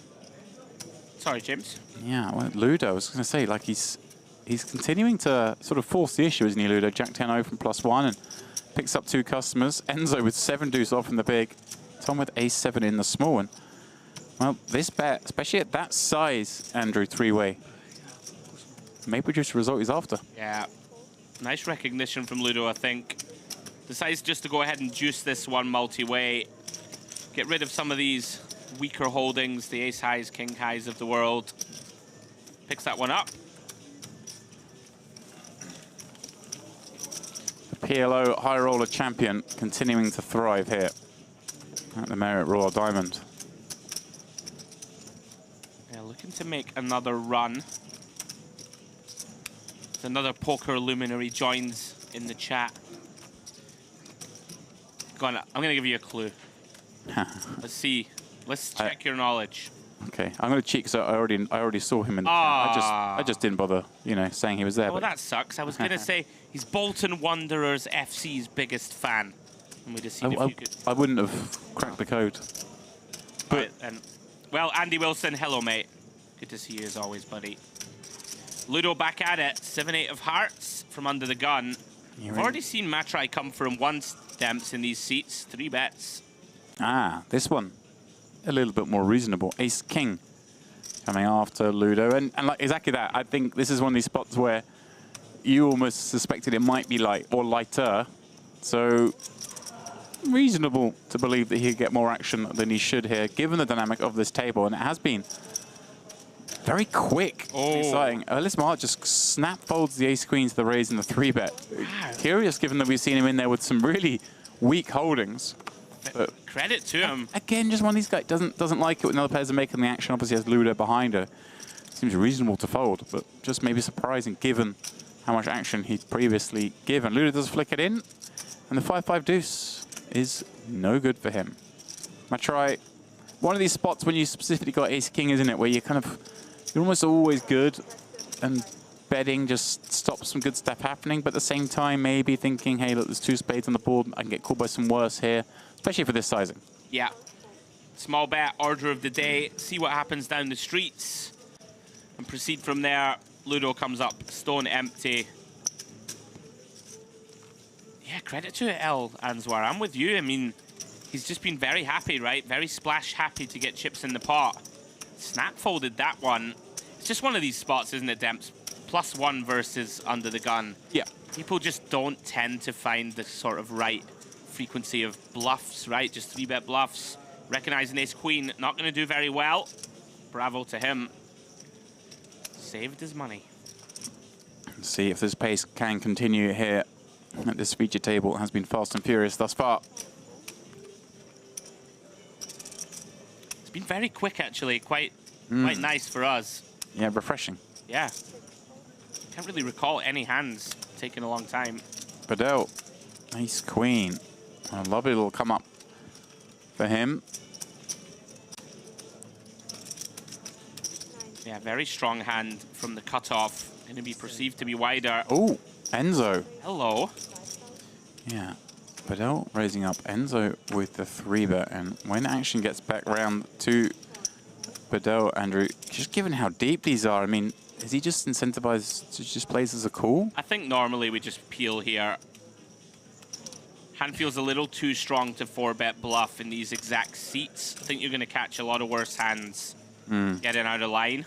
Well, he tends to agree. Yeah, I like it. Makes the call. And he sort of flashed a look when he looked back at the cards, like a genuine discomfort. I wonder if that was on purpose, because this is kind of an uncomfortable situation, even though you've got such a strong hand. Definitely is. We head to the flop. 3-4-4. Bedell still best. Yeah, pretty good flop for both, I would suggest. You know, Enzo, not going to be thrilled at getting called, but does have the betting lead, has backdoors, can probably dislodge his opponent down the streets. Well, he does chunky. Come out with an 85k bet. Action back to Bedell, and Andrew, for a good pre-flop, probably still good, right? Yeah, I mean, I think we just have to call flop here, see what develops. One issue is we know that Enzo likes to fire off. So big turning coming for both. Pot swelling, 345k in there. Really is 10-7 of clubs. Does give Enzo a gut shot draw. Bedell, of course, still with the best hand, and one assumes when he checks in flow, if he checks in flow, for Enzo with a decision point, Andrew. Yeah, I think I like this. You know, we have 8 high, which is the first good reason to continue bluffing. You should be able to dislodge a hand, you know, like 2 overcards, not backdoor ace highs, right? You should be able to barrel turn. Obviously wouldn't get rid of clubs, but you can get rid of hands like this, sort of ace, queen, ace, jack. You can make even hands as strong as pocket 9s, 5s. Like 9s is going to be pretty uncomfy here. 5s and 6s would be a nicer continue, having turned a straight draw. You can just get a lot of things to fold, and credit to Enzo. He does, and got it done. The sizing, somewhat interesting, going for that third pot. Just almost screamed to me that Enzo was, I think, like kind of hoping he got called so he gets to bluff the river. I feel like... Oh. Well, the next bet was going to be all in. There we go. I have 3 aces, I call. Right, so you're... Oh, hang on. All right, I was going to let these guys continue the tete-a-tete. You know, you sometimes see this, people get to that level where they're just like, I'm sizing this up just so I get called, just so I can bluff river. You know, I can win more this way. Oof. Some sickos out there. I mean, Enzo's one of them. That is pretty sick with 8-6 of diamonds. Yeah, just to go a little further, like, kind of nice there to block pocket 6s and pocket 8s, which are hands that probably call turn. So we actually have a really nice sort of clean hand to start barreling off with. It's a good point, right? The 9s have got less reason to call than the 8s and the 6s, yeah. Yeah, because they got a straight draw, you know? It's one of those. Very well done from Enzo. Isar from the gun, as our good friend Mr. Harwood would say. Pops it up. Ludo Alex.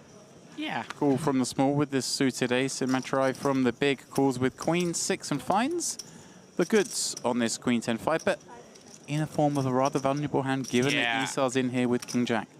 This is an inherently very uncomfortable spot in the big blind when you find these defends and under the gun keeps putting chips in. Very tricky to play. Isar, 20k, makes sense. Go around about a third. You are betting into two opponents.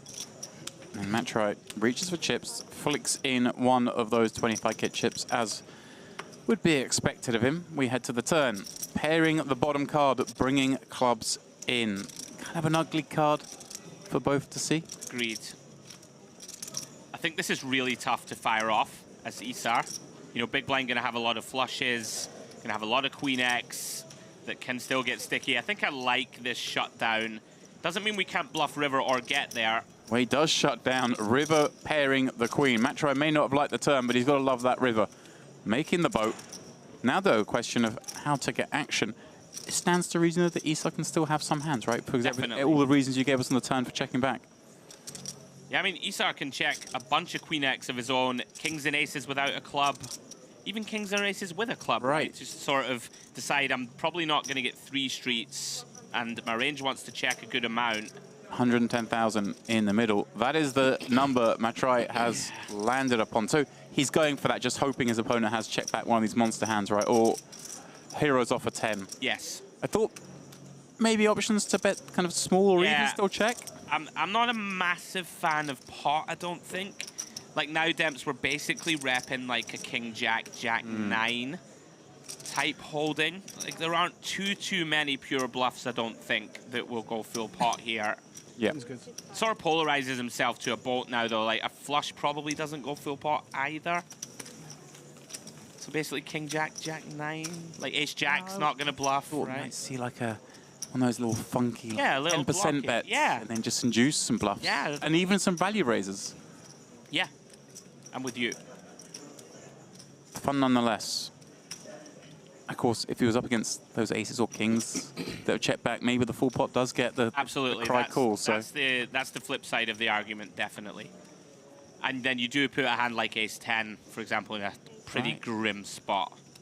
Or even if there is some like kind of once in a blue moon check back flush, you know, it could be in there. Yeah, I mean, certainly in this room, it could be in there. We see a lot of stuff here we don't see anywhere else. Ludo. 25. He sees ace 10 on the button, makes it 2.5 blinds.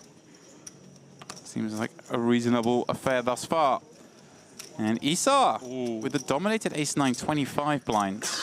And one imagines some level of frustration creeping in with him. For now, electing a call. Yeah, like this, you do tend to see these middle range aces just call. When it comes ace high, we have nice coverage. Well, it's come king, king 6, and therefore both players will be keen, one imagines. Ludo elects to bet. Yeah. A small one at that on this kind of board. Obviously, just wants to bet range, I guess. Andrew, Isar going to stick around with ace high. So far, nothing too complex in this one as we head to the queen on the turn, where things may get a little murkier. Yeah, pretty normal. Ludo just going for value and protection on the flop. Isar hand is too good to fold. Now Ludo decides to barrel. We get to put a lot of pressure on a 6. Stuff like this, you know, hands like ace high. We do beat those. It's kind of interesting, you know, pocket pairs that didn't reshove pre. It's kind of surprising to see Ludo bet this one. It is a bit surprising, actually.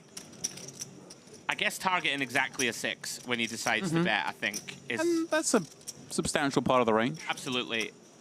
Obviously, it does have the parachute, as it were, against the king X holding. Yeah, you mentioned also sort of these time intels at times. And Isar, like, he snap check called flop. And it's the same situation that you referenced with Enzo, I think. If you have 3 kings here, people just don't check snap call. They just don't do it.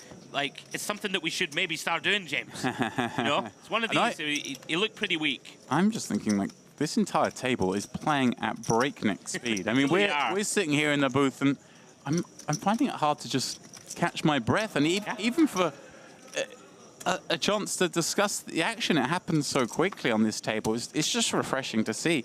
And sort of thing that it's a day one. The play is just this way, I guess. People are, especially I guess towards the end of day 1C, maybe some people just want to build a stack. Like, we may be in for 2, 3, 4, dare I say, more bullets. Yeah, I'm kind of loving it. Everybody's going for it. Yeah. Kind of going for it. Ludo has one of these hands. I mean, this would be out of line versus under the gun. Have you met Ludo? I have. And he does reach. And goes again. So Bedell with the somewhat loose open from under the gun, Jack 9 suited. Getting attacked by Ludo with King 6 of hearts. Matrai, right. I mean, how wide are we going to get here? Because, I mean, you got to fold this one. Right. Yeah. But if we're starting to see that we're getting these sort of frequencies, suddenly the ace-10 overs become 4 bets, right? Agreed. I mean, not every time. We're not 4-betting every ace-10, but... Sure. Yeah, Tom's been in there in loads of pots. Ludo's been in there in loads of pots. Does stand to reason that when you find these ones behind that normally would be snap folds, you're going to start thinking about potentially using them. Tom, very uncomfortable kind of spot demps out of position. 60 bigs deep. But we're in there. Takes a flop against Ludo. Once more, 16 blinds in the middle. Bedell, the one out of position. And wow, with not just the inferior hand pre-flop, but look at this. Ludo somehow flops trips. Yeah, the most disguised trips of all time. I wonder if he ever gonna... He won't check. Even though we would love to see it. Right. He's just not going to do it. Small bet. Yeah. Too much value to be had demps from pocket pairs and... Right, and the ace good highs. Ace highs, yeah. Unfortunately, Tom's whiffed hard. I guess when we're holding King 6, we kind of unblock those ace highs as well. We're going to back against some ace jacks, ace 10s, ace queens, all those pocket pairs you mentioned, also unblocked. So he does, unsurprisingly, elect a bet. I wonder if he flashes Tom the odd 6 here. He's gone for the old B40. You know, I've been referencing all week. But yeah, I want to see just very occasionally, even though I know it's not a thing anymore, but just a little check back. Yeah. Like, what, you know, let Tom catch a bit, catch a piece. But obviously, in normal poker flow, you're against an under the gun range as well, right? Which is going to have a lot of strong pocket pairs and ace-x that continue. So unfortunately for Ludo, pure whiff for our man in the bucket hat. Great run for Ludovic on this feature. Finding momentum. We always talk about momentum demps, right, in poker. Ludo's got it. It is a thing, right? Like, you've just won a big tournament, you're feeling great. Yeah, I meant more. Let's get after it. Yeah, on this table he's got the momentum, but of course, overall, you're bang on there. Here he goes, trying with 3-4 of diamonds now. Matrai sat behind with ace, king, 60 blinds. Going to go after him with far weaker than this. Yeah, these two really starting to build up dynamic. And in fairness, Matrai's just had it. Right, I was going to say, it's one of these things where Ludo can convince himself perhaps there's some dynamic building, but it's a false dynamic. Yep. Obviously, we're on a 1 hour delay here, so all of these kind of hands won't have filtered through yet. Yeah, I like this from Ludo. One of these hands that, you know, pretty wide pre and just really performs badly out of position versus a 3-bet.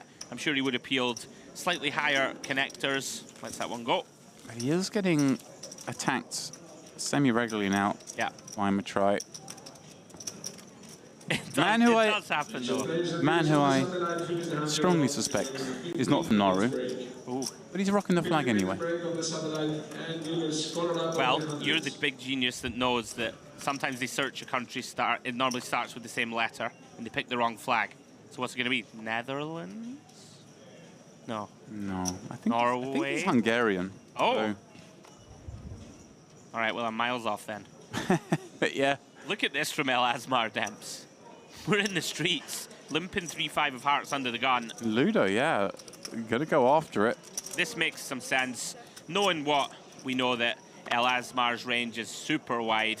You don't love to ISO it with the full table behind, but, you know, if someone re-raises behind, we have a pretty easy fold. Yeah, Ludo's VPIP is... through the roof. Incredibly high. Tom, Queen 10. Look, Tom wants to get in the mix of Queen 10. Oh, such is the dynamic building on this table. People are playing these hands. El Asmar gets to join the party, take it three-way with this 3-5 of hearts. And we have three very non-premiums, given the seats they're playing from, in a raised pot. And a 9-deuce board. Ludo, somehow. Any more paired boards about? I think we've had about 6 in a row. Right, and this is the first one that Ludo's played where he hasn't got the trips, I think. Yeah. Yeah. Saw him with King Jack earlier, King 6 a minute ago, 3-betting these hands, flopping the joint. Yeah, this one a little uncomfortable, but he has seen, of course, just how wide, particularly El Asmar is in there. So it makes it, you know, a little more palatable to c-bet. Tom can have some hands that cover this board okay, but just decides, I'm going to try and clear out equity, and Ludo continues the momentum build. One on a Q, that's his stack. We still figure to have the most premium hands right in that spot. You know, Tom's going to re-raise queens, kings, aces, as is El Answar, you would think. So pretty dry board, 9-deuce-deuce. Incredibly rep. Well done, Ludo.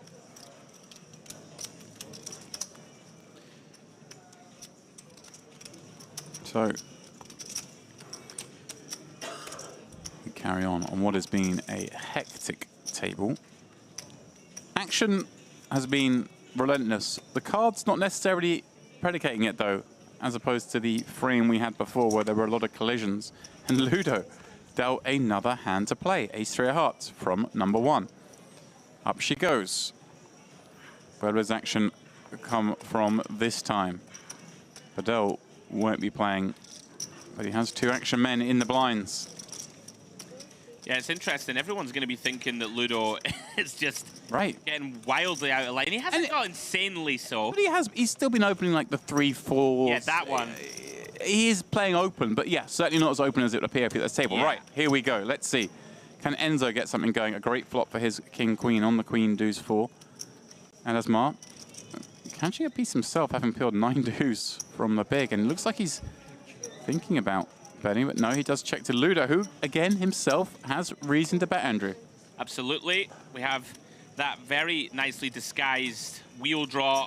If we ping a 5, we can win a huge one. Was intrigued to see how Enzo would approach this. I don't think we get to raise very often versus under the gun, particularly. So does land on call. El Asmar convinced now to flick in a call also, hunting that deuce 9 or club. Interesting. We do go 3-way, as you say, and now Enzo, having not check raise flop, decides to take the betting lead in a spot where maybe he thinks Ludo's going to check back a lot. Yeah, kind of interesting this to lead turn. We can see neither opponent with enough to continue. Ludo's sharp in these spots, you know, recognizing, all right, I'm going to pick my moments to really go after a bluff. Enzo takes that one down. Enzo doesn't strike me as the guy to start bluffing with high frequency. Pretty non-standard though to lead turn there, Demps, right? From the yeah, but I actually kind of like it. Yeah, I mean, I don't hate it. Right. All right, let's see if things can calm down for just a moment. I want to have a swig of water. I know, everyone's taking every spot. Give us a misdeal or something. I want to see there you go, Isar. That's it. Take your time, buddy. What price a walk on this table? Well, ain't happening now, James. And Chun is the man that we did reference is kind of the only person who's just sitting back and relaxing. But also, it kind of has a demeanor of someone who's not fazed by this craziness going on. He's not going to get down in the trenches, as it were. He's going to play his game, and here we go. 400. He has 400, yeah. 400k. The question Adesmar asked, having peeled from the small, a 9-4-5 board. Now we're getting fancy here. Yeah, a little short of behind the scenes. Very favorable board for the Kings of Chun. No diamond in hand. Gonna start looking to build a pot. I like this. Half pot seems pretty nice. I want to size up a bit here than this typical 1/3 pot that we see a lot of nowadays. Some definite bigger bets on 9-4-5. Unfortunately for him, no further action forthcoming.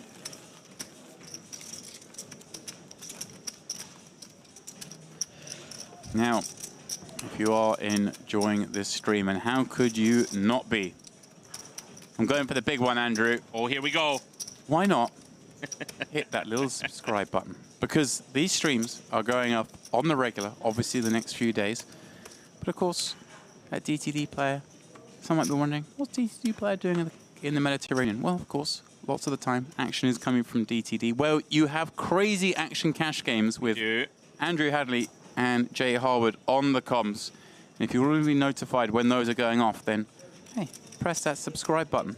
You'll be alerted. And by the way, if you think this table's active, come along and tune into an episode of Friday Night Poker. You will see carnage on another level. As we see, Chun, well, Demps steps out a little here. This is pretty wide. Queen 10 off +1.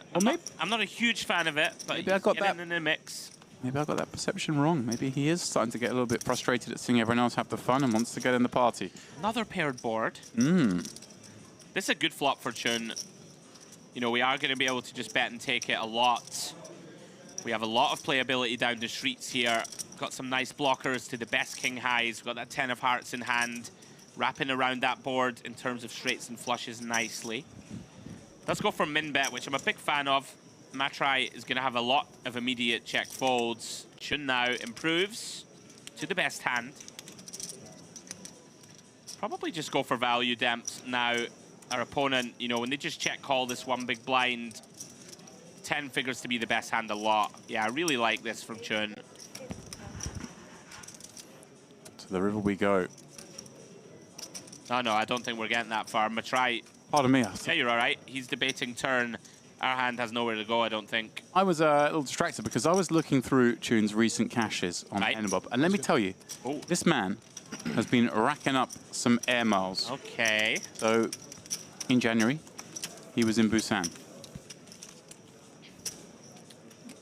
In, pardon me, yeah. So he, wow, how's he done this? He's moving around between, he's got caches on different days in different, on 2 on the same day. He's multi-accounting live. Multi-accounting live, that is the skill. He's either way, he's in Korea in January. He then pops across to Cambodia at the end of January. In February, pardon me, he's at the EPT in Paris. Wow. Next thing you know, in March, he's cashing in Da Nang in Vietnam. April, back to France. He's in Cannes, playing a series down there, the World Series Poker International Circuit. A little later in April, he smooches around the coast to Monte Carlo, where he's got a bunch of caches, and then, of course, has hopped on a plane from Monte Carlo, flown straight here, cashed the EAPT already this series. He's covering some ground, this lad. And you know what? I can respect that. It has me rooting for him, actually. You know, if you're going to put that amount of effort into your poker travels, you deserve a big score. Tom Bedell, Queen Jack, bumps it up. Matrai, going to set mine. Seems pretty reasonable. 50 bigs effective, certainly deep enough. Isar, things really haven't gone his way, James. Likely have to defend here. You don't love it. Oh, he jammed. Well, he's defending, Andrew, just like, kind of with the sledgehammer. Yeah, didn't expect it. I mean, Matrai has got a relatively weak-ish range here, I think. There are going to be some sort of... Right, he's still going to have hands like maybe the 9... But we do okay against we do these, okay right, again. when That's what's called. Yeah. Does he really ever like call and then call off with King Jack? No. Ace So, Jack, yeah. probably not. So maybe Ace Queen is a hand we've got to be concerned about running into, but outside of that... I agree. Yeah. All right, credit to Isar. He's decided, you know what, I've had enough. I think it's certainly a case of he's had enough. Yeah. You know, you don't normally see the offsuit variety used. That's one thing I'll say. Queen Jack suited and stuff in these spots play very nicely as jam. I mean, not normally V+1 a small blind, but you get what I'm saying. Against players with a range that is perceived as being too wide, we can jam these hands in, get some better hands to fold, and when we do get called Demps, we flip a good amount. There we go. Now, Andrew, I went for the big guns first. I asked for subscribes. Yes. But for those of you who thought that's too much, I understand. What I am going to ask, though, is if you are watching us on the DTD player or wherever you're watching us, such as the Merit channel, then I would like to get some likes. Now, I had a little look. DTD player, I've got the number in my mind, how many likes we're at. I'm going to look too. In 20 minutes, I will be departing, giving up my seat to Jay Harwood, and I will be going for dinner. Much like last night, everyone listening will know I enjoy the buffet, and particularly the pudding table. In an effort to not gorge myself too much, I'm setting a challenge. I want to double the number of likes we have right now. If we do that, I will visit said table. If we don't, I go hungry. Well, I won't go hungry. I'm going to eat 3 plates of food. Let's not mess around, but I will go without my sweet. So please, please, guys, let me eat my dessert. Send me to the pudding table. I mean, that's an impassioned plea. Help the man out, folks. Now, please do give us a like. We want to bring you as much content as possible over the coming weeks, months, years, decades. You know what? We want to build this channel into some behemoth. There are only 19 likes there when I pressed refresh. Right. I said we'd double it. No, I want 50 or else I get no pudding. 50? I'm putting it out there. And I really, really want that. So do this for me, guys. Allow me some food. Fidel's been allowed to get to the river here with that top pair. River's a second pair, but unfortunately, Enzo had slowed down. But can he ever extend rope? He does. Oh, I love it, Tom. Now Enzo decides, can very occasionally beat like a king jack. Right. Nice shutdown, very nice shutdown. Was getting snapped. May even have got raised. Credit to you, Demps, for that impassioned plea. I'm a bit worried at the rate of the likes rolling in. I'm suspicious that people out there are after my physical health rather than my mental health. You know I like to see you suffer, like not too much. I didn't have a treat at lunch either, as you well know. Saw you have a few chocolates on the way in here. Well, only because I was you opened the jar. Said bowl myself. Yeah, I walked around the corner. Andrew had his snout in the trough. You're always outing me. It's bad for my self-esteem. Oh well, you've had 3 people backing your pursuit of a nice little sweet already. Thank you guys. 73. Oh, Ludo. Right, back to the action. No more talk of desserts for the time being. This is spice from Ludo. Just going for it, Demps. 2.5x open from Enzo. Ludo in hijack. King 7 suited. Just deciding that Enzo is way too wide and just wants to play in position. Wants to play big pots. Oh no, Tom. Don't worry about those graphics, folks. Tom has just called the 3-bet. Don't have an all-in call. I mean, this is pretty out of line from Tom. Maybe his first kind of misstep. King 10 off doesn't figure to play that well to me, Demps. I'm gonna push hang on. back and say, okay, he's got the breed of Ludo. Ludo's in here with King 7. He's somehow got a situation here where all right, he's got his man dominated in a big pot. But you know, obviously, I'm with you on that one. But this is just some street poker going on. Yeah. These are some heavyweights butting heads. Now let's see if Ludo can find a way to earn this. He's not going to be thrilled with this texture. Right. And he is still going to fire. The kid's got heart. He does have heart. You know, now, though, if his chips go in there, he's going to battle for them. Andy, decision back on Bedell. We've got this far with this hand. This seems like a flop that we want to see another one, right? If he's calling pre, he's certainly not folding on Queen 9-5. Whether he ever decides the aggressive route, I'm not sure. For now, he elects to call. Suddenly, these 2 king highs head to a turn with a starting stack in the pot and some faint hope for Ludo, perhaps, in the form of that gut shot draw. I mean, this is a spot where we're very much in the weeds here. You don't see this spot much, so kind of a challenge to analyze. And Tom is gonna lead, it looks like. Wow. All right, I can't harness even a guess, James, at what's gonna occur here. I love this. As I said, I mean, he's just seen Ludo go after Enzo so often, decides just a cold call from the big with King 10 off with a view to just doing some nasty stuff down the streets. Throw the book out the window, delete the solver. It's of no use. But if any man can solve these situations, it is Ludo. He can't solve this, surely. Oh, he hasn't folded yet. Yeah. Credit to Tom Bedell. We're in the streets. Love to see this. How Tom has he Bedell won this part? giving Ludo a taste of his own medicine. Ludo trying to ride Russia over this table. Tom Bedell says, not over me, pal.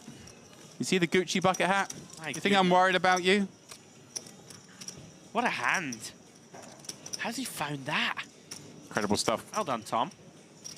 It is the MPP, that being the Mediterranean Poker Party main event, and it is furious action. It really has been breathless. We haven't had... And, like, the dealers are so competent. Look at the cards just firing back out. Yeah, can we just, like, flip a card over and do a misdeal just to give us a second? Right. I barely got time to ask some more likes. I want my pudding. He does. I didn't have one at lunch. It's not fair. Come on, guys, like the stream. Biscoff cheesecake, apparently, is on offer. Loving that? Cheesecake. Ah. I see so many of you watching now. I'm not asking you to subscribe. If you subscribe, you get those annoying pings when we come on air. I get it, you don't want that. But the like costs you nothing. Huh? You won't be bothered by liking the stream. A mere flex of... Nothing comes back on you, but I just get to eat my pudding. I know you're thinking I'm fat enough already. Don't worry about that. I like to see Demps get punished, but I also want to make this channel into the greatest poker content stream in the world. You're in an emerging situation here where you don't want me to... You want 49 likes. That's what you want. I see. That would be funny. Right, back to the action. Chun stepped out with the 7-4. Tom Bedell with a very nice candidate to peel the small, which he decides to do. Now this from Chun, I'm not sure about this one, Demps. I kind of like using this hand as a delay. Like if we get the chance to bluff later, okay. I mean, you're trying to c-bet here with 7-4 of hearts, no backdoors, Demps, into Tom Bedell and Enzo. I mean, do you just hate money? Like, I'm not sure about this one. I mean... It's mostly just because it doesn't have barrel ability down the street, in my opinion. But on the counter, I'm aware, but the counterance would of course be that, hey, these guys could be in here with sorts that can't go. Hello. Wow. Big bet. All right then. Goodness me. Well, maybe he has cracked. I was giving him credit for sort of keeping to his strategy, but all of a sudden. Now I will give him this. If we're gonna fire, we've got to fire big. Kind of trying to put a queen in a grim spot, get Jack 10, Jack 9, Ace 10, Ace Jack to full turn. But can Tom Bedell fold this king? Doesn't seem likely. I don't think so. And Chun must be thinking, how have I got myself in this situation? Oh no. Well, if he ever does a card that he can't follow up on, surely that's it. Oh, don't lead, Tom. Tom's not going to give him the chance. I'd love to see the check from Tom Bedell. Yeah, Chun, snap marks the 7 high. First little misstep from him. Credit to the heart shown. It just seemed like one of those Demps that we can just maybe just check here and maybe to try and win it later. Tom Bedell. What a beast. That hand v Ludo is outrageous. He's had a lot of outrageous hands. That's kind of the way he is. Oh, I'd love to see river check, though. You know, I like to nitpick a little. Just let your man blast it off.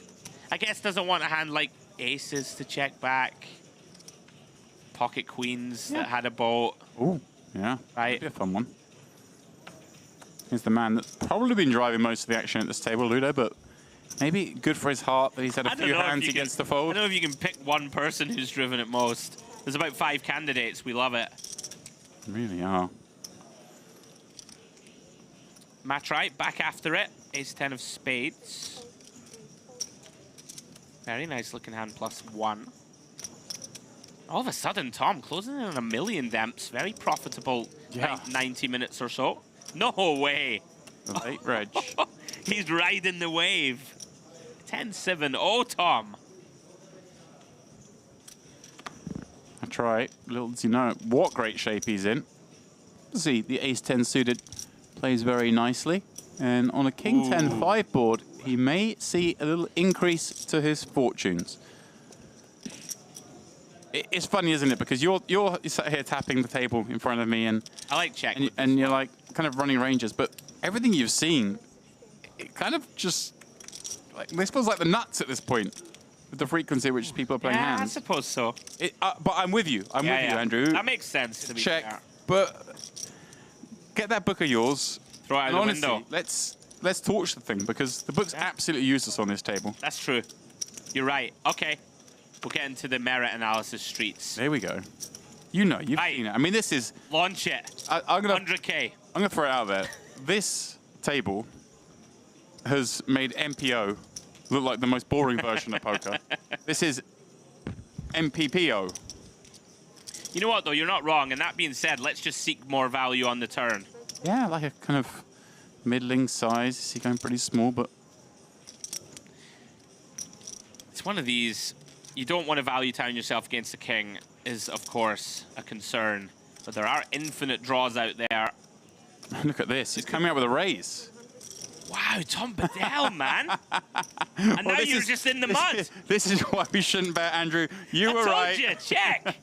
What a boss. What's going on? You were, of course, right. Is that a bluff or a value raise? Oh, that's a bluff, baby. Tom Bedell. That's a bluff with a blocker. Oh, my goodness. What a boss. Gets the best hand to fold very quickly. And it's true. What can you do with ace-10 there? You really want to strap in and just station this down on a very innocuous 6th turn. Tom Bedell dresses snazzily and executes snazzy plays to boot. Not gonna lie, I didn't expect that, Demps. I thought he'd just call in position, right? Think, well, I can just win. Very nice. Matrai probably just thinks there, oh well, you know, I've run into 2-pair, run into king, queen. Oh, you got bluff, buddy. Incredibly so. Yeah. In a hand that like lends itself to just calling the 30K, right? It was a small bet. We got a second pair. We can still call. You wouldn't expect the other person to be betting second pair a second time. So you're not worried so much about your kicker. Although in this case, he was outkicked. Now, let's be honest. A phrase in Scotland, he's absolutely done him. He's done him there. Oh, Tom, give these lads a break, would you? I mean, it's this style. It's so hard to play against. This style is the problem. I wondered if Enzo was going to squeeze it up there, but look at this Ludo with 2 9s in the big with an option to squeeze of his own. And I kind of like just set mine at this table. Right. I just don't think you get folds from everyone. And in a sense, see what Ludo decides on. In the sense that Ludo has this kind of table, has such control over this table, it feels like to me that he could just continue, but he is going to squeeze that. And I completely understand why. Because I understand too. So much action. Look at these 3 action players calling an open. There's just loads of dead money out there, right? Well, this is a big problem now. Well, it's a horrible spot, though, is it not, for Matrai? I mean, obviously we know Ludo's more than capable. We know there's going to be some loose overcalls here, so he's incentivized to squeeze. But also, when you rip it in with jacks here, it feels pretty grim, right? I think, does I think he's going to jam. No, I think he will shove. No. You've called it. Well, I think the problem with call, the reason I'm thinking... Oh, he has. Oh, there we go. Yeah, I was going to say, I think those were the high-value chips. The 100Ks do look a little bit similar to... I think, to be honest, when... Sorry. No, Tom was... I think when Ludo makes it 14 blinds, it's just like, well, there's so much dead money out there anyway. Ludo's going to squeeze, call some worse, and he has called it off. Yeah, Ludo hating life, but he's already put 14 blinds in. Decides he can be flipping against ace-king. Right then, out of nowhere, 1.2 million chips. Wow, 118 big blind pot is underway, but understandable given all the action we've seen. In isolation, this might look a little crazy. If you have just tuned in, you're wondering what's going on. Well, it's been a lot of raising, 3-betting, whatnot that's predicated this. Means Ludo is all in with these 2 9s. Matrai loving that flop, queen 3-4. Ludo's 2 9s are live, though. We see in the top of the screen there. Upside down. Oh. Someone had to say it. It's always nice when it's the person needing it. Can he find one of the remaining 2 9s? No, he can't. 10 of clubs completes the board. And great spot for Matrai, all of a sudden, up to 1.2 million demps. Yeah, I mean, you can understand Ludo there. I think the reason he decides squeeze, the only person who can have a really strong hand the way this table's been playing is Matrai. Yeah. So if you get it through him, then you just pick up whatever it was, 120k in the pot. You just pick it up. It's 10 blinds sitting there. Right, and the times that Matrai jams, a lot of those shoves are going to be ace-king. Ace-king suited, ace-king off are all going to put it in. He's not loving it, of course, but once you make it 140 and your opponent's all in for 500 or so, you got to just sigh it off and hope you're against that big slick. Unfortunately for him, Matrai with the jacks and doesn't run them down. Yeah. I wondered, like, on the flip side, you see, like, if he does just set mine, and you do connect with a 9, and, you know, 9 jack X or whatever, the other guys at the table, I think, will pay you off in a big pot, which is kind of why I thought he might call. I was thinking more in the sense that the way Ludo has the fill this table, the kind of momentum, I didn't know whether maybe that was a spot where he just elects not to risk a big pot here and just keep kind of running them over. And but everything you say, there are just so many chips out there. You can go both ways, absolutely. Yeah. I don't think you can fault either. Obviously, it's easiest for me to pick a hole in it when it's gone wrong. Yeah. If the guy is just raised folding king jack down, he picks up the pot, we wouldn't be discussing it at this length, I don't think. Even with like 10s, Matrai might fold. I thought for a second that Enzo just folded ace-9 off from the cutoff in an unopened pot, which would have been the craziest fold we've seen at this table thus far. As it is, Matrai with ace-queen off in the big. Is he going to look to try and win another big one? Seems like a pretty clear 3-bet against a very aggressive player in the cutoff. We're going to dominate that range. I'd be shocked if he didn't 3-bet this one. I still have it. What to say? Does bump it up. Very nice, Enzo. Good awareness. Ace-9 not going to play well here against 3-bet. Covering my ticket. Oh, we've got a little, What got a little notification that says best hit the buffet, James. Maybe you've been rewarded.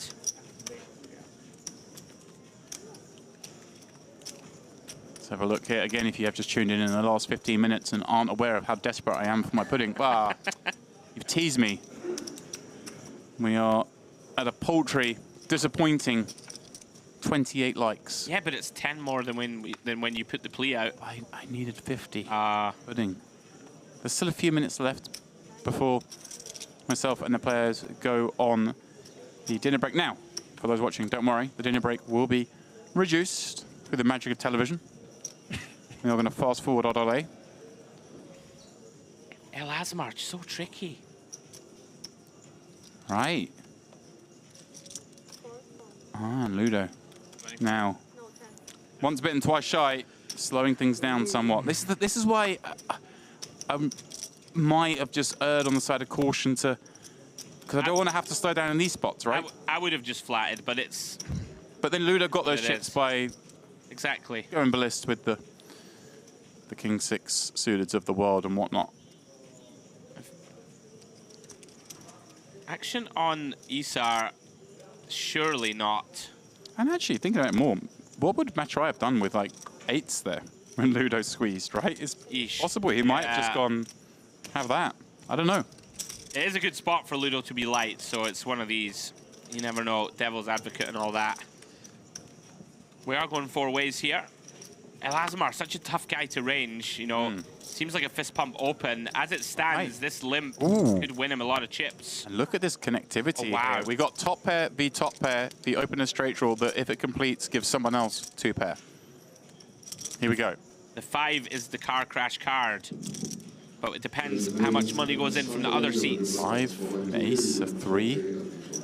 But we'll see a lot more. Even just the 10, I mean, 2 pairs will have top pair on the sort of broken-ish board. Here we go. El Azmar with the best of it. Comes out betting. Very clear call, I think, for Ludo here. No reason to do anything else. Want to realize their equity. And now Matrai. Pretty grim spot. Like his style, I think I thought he was going to fold Demps. He actually made a very visible grimace, which intrigues me. Normally when you see that happen, players fold. I wonder if Gaelic and El Azmar are paying attention to that. Looked incredibly unhappy making that call. Doesn't seem like something you would do if you had a really big hand. Izar, his hand's going nowhere. Can't imagine he can ever continue. Does let it go. So then, 3 ways to this turn. Ludo hunting that straight. Ooh. Okay. Almost a bad card when you're Ludo, isn't it? Because now, okay, I improved to a pair, but if I make my straight, it's a 4-liner. A little bit scarier. Elazmar coming out with a bet again, but such a tiny sizing, repeating the flop bet. Now, I wonder if Ludo ever starts turning this into a bluff. I doubt it with the player behind in the small. But this 9 is a powerhouse card for him. We do block 2 pairs. There we go. I thought he might. Love it. I really like this. Goes after it. Has he just got 2 swift folds? Yeah, brilliant. Okay. Well done, Ludo. He has Ludovic Gajlik winning the last hand of this feature table. 9-7 of spades. I can leave this 7 of spades. Yeah, nice. Aye. Yeah, of course. He's honest. Very nice. Tells them as it is. Well, guys, these players are going on that break I mentioned. Sad that we will lose them. We will have a fresh feature table on the flip side of the break. But we send these guys off. We see how things stand. Andras Matri with that whopping stack courtesy of the Jacks V9s in a very weird dynamic spot, Andrew. Well, for now, we will go on this break. Been told around about 30 minutes, Andrew. You and Jay will be back for more of this, the MPP main event here at the Merit.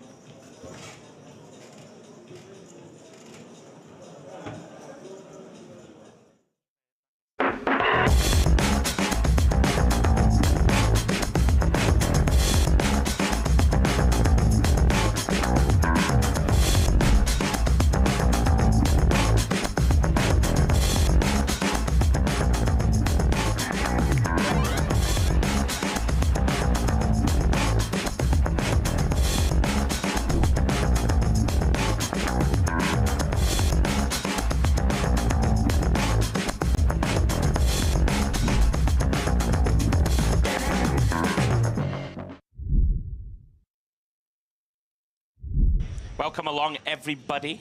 Yep, if you are joining us here on YouTube, we are streaming across multiple channels, but myself and Andrew do both have the DTD Player YouTube chat open. So if you do want to join in the discussion with us, that's where you need to be. And the discussion in the chat seems to be, that place looks amazing every time we go to the wide shot. And it is.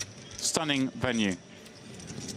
Obviously, we are somewhat biased, given that we are here on the payroll, but I promise you, this place is legit. It is legit.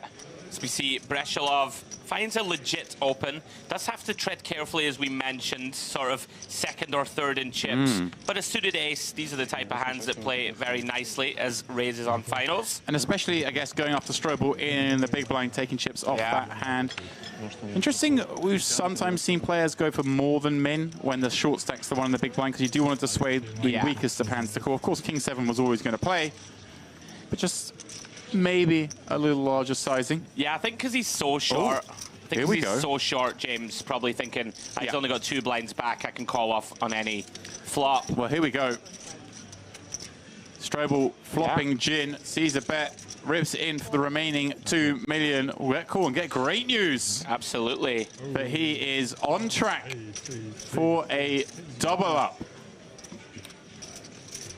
3.5. Yeah, immediate outs for Breshalov. Only the 3 aces. Does have some backdoors. Strobel will be happy that he blocks one of those backdoor, straight door possibilities. 3 of clubs is coming. Maybe not. 9 of spades. Just an ace will send Strobel out. Otherwise, we will continue 9-handed here at the EAPT Grand Final. And it is that ace, Andrew. Oh, my goodness. Breshalov finds it. And unfortunately for him, it is Adrian Strobel out in 9th place. Well, he's not hanging around. Oof.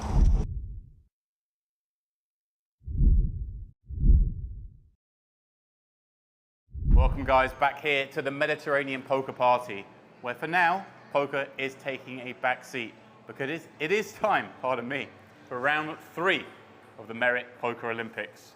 And some of you may have noticed Andrew Headley's gone under a slight change because it is now time, finally, to welcome Jay Harwood here to Merit. How are we doing, Jay? I'm doing great. Hello, everybody. Today's challenge, we are playing table tennis, and Andrew not here at the moment. If you've seen the previous challenges, like myself, you won't be surprised knowing that he's already warming up for this one, looking for his first victory, losing the 2 previously to this man, James. And well, as he says, Andrew is out there grinding, but it is now time to get bat and ball in play. Right, guys, we're back. The next challenge, table tennis. I need a win badly. It's not going well so far, Jay. This is going to be mini games of table tennis. I'm going to take on Jay. The loser will take on James. The winner is the first person to get to 5 points. And at the end, the 2 winners will play each other to find out who wins this challenge. By God, I need it. Let's get after it. Good luck. Good luck, sir. You're going to fucking need it, I've buddy. seen you in the basketball. You're good at hitting the net. Right, Not. Oh. Right, ready? Let's go. Oh. Oh, he's sharking at the lad. All right. Yeah, you can serve this one. 1-0, let's go.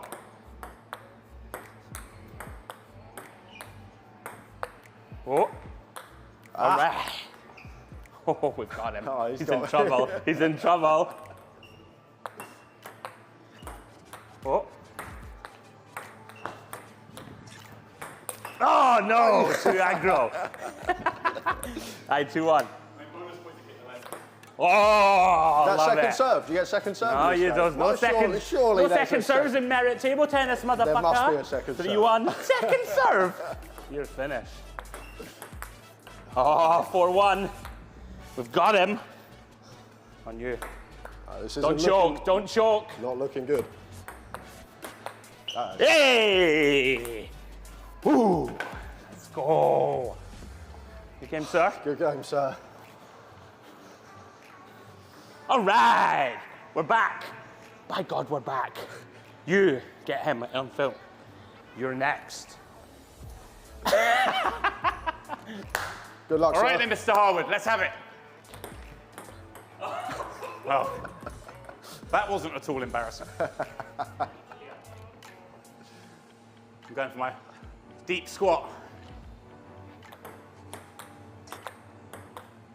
Oh, the war of attrition. That's not good. There we go, 1 apiece. See, he's the first timer here in Merit. He's not used to the table. Oh, rally.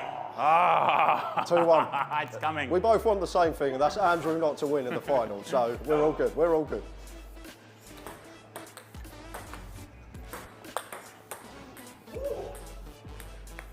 Brute power. It's the power of youth. But finesse wins in this game.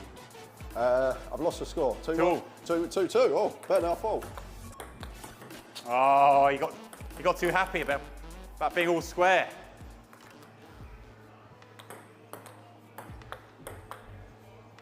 Oh, all of a sudden, 2-4 match point.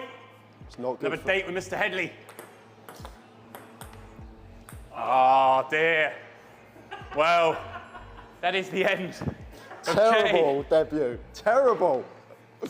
Jay, his first day here, his first challenge, and he's done the honourable thing and taken the wooden spoon away from my next opponent, Mr. Andrew Headley. The On old- the right, is it? Yeah. Is that, That's a big, you can't. that's a huge disadvantage. What is this? This is ridiculous. You just realised you've now Now seen call a the huge floor. disadvantage. Call the, excuse me, call the floor. This is outrageous. You now realise that's on camera, so they're going to edit that in, and Jay's going to have an cheating out. all the time. Every angle he can take. Oh, I'm James Dempsey. I'm the man. You should be ashamed of yourself. I don't have it. Where's the ball? Oh. Are you going to do the hand thing that we do every time? And I get it wrong every time. Film the back of this. I want to know if he's cheating, because I'll never get it. It's always in the wrong hand miraculously. Right, That one. That one has the ball. Yeah. This one. Right, come on. What's going on? Get it revealed. Fucking unbelievable. Like, every time. Whatever, you can have serve. I hate you so much, honestly. Ooga! I admire you, but I hate your very soul. Imagine losing to a man in this hat. Like, imagine that. I don't, it's something I do not want to even countenance as a possibility. Whoa. Oh, he's had a good start, the lads. Oh, the first point I've ever won off you. All right. All right. Oh, no. We're back. Oh, no. He's got this secret spin serve thing he does, and I don't think it's legal. If any table tennis people know. Could have had a career in it, mate. Nice you've had a career in something. Alrighty. Let's go. Let's go. 2-1. 2-1 to the man now who props up the table. Watch oh, no, the ball. he's going to mug me up. Watch the ball. Be the ball. Okay? You ready? No. You're all backhand, I've noticed. I am. Something You're going to play to my forehand, are you? Yeah. This serve is not legal. It's got far too much spin. Woo. What even is that? I don't know, but I'm gleeful. I actually better win We've from literally here. been waiting the best part of a week to see a victory dance out of this man. He's gone up in the challenge. I need to win because I've gone too early with the celebration. 3-1 you. I've gone too soon. I think you're there. All right, let's go. Oh, wait a minute, that's a let. Oh. There's no second serve, Jay, but if it hits the top of the net, you get a let. Oh.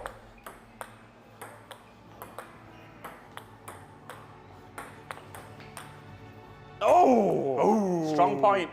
Very He's strong. put himself in the game, but no, not this serve again. I'm going to have nightmares of this bloody thing. No, it can't be legal. What is this wizardry? It's legal, bro. What is this championship You have to find a way. You have to find a way. Come on, Jay. One time. Come on. I mean, come on, let's go. We've all heard of Andy Murray. We have to take Somehow him down, the Scots man. can play these kind of racket take him games, down. but Andrew Headley, this guy, at table tennis, honestly, this is going to be embarrassing. Come on, let's go. Enough of your incessant chirping. Oh! Woo! Yeah! All right. Come on, buddy, it's going to be okay. Now, come on, I'll be gracious. Good game, James. Come on.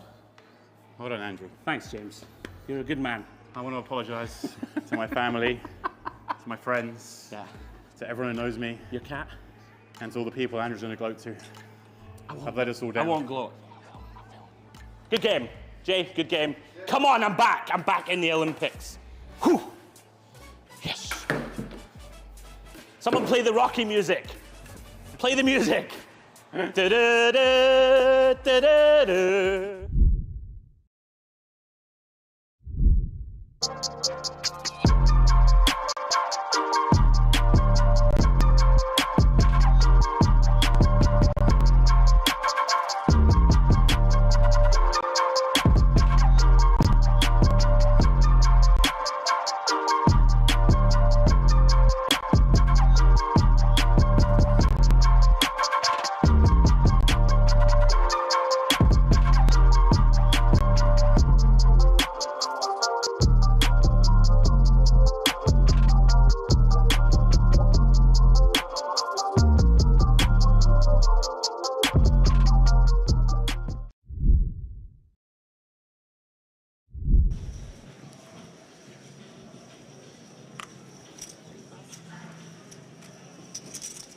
Aquino again going to be involved. King Queen offsuit is starting to move through the gears, has 94 million of the 313 million chips in play, and really is working with the big M. Momentum in his favor. Yeah, such a great feeling. And if you're the sort of stack like Kolev, you don't mind seeing the chip leader kind of pound away now, do you? It's kind of a good thing if he can take chips away from the likes of Umarov, stop these other stacks attacking you. And Levine. All right, here we go. Ace Queen, a little over 20. Now, again, Aquino hasn't been hyperactive. I think he will just call this one, Debs. Yeah, It's also one of these spots busting now, a bit of a disaster. Right, if Aquino had been opening relentlessly, then this makes much more sense as a 3-bet jam, wouldn't it? Sure. Or even maybe arguably some sort of induce, but as it is, an open gets met with just a cool and a great flop for Levine, having somewhat slow played this ace-queen from the big. Sees a dreamy looking forward. Ace-king 10, he knows this is a board the opener is going to attack, and he just gets to have way better than he's supposed to have in this spot. We know he doesn't have kings and aces and ace-king, really, bar some trappy stuff. Yeah, beautiful development so far for Levin. Well, a little scary with the club rolling off, of course. Checks it once more to Aquino, who kind of rates to still have the best hand decent amount here. Obviously a bit scary the clubs come. His opponent in the big blind can have clubs at a high frequency, but look at this. Yeah, this is a strange decision in my eyes. Is it a case, obviously, you know, a lot of the time he just has the best hand here. Well, not a lot of the time, but at some frequency. But also he can just start to put, like, the raggy aces under loads of pressure here. And he still has decent equity against a hand like ace-5, right? That is absolutely true. Well, not ace-5, pardon me. Ace-4, ace-3, ace-2, Sure. not ace-5. I We've got very bad equity against ace-5, Andrew. If Levin has like an ace-4, you know, ace-7, you know, spades type hand, he's going to have to get rid of it. So it's kind of... I kind of like it a little more on reflection. I did expect just a check, though. We can just win, and you did reference the big blind's going to have a lot of flushes here. Well, look at this. 27 million chips in the pot. Aquino has swelled this one with that second pair. Levine loving life up to now. And wow, another club on the river. Well, Levine hates this run out. Now, Andrew, given that Aquino has bet flop, bet turn been called, is this a hand that now we kind of do want to fire 3? We unblock the ace-x. If our opponent did say turn a flush, well, they might not love life anyway. What's happening here? A block. Oh, I don't know. I don't know about this. It's just a red rag to a bull. I think it could be. Is Aquino going to charge in at this? I mean, one thing I will say, with the 4 flush on the board and the ace being the diamond, a good amount of the time Levin, when he check calls turn, will have the ace of clubs, I think. Right? When he has like ace 8, or if he defended at ace 9 with the ace of clubs, he's going to continue with that card.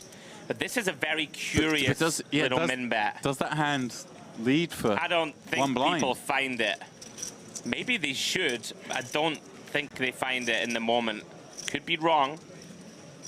Likely you're just going to check, right, and say, okay, chip leader, try and blast me off this. Andrew, I think he's going to go for this. He just has a look about him. I mean, he's going to be aware now, of course, his hand is no good.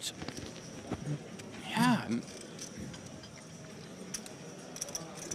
I think he might jam here. No, he's just going to go for a smaller Here raise. we go, I the like tickle raise. I like it.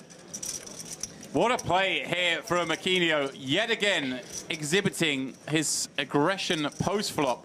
Oh, and he's made it just that little milky sizing, So right? milky. As if to say, I have the nuts. But this is like, not necessarily trying to make him fold a hand like 6-8 of clubs that maybe is called from the big blind, turn the flush. Now, basically, he's trying to make this kind of hand, maybe more the 2-pair combos, right? The ace-4, ace-5, king-5, whatever it could be in there that blocks and now hates life. And credit to Levine here. He's still thinking about this. Is he thinking, hey, would Aquino bet flop with an ace? Yes. If he had the ace of clubs, would he always bet turn is the question, or would he allow a check back, pot control with the 1 pair and the nut club, kind of allow me to make an inferior flush perhaps? Really But with this interesting sizing, hand. does this sizing perhaps even lean towards being like, hey, it doesn't have to be the ace of It clubs does. straight here? Queen of clubs for sure can be in there with this sizing, definitely. So incredible stuff from Aquino. Wow. Gets Levin to fold and now has 110 million chips. Andrew, over a third of the chips in play. I would suggest trouble ahead for the rest of the table.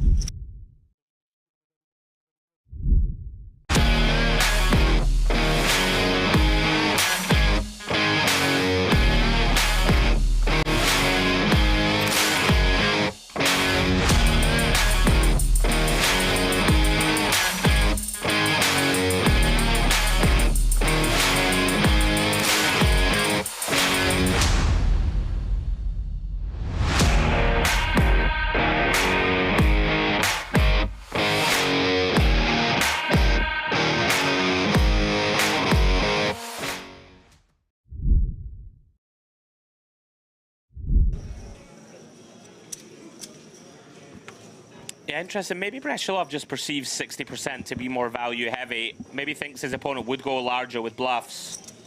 Incredible. Just got away with 2 big bluffs in the same orbit. Really extending himself here. Oh, Petachuk opening up. Kolev away from the table for this one. Bad time to miss a hand. See him coming back into frame now. I guess deciding, let's go now before the blinds hit me. I like this from Petachuk. We're going to have to find some steals. You know, we are starting to get to that very dicey stack depth. King-Queen qualifying as a raise fold. And Lasowski, Queen 7 of hearts in the big. Yeah, these are real dicey. Off the short stack, though, is going to stick around. I think the problem is Petachuk is going to be pretty tight and going to have a lot of picture cards. Oh, hello. Oh, wow. This is as cold as this could get with these 2 holdings. Lasowski flopping top 2. Petachuk with top pair, loving life on the Queen 7 tray. Oh, my goodness. This is an absolute disaster. I mean, there's no getting away from this, Demps. If Lasowski fast plays flop. Lasowski. Oh, and he's trapping. Hello. Actually, don't mind Wow, and such a wet-looking turn card that one assumes Lasowski is just going to let to bet this fairly big and leave not a lot back for the river. I agree. He has so many draws that could be bluffing here.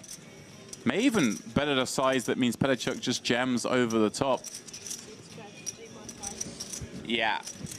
Reasonable, I think, to just jam here. I think he will shove here. You know, you're going to get called by a queen. You may even get called by a 9 Demps. Right. Very occasionally. You deny slash, you know, maybe get it in against some combo draws, but you definitely don't want to give him the free pop. Wow, is he just slow playing this? What? He's seen enough of Lasowski. Maybe he's thinking Lasowski's way out of line here. Sure. Which, if you've been watching, is possible. Oh, king on the river, albeit a club, Andrew. The club is somewhat concerning. Wow. 2/3 pot back. We have top 2 versus 2nd and 3rd, or 2nd and 4th. What an interesting river. Lasowski hates this card. Very comfortable on the turn with his 2 pair, but not anymore. This just falls into bluff catch, surely. Yeah, it does. But it's one that we do press the call button with, right? I think so. I mean, when we check, you know, Petachuk, this is super interesting. Gonna have like 10s and jacks in there, Demps? Or is he not just gonna bet 1 big blind on the flop? Is there ever a chance? If let's say we do check here. Okay. Is there ever a chance Petachuk values? Yeah, he's gonna jam. He's going for value. Yeah, does just go for value. Still has a lot of misdraws himself, and like loves this non-snap, right?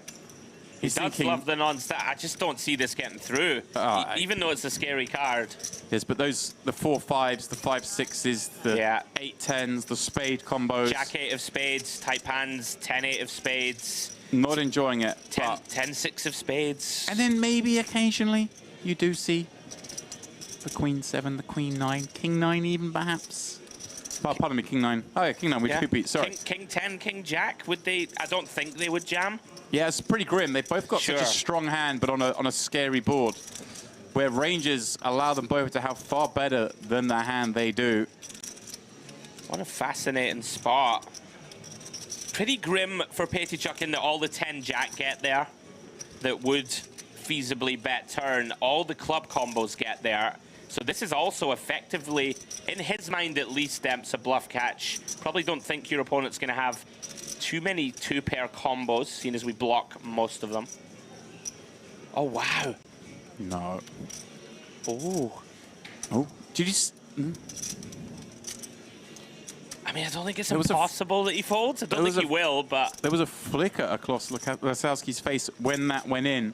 I don't know whether he thought it was a chip. Do you think he wants a call now, then? Oh, yeah. I mean, you must think you're good. And he gets the call. Yeah. He's gonna victory slam, as it were, and get the bad news that he is out. Oh. There we go. Eyebrows raise. Lasowski's race is run.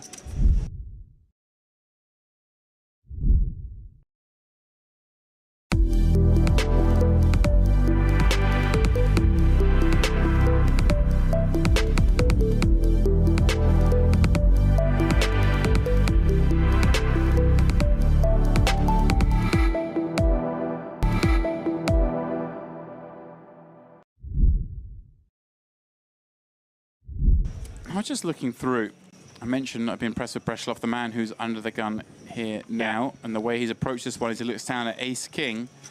And I showed a look. He was here back in 2022 for the MPP, where he came 21st in the MPP Open, 14th in the EAPT, 12th in the Malta Poker Festival event, wow, and 15th in the Irish Open event here. We had all these sort of brands here together. So 4 very deep but non-final table cashers. So nice to see this year he has got here with this big stack. And, wow, a great situation for him here because it looks to me like he may get well, we did fair amount of just action. see Umarov fold 7s from +1, which I really like. You know, again, I always ask myself in these final table moments, what are my opponents incentivized to do? And Breshelov not really incentivized to get after it here from under the gun. So 7's shrinking up as we see Levin in the tank. And it's kind of grim, Demps. You don't really want to shove, right? We're pretty shallow for a 3-bet fold. Flatting doesn't appeal. Like, it feels like if this is a Keno raising, right? Or puts with the big stack raising, we can just put it in. Yeah, this coming from under the gun. Like I said, Breshelov's played a pretty sort of snug game that I've been very impressed with up to now. Let's see, though. Oh, Levine is going for it, Andrew. Wow. He thinks he's seen enough. Has a playable one. Decides he needs to make things happen here at this FT. With all the players still to act behind. Maybe a pip wide. I think if this was ace-queen, we'd be saying it's a slam dunk. Exactly. And it's jack-suited even. You could argue with that. Here we go. go. Wow. Andrei Petachuk sees all this action in front of him and looks down at the ladies in the small blind. Now, up against Levine. More than happy to get this in. But he does have Breshelov opening under the gun. Wow. This is a little dicey.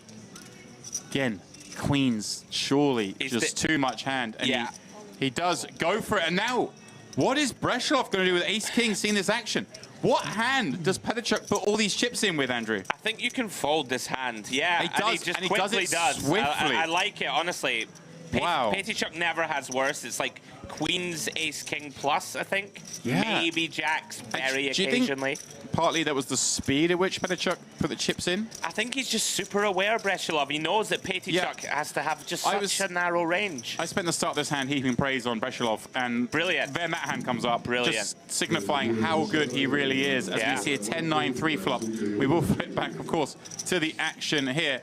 As Levine has just, what, 2.5 million chips back. They're surely going to go in now. Petachuk asks for it. Levine's like, well, this isn't great, but here we go. You figure you're going to have 3 outs here. The most interesting Breshelov, thing... let's see his face as he gets shown. Sorry to cut you off there, Andrew. He's going to feel very happy about the fold he's made when he sees it was queens. He kind of knew it was queens plus, maybe ace-king. Probably chopping it best against Petachuk, I would suggest. Great, great fold. But it means Levine is live, Andrew, of course. If it was a 3-wall in, would basically be dead here. Right. Can find an ace or 7 or queen now would do the job. Although, looking at the folded cards, there aren't many left.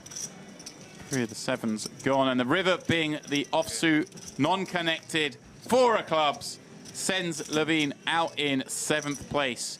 Good for 78,000. And maybe, just maybe, a little wonderment as to whether that was the time to make his move.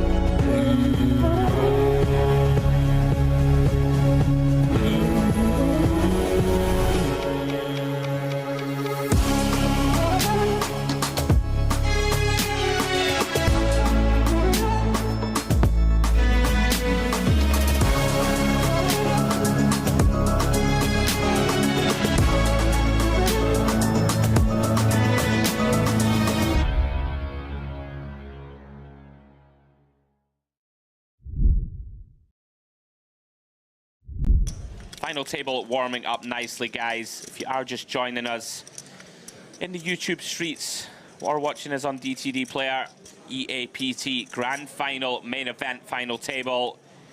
6 contenders for the title and that whopping $468,000 first prize. Fascinating to watch so far. Stick with us. We'll be bringing you coverage right till the end. Now, Kolev has just chipped down Demps down to less than 10. Yeah, in that panic zone.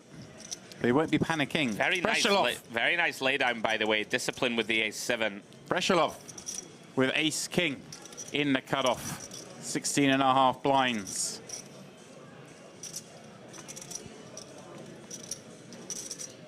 Ooh. Oh, hello. Hello. Hello. Is this one?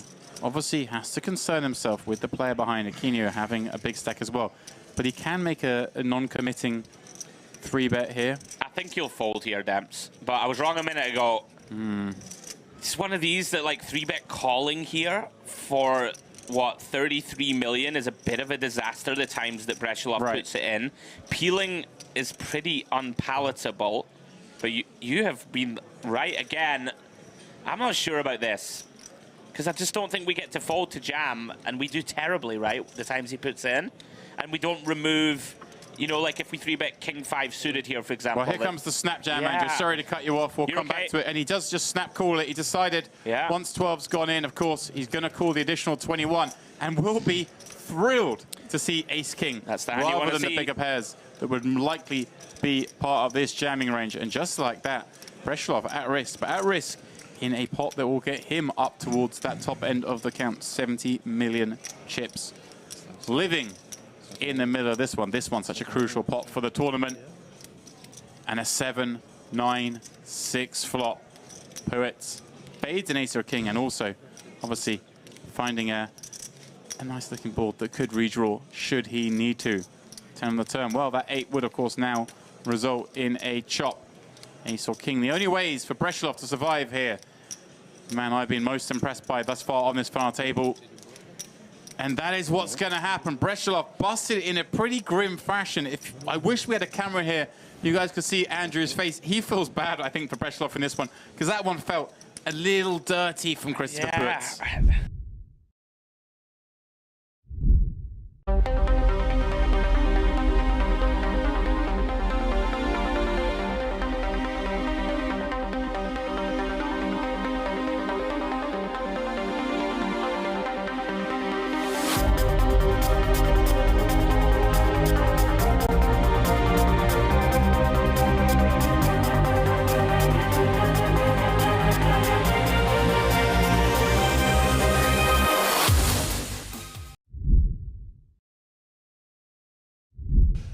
There's a time bank chip on the floor. I wonder whose that is. Oh. There's more than one. There we go. Is that like where you walk over and you've seen 20 euros on the floor and you just stand on it until people mosey on? Yeah. They mosey on away. Yeah. Very impressed by Kolev. And the longer he hangs about, he's a very dangerous player. And if he doubles, he'll be up to 70 mil now, Demps. Here we go. Aquino. Yeah. Foot to the floor. Very spicy. Didn't catch the number. Okay. Oh. Number that means that we'd imagine ace-4 gets to take 3 at a reasonable frequency. Yeah, I mean, he's not going to fold. Question is, do we just call? And it seems pretty reasonable. They are 30 bigs deep. It's a lot to jam. You don't really want a 3-bet fold a hand as good as this blind on blind, right? I like call. Now then. King, queen, queen. Very interesting.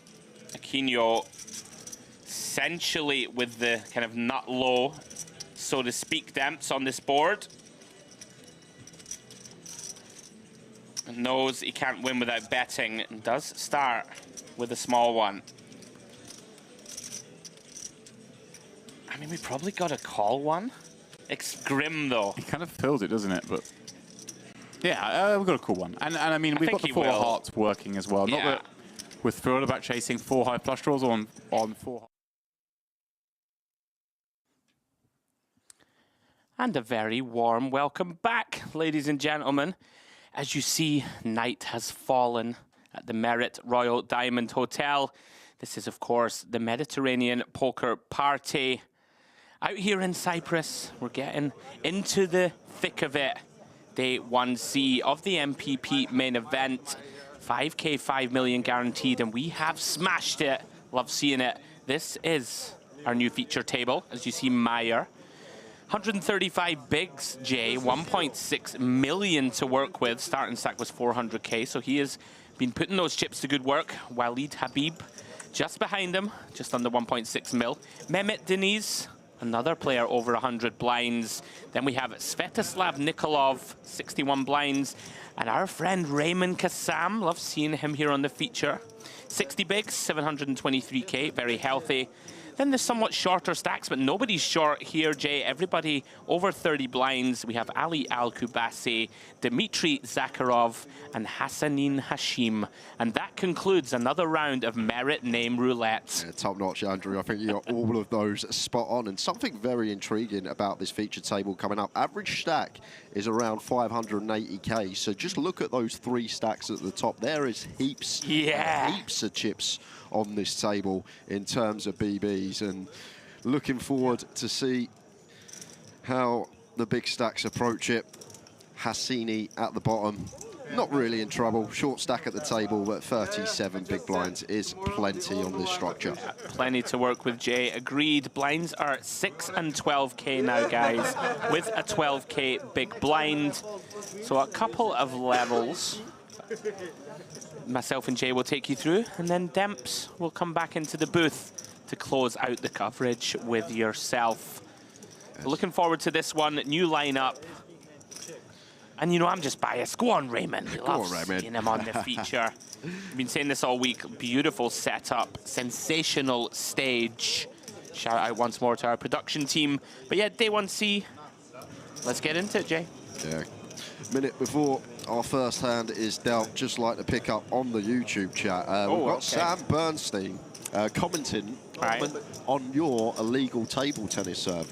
According to Sam, what you was doing in the Merit Olympics was actually illegal. Your palm needs to be flat, the ball needs to raise 6 inches above the table. So I think we need a rerun of that Merit Olympics. Well, on that note, Sam Bernstein, thank you for your input, but you, my friend, can grow up. It's not illegal, it's the Merit Olympics, mate.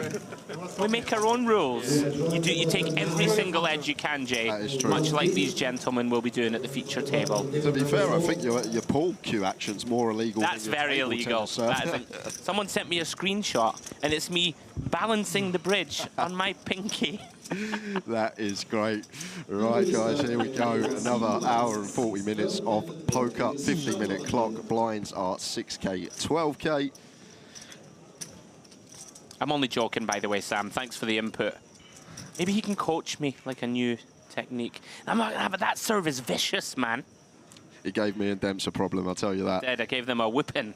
You got to do what you got to do. So we get a look at our trophy table there in the background. And our first look at Al-Kubasi under the gun. Me and Demps were referencing this. There's some right looks in this room, right? People, there's some snazzy dressing going on. Yeah, we had a man first session of the day, me and Demps, blazer on, shirt on, shades on, hair slicked back. Well, look at this, Jay. Sorry to cut you off, but our man from the UK, Raymond, wakes up with aces, hand one. That's a nice feeling when you go into the feature, right? Lovely sight to look down at. Opening to 25K, just north of 2 BBs. Yeah, Hashim gonna come along from the small. Relatively reasonable against late position. Well then, as flops go, that's not a bad one for pocket aces. Ace 7-5. We don't check that often on ace highs as the Razor, Jay, but this one? Yeah, maybe versus small blind specifically as well. Like, going to have a lot of this stuff like king, queen, queen, jack, 10-9 suited. And the times that he does have like the 7s and the 5s, we get that anyway. Oh, hello. Well, Hashim is gonna float one. Raymond loving this. Really like the c-bet size from him, Jay. One big blind, and unfortunately for Hashim, he does improve to the turn 10. Yeah, so keeping the betting lead, and now just gonna get to go bet with our top set, and may see Hashim stick around for one more now after catching this second pair. Yeah, this starts to get tricky. you sometimes feel compelled, Jay, right? Once you float one and you do improve to a, you know, a turn card as strong as this, you're like, okay, well, I do beat some barrels. You know, people are going to try and dislodge me. Trouble brewing. Big river coming. And it is an 8 of diamonds. No real draws completing, Jay, right? I mean, Hashim shouldn't have a hand like a Jack-9 here, really, ever. Hand like a 6-4 suited, about the only concern for a nutted hand. What I will say, if he's got Queen 10 off that float slot, maybe he does float like the Jack-9 suited with the backdoor flush draw. I guess it's not impossible. But obviously, as Kassam here, we're just going to go for some value and goes for big value as well. It's as he should. Overbet on the river, just slightly more than pot. Now this 10 just shrivels up as Hashim. I think worth noting also, Jay, having that queen in hand's not great, right? We want our opponent to bluff queen jack. King queen. Yeah, some random other Broadway combos. Even queen 9 would be in there, opening from cut-off as well. Sure. Very nice, Raymond. Good start to the feature. Gets 2 streets. And off he goes. I said about snazzy dressing. That's a bold hoodie choice. I'm here for it. I'm still reeling from the illegal serve accusation. I feel like Rio Ferdinand when he was told he missed that drugs test all those years ago. Oh, God, that's frying it back. I know. So that must be nearly 20 years. To be clear, I don't take drugs, guys, and I'm not regularly tested for them here at the Mediterranean Poker Party. Can you imagine that, Jay, on your way into the booth, just handed a plastic cup? Right, Harwood. Off you go. Off you go. Oh, my. Right, I'm getting carried away. We both are already. We've only just started. Back to the next hand. Justice for Rio. Zakharov now.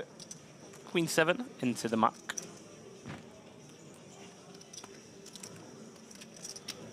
Actually going to fold round. Back to Raymond Kassam, out of the way once more.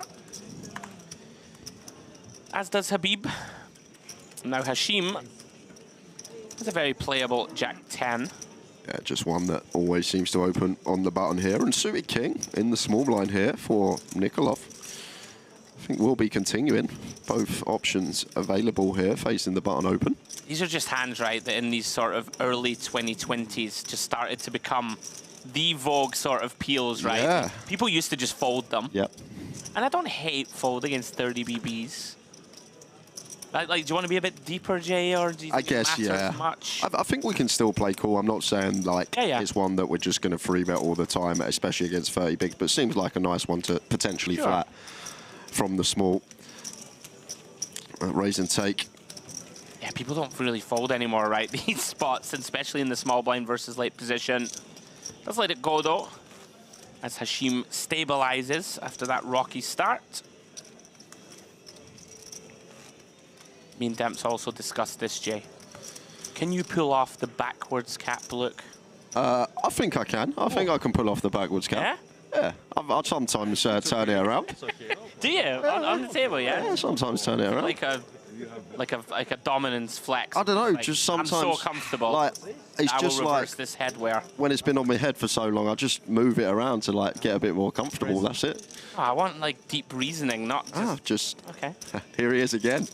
Oh, Raymond getting hit by the deck. First 3 hands, always nice. Ace King of clubs. Likely to see this one go to the big blind. Oh. Or are we? Al Kabusi. Or Kabasi, I should say. Surely not. Wow. Surely yes. Wow. Okay. Not something you see too often, but does flick and call with the suited Jack-6 from the small blind. Zakharov, pretty unappealing King 4-0, like this laydown. Especially multi-way as well. People make the classic mistake there of taking the price, but their hand is just crushed a lot. Like it. Oh my word, Jay. Well, here we go. Al Kubasi, second pair and a flush draw. And Raymond with the biggest ace of all, the ace king and backdoor clubs. Here we go. Al Kubasi here flopped a huge draw, but expect it just to go check call here when we have the pair to go with our flush draw. Andrew still beating enough hands, just happy to take the passive approach. Yeah, I was going to ask you here what you thought Raymond would choose for size. Typically when we want to go bigger, right? This isn't like a B25 type board. Lots of interactions, very wet. Especially versus small blind as well, Yeah. which is like all over that sort of Jack 9 range. I wouldn't have hated like 2/3 pot here. In any case, goes for around about 40%. Gets quickly called, of course. And look at this. Both players now with a flush draw. Action on Raymond. Jay, thoughts on this one? I think either or here, but I think our hand's just too strong with the top pair, top kicker, and the fact that Al-Kubasi should have all this suited ace-X that's going to have to call another street as well. Yeah. Yeah, likely would have heard from a hand like 2-pair on the flop, or even like bottom set, right? It's probably going to raise. So Raymond going to be aware that he's going to have the best hand most of the time. And like the 7 not really changing anything in forms of like 2 pairs. It's only really the 10-8 suited that gets there. Yeah. So hands like King 10 now pick up a double gutter. Seems like there's plenty out there to get called from. Yeah, it feels very much like grit your teeth and click call. Hope to improve. Can't really do much else. Big river coming here early on this feature. Al-Kubasi with a shade over pop back. And wow, Jack of Hearts. Oh, very interesting. And he finds the snap check, which I'm a big fan of, Jay. Yep. And this is really interesting here for It Raymond. looks weak, right? The snap check. Yeah, but it's very difficult here for Raymond. If he finds the check back here, I think I really like it because we don't really ever have a jack here. Our jack X is going to start checking either flop or turn. Yep. So therefore, if we do go for value, like it's just a lot more likely that the jack is in Kubasi's run. What a top-notch check back. Well played, sir. Wow. Loses. Gutted to see a jack, but Absolute minimum. very happy that he found the check back. Yeah, that one's really interesting. I was thinking to myself, what kind of Jack X will Al-Kubasi continue? And it is going to be this one, right? Yeah, the Jack. Jack X of diamonds and hands like Jack 10 that improve to a gutter. Probably folds the Queen Jack, King Jang variety a lot on the turn. Agreed, but top-notch check back, still Well hard done. to find. Yeah, perhaps thinking that we're up against a missed diamond draw a lot that won't pay us off anyway. And, you know, the times that our opponent has a jack, we value down ourselves. Well done, Raymond. And like probably specifically target ace 10. That's it, because ace queen's gonna squeeze free bet pre. I think it might call versus VP. I think it mixes for sure. Okay. But I'm with you though. I understand where your head's at. Easy go. Why should draw with pair? Saying easy come, aces, easy go. Ace king. Ace king check. Yeah, very nice check from Raymond. Very good card, Jack. Of course, sitting there with rivered trip jacks, you're pretty gutted, aren't you, Jay, when your opponent finds that check back. As it stands, Hashim is jack in the hijack. Gonna bump this one up to 2.5 blinds.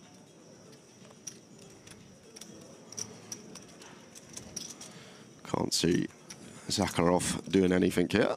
Just taking his time. Does he know what's on him? Yes, he does. Mayer now with a massive stack. Jay, 1.6 mil. Gonna defend here, is dominated. You can understand this defend though, especially with this amount of chips in front of him. Ooh, ace 6-3. Here we go. Both players flop top pair.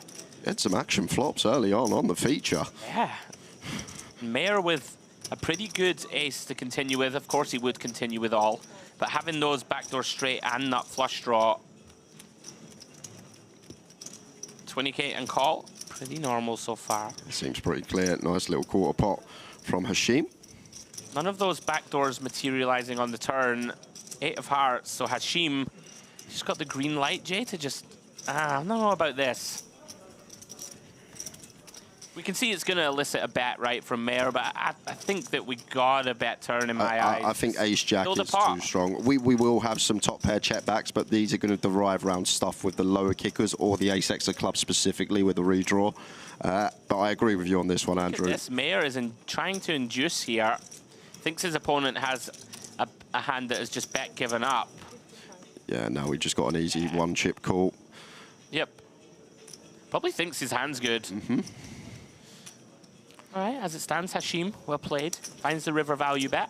And what that also does, it creates a showdown that the table gets to see, and they're now aware that we also can check back some stronger ace-X on the turn. So maybe the times we get to rivers with like king high, queen high there, we can still go for some bluffs because we get some credit because people are aware we will start checking some of our top pair. Jay, right? Yep. Bet, check, bet. The thing is, Andrew, this is the crazy thing about this game. You go back 20 years ago, the check bet, the bet, check, bet used to be the bluff line. Like it used to be so often a bluff, and then these days it seems like it's more weighted towards value. Like the game's changed in that way. Always goes in cycles, doesn't it? It does. Pretty soon we'll all be 7-bet clicking it B again. It's kind of going like that again. I've noticed it creeping back in. You never know what's going to happen out here at Merit, I'll tell you that. We had some hands when you took your well-deserved break of the day, Jay. And it was wild. It was like trying to call the action and just being wildly off pace and wrong every single time. It was great. It really hurt my feelings. It happens a lot in poker commentary. You never know what's going on inside their head, and you can make assumptions, and sometimes they do a completely different thing. But here we go again. Once again, ace king out there. This time for Hashim. He's not going for this one, is he? Okay. Jack 6 suited. Was a bit out the realms. King 6 off would have been a wild one. Now Zakharov, King Jack off on the button. You're not thrilled with it, Jay, against an early position raise? Yeah, versus +2, maybe one that does mix in some free bets from time to time. Well, you might have called it. Here we go. Unfortunately for him, he's running directly into a big hand.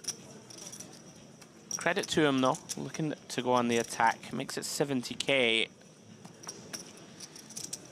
Hashim, basically 40 bigs effective here. Feels like one that we just rip it into. Me, Jay, the offsuit variety. Agreed. I think our 4-bet not all-in range is going to be super condensed to like aces, kings, and then maybe like the ace-5 suited as the bluff. So I agree that this one's going to be getting sent, but maybe not. Hashim. Giving respect to this 3-bet. I guess the good things that can happen, Jay, you keep in those worse aces and king X that we can get to stack off when we both connect. But now you have this tricky situation developing, 7-5-4. Zakharov doesn't like this board either, Jay. 55. Does decide, need to try and win this one now. You know, dislodge hands like this that like kind of struggle to continue, like an ace-queen, ace-10 suited. Of course, like some king-queens, we can get rid of them. Yeah, agreed. It's an interesting one for Hashim facing third pot here because I think ace-king probably does want to stick around for one. I mean, if we're just calling pre, we gotta call. It doesn't feel good. But I think we just this is the problem. Like with the flat out of position, the times that more often than not we're going to whiff the flop. So the times that we do out of position and we're met with that c-bet, very hard to continue and likely to get bluffed off the best of it. Whereas when we just send it in for the full tee, we take that option away from our opponent. Absolutely. Loving that, by the way. The first little. Well, I was going to say white lie, but absolutely blatant lie at the feature. So it's never easy when you have queens. 7-5-4. Got King Jack off, mate. He didn't say that, did he? He did. I believe so. To be fair, first session, me and Demps didn't even do much comms because the table talk was so good. They were just chatting about everything at the table. It was all going on. I apologize if I've misheard, but I'm pretty sure. Loving that anyway, just, you know, having the gall to just barefaced lie when you're going to be outed in about 30 minutes' time. Action round to Al Kubasi. 9-10 off in the hijack. It seems like one that's always thinking about getting involved in any given spot. But not this time, 10-9 off out the way. Ooh, Zakharov finds the butchers.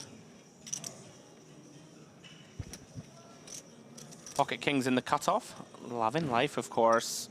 I like this, kind of trying to take time, Jay, as if he's, I don't know if I can open here. The classic one. And Mayer finds a playable hand.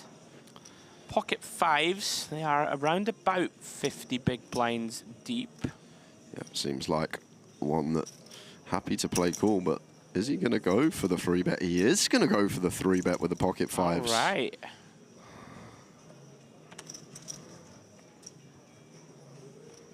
Yeah, people tend to flat these, but there are going to be some 3-bets in there. Maybe not with a hand as low as fives. I think like 8s and 9s and stuff have some more 3-betting going on in general. Zakharov loving life here. Yeah. With the kings. It just seems like a nice one to just flat in position. The fives are going to be getting some bad news here. I guess we double block ace-5 suited to prevent the 4-bet jam. Well, the 4-bet's coming regardless. Please. It starts getting murky now, is the situation. You know, you can be getting bluffed here. Do you ever level yourself, Jay? But it's gone chunky. 180K. Meyer now. Pretty grim spot, Jay. Yeah. Haven't really peeled this one now. Don't really want to jam it in for 50. Like Zakharov's put in like just under 30% of his stack here as well. Yeah. Let's get out of the way. After 30 minutes. Love this guy already. Do I have to look at the stream? I can say only for you. He didn't lie. Loving that. Very balanced in the... King Whisper. This was a bit our secret. So he lied the last hand, but he told the truth this hand? I think so. Oh, okay. I like it. Nice little bromance going on. Sorry? Little bromance, very cute. We're holding hands under the table when we're not in the hand. Yeah, of course. Beautiful look, guys, at our main event trophy table there. We will be awarding that I had 4-4. when we conclude our coverage on Sunday. Jay, me and you will be here, taking everybody through that final day of this 5K 5 million. Sometimes. Or ace king. Yes, Ace king. Like yesterday. What about this from Hashim? 4-5 suited from Gun. 26K. Round to Zakharov. Not going to be continued. I don't think so. With Queen 4 offsuit, but having a little think up.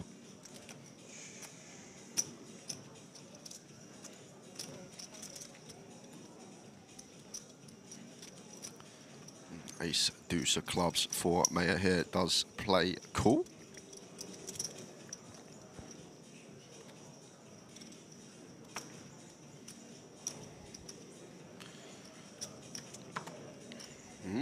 And Kassam here, King Queen in the small blind. And probably one just going to call versus gun. Maybe if this was MP open, LP flat, more reason to squeeze, but he is still going to take the squeeze spot here, and terrific timing because Hashim with just 5 high here after opening from gun makes it 85K.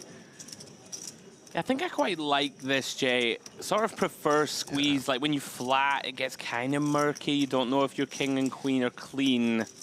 Not a bad one to use as a 3-bet bluff. Hashim is a character. I'll let you in on a little secret. Right, I've played a bunch with him before. That makes so sense. I wouldn't just assume that it's hand over here, but he is going to get out of the way. And Mayer, problem with flatting these ones when it gets squeezed, wow, is going to call in position. And that's probably down to the size that Raymond's 7 gone bigs, for right? it. It seems very small after the open and call out of position, like could probably I would go agree 10, with that. 10, 11 BBs here, I Andrew. would definitely agree with that. As it stands, Jack 8-3.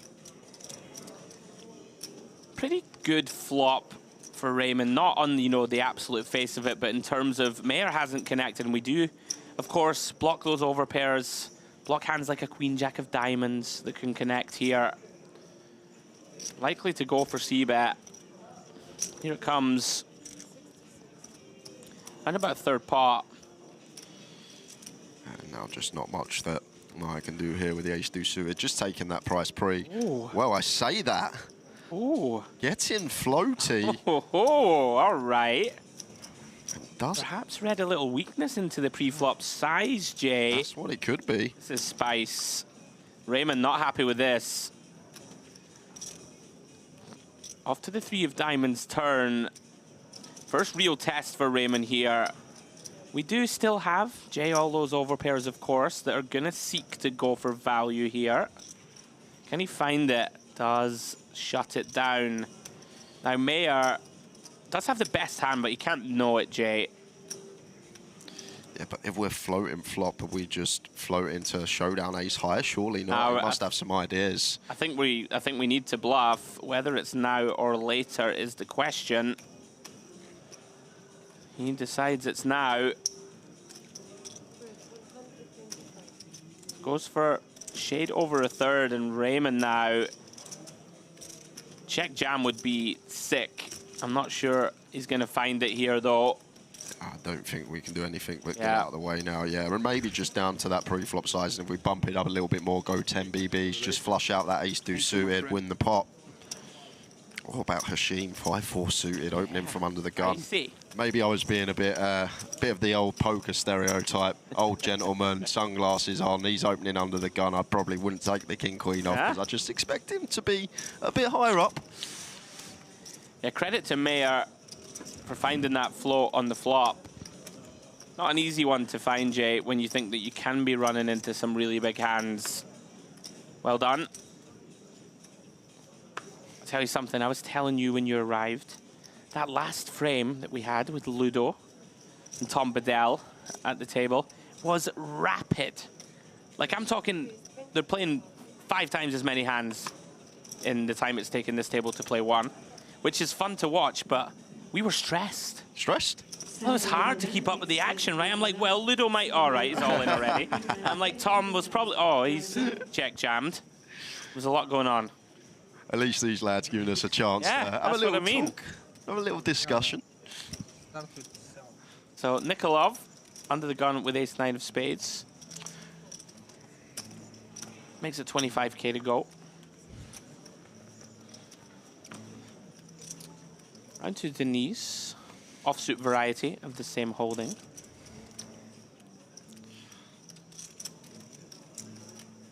Like this is already hand over, I'm telling you. Really? It's absolutely insane. Aaron, maybe Denise thinking about going for the free bet here, but much prefer this. Like the ace-9 off, the ace-8 off from cut-off and button, prefer going after the MP opens. So just out of there and over to Hashim in the big. Ladies 7. A pretty dusty looking queen 6 versus under the gun. Not loving this one. Yeah. Never quite know with this man. There you go. He's in. He's in. He's going to take a flop. And very interesting flop at that. Queen, Jack 10. Hashim top pair. One of these boards, Jay. And already... The gun gets to go after. Already as Nikolov, I'm just thinking about the triple on most runouts with this particular hand. It just seems too good. Especially when the diamonds brick out. We get the check call, then fold on the river. So should be in his head already, just recognizing this is a board with our hand that's going to be a nice potential triple. Yeah, the old classic block ace king, block king 9, and block 8-9, blocking all the straights. Plus, we get to have all the sets, all the 2 pairs, all that good stuff. Well, it's a very nice turn card for Hashim to see. Deuce of hearts. Just so tough, these spots. Yep. Let's see how Nikolov proceeds. I just think our hand's too good as a bluff candidate, Andrew, especially like the times that diamond brick out. We've just got an easy triple. And probably wants to size up here. Yeah, very nice. 80K. This is nice stuff. 2/3 pot, just recognizing this is our board. And our hand's just a brilliant candidate to choose. And Hashim now... Yeah, this is grim. Difficult spot here on the turn with his top pair. Is he going to strap him for one more street? Oh, he is. And I'd love to see a brick river here. Nikolov, of course, not loving life, but the big test is imminent. River card coming. Oh, and he gets there with the disguised 8 of hearts. Makes a straight on the river. It's just just too easy, Andrew. It's just, we want the offsuit 4 or something. See if he's got it in the locker. The interesting thing, Jay, you feel like if he didn't get there, he'd go all in. Now that he does get there, will he still jam, or will he go for non-all in and try and get paid by, you know, 2 pairs, king, queen?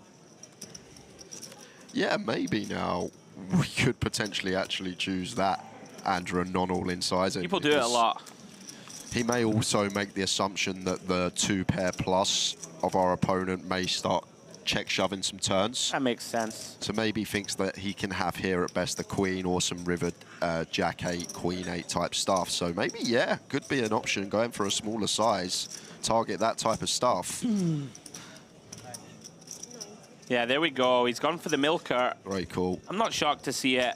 Yeah. I think people recognize that, you know, Hashim is going to have a very hard time, Jay, calling a shove. Yeah, really good shout, Mr. Headley. Got it spot on. And this is just gross now. It is the classic, though. You got to try and find the bluffs.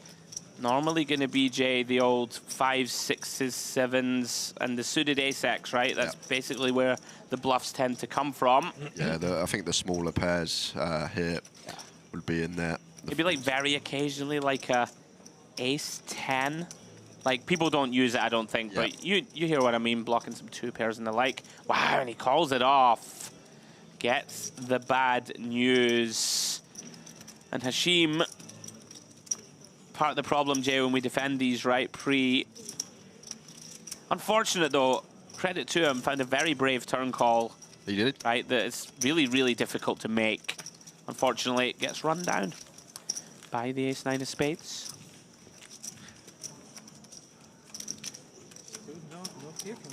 The reason I asked you the question there about will we go non-all in, like in my eyes, it's a bit of a tell. Like if we're bluffing here, like do we really bet a 3rd, right? Like, yeah, you hear me, right? Yeah, People I do hear just you. send it in there when they've got like, you know, you don't bet a 3rd pot here with pocket 5s, right? It just seems like a complete exploit on that river. That's exactly what he's going for. He's just condensed his opponent's range to a queen at best, maybe some river 2 pairs, and therefore targeting that proportion of Hashim's range. I like it. Yeah, I loved it. Yeah. Once you mentioned it and you actually think about it, take a step back, it makes a lot of sense.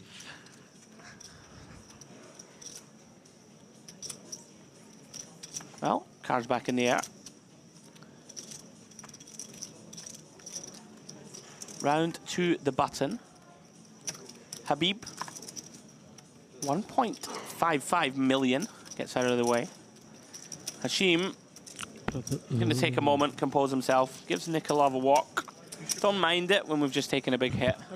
I think it's always good when you have these on-the-line decisions, when you've just lost a big pot, to just go with that approach, go with the fold approach rather than the call. Just have a handoff, have a breather. Not saying we're going to have ace-10 there and fold it, Andrew. Yeah, yeah. These hands that are right on the line where you can go either way.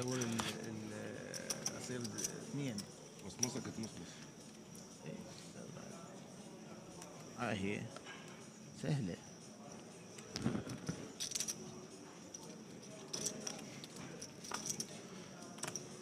Oh, Zakharov, the Cowboys, 2nd time already this session. Yeah. From under the gun. He's very deliberate. One thing I will say, credit to him, he was tanking with some hands that I didn't think was necessary at all. But he is balancing that out and tanking when he's got the goods.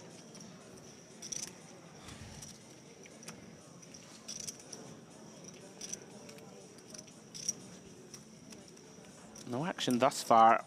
Now Hashim, Jack 10 off. Let's get out of the way. No, he doesn't. Does he? No, he does. Call. Yeah, he's in. Sorry, a little confusion there with the old graphic switch. Dicey waters once again for Hashim. Al-Kubasi gets out of the way with the 10-4. Could be trouble. Mercifully for him so far, Queen 7-7.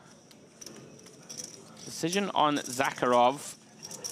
Doing any checking here, Andrew? Yeah, lots, I think. Yeah. I think it's a nice one to use. Yeah, very nice one. Not too much to protect from, and you can let your opponent catch up or bluff. Catch up he does. Jack of Hearts turn. I think it's really nice to check as well because we still get to get it in by the river with the stack size in question. We can still get all the chips over 2 streets. Yeah, I mean, this is potential pain for Hashim. He's going to be compelled to call one, Jay. And as played, it's tough to blame him. Our opponent could have some delayed bluffs. And this is dicey stuff. Makes the call and improves to 2 pair, but those 2 pair are, of course, no good. Kings and 7s beating jacks and 10s. They're just going to be... Oh, did Zakharov check? Wow. Oh. And he's very frustrated. Somewhat surprising, Jay, to see river check. You don't really want to let a jack check back, right? Like, ace-jack's not going to value bet. Yeah, it's strange one. I think it's one that we just have to go all in and target a queen, target a non-believing jack. Hey, I'm losing chips. Like ace king, not a thing. King 9 suited, not going to call with a gut shot on the turn. 8-9 suited, not going to call with a gut shot on the turn. So we only really lose to some slow played 7s. Yeah. Hashim might have called off there too, with the jack and 10 blockers to like full houses and the like.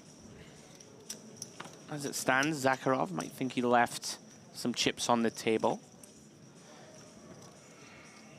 Still picks up a nice one.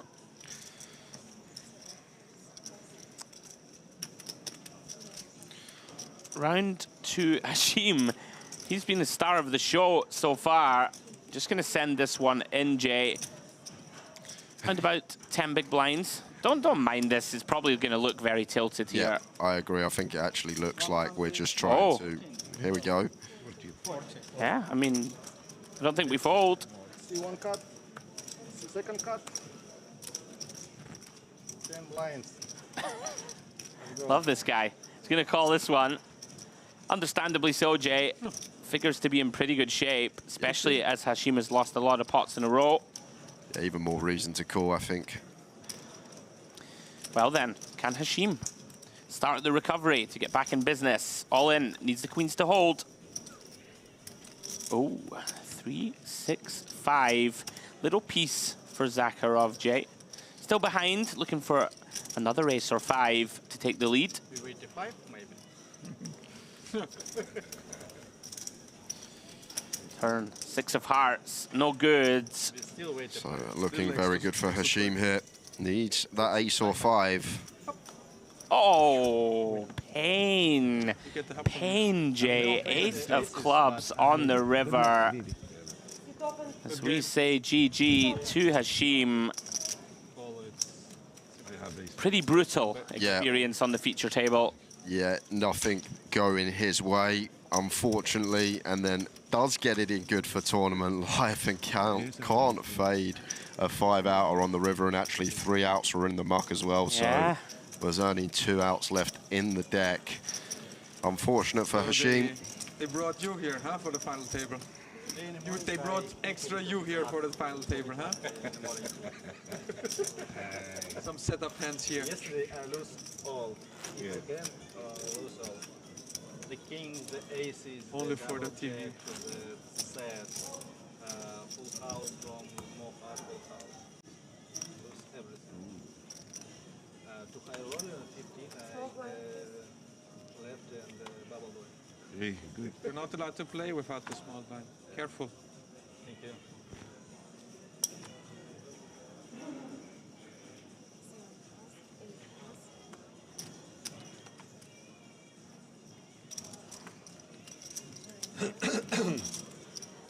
Round to Nikolov.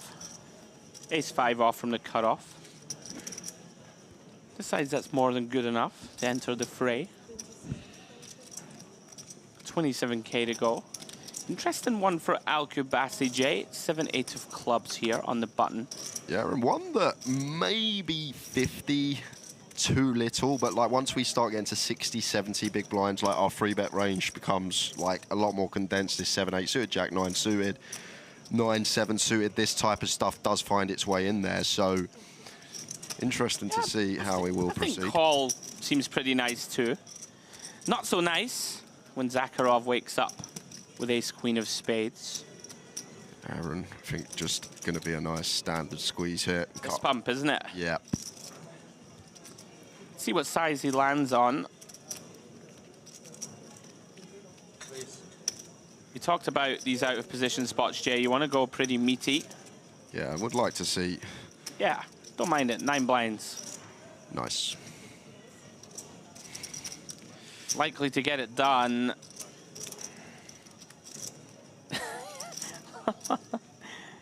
Motions that he's going to eat. I'm not sure what. Eat the stack, eat the chips. How spicy is Al-Kubasi feeling? Here we go. I think it is one, Jay, that kind of wants to continue. It starts to get dicey, you mentioned, at this sort of depth. He only has about 50 effective. And what a flop for Zakharov.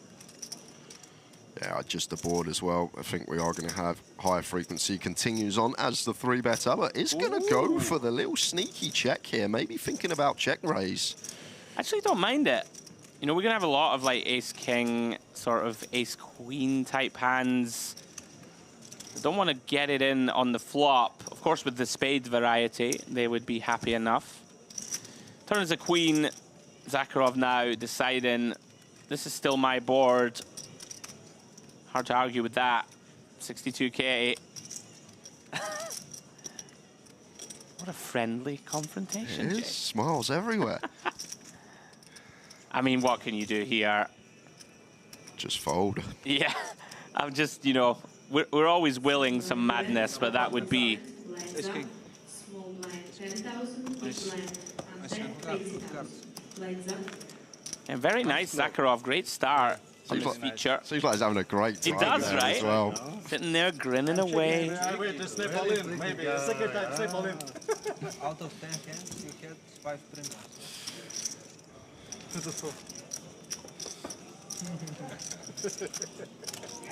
I mean, it's pretty easy, Jay, right, to have a good time. Yeah. When you're just crushing and winning every pot. That is true. I want to see the guy on the monumental downswing, having like a Ace real 5 is premium. sunny disposition. Beautiful. You want the blood. I just want a guy to get absolutely smashed and still be like having a good time. It's premium. That's a real challenge.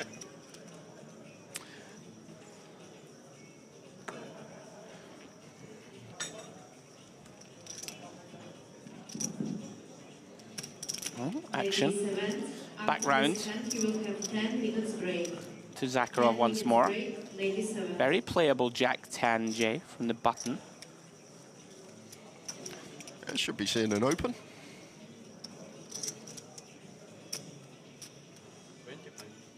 There it is, 25K. Mayor, King 9-0, figures to do okay, of course, against button opens, but typically one we get out of the way. Round to Denise. 3-4 off. These two very deep, but decides just to let it go. Zakharov. Biggest mover so far at this feature table. So welcome along, ladies and gents, if you are just joining us. Mediterranean poker party now in the fullest of full swing. Live coverage here. Main event day 1C. $5,300 buy-in, $5 million guarantee, Jay. And we've already smashed the guarantee, which is great news, of course. Still late registration, I believe, up to level 10. And there's also a turbo flight going on this evening, so pretty awesome. We absolutely smashed it in the 2K. Got 3 million in the pool. There's only 2 million guaranteed. Pretty encouraging stuff to see the 5K following suit, my friend. Yeah, and it's just credit to the event that's been put on here. Was expecting it to get smashed out the park. Yeah, here comes Habib. First look at him. Big stack. 1.5 million. 10-8 suited under the gun. Putting those chips to work. Zakharov just in every pot at the moment. Might be in this one too. Ace-4 of hearts in the cutoff. Yeah, it seems like one that is going to continue at this stack depth. Probably just in the form of a call. But maybe, if he's feeling good, might put in a small frequency 3-bet once in a while. That is just going to take the approach you expect to see. Yeah, very reasonable.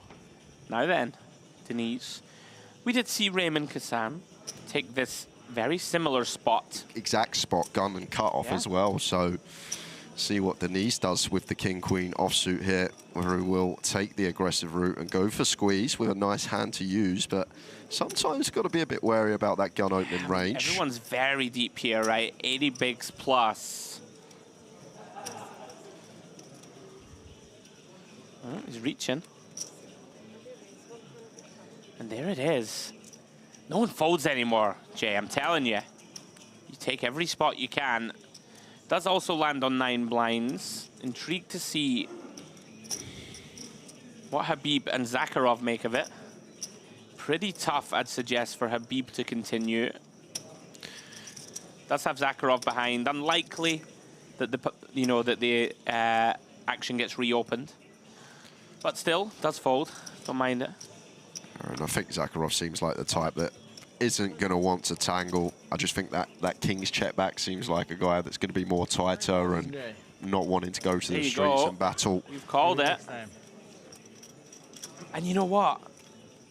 In a really well-structured tournament where, dare I say, there are going to be a lot of soft spots out there to find, I really don't mind it. Yeah. You know, you don't always have to play inflated pots with strong hands, we'll call it. Like Ace-4 suited, okay, it can play well, but we can be in really bad shape here. I don't mind it. I think it's fine. I think it's fine, especially versus 9 BBs. The Raymond spot went 7 BBs. The Ace-2 suited had a much better price to continue with position. Yeah, great point. Okay. I wait. Nikolov. So I'll make that Ace-9 suited work from under the gun. Earlier on this level, in there again. This guy's a character. I'm loving him. I'm absolutely loving him already. He tanks every hand, no matter what he's got.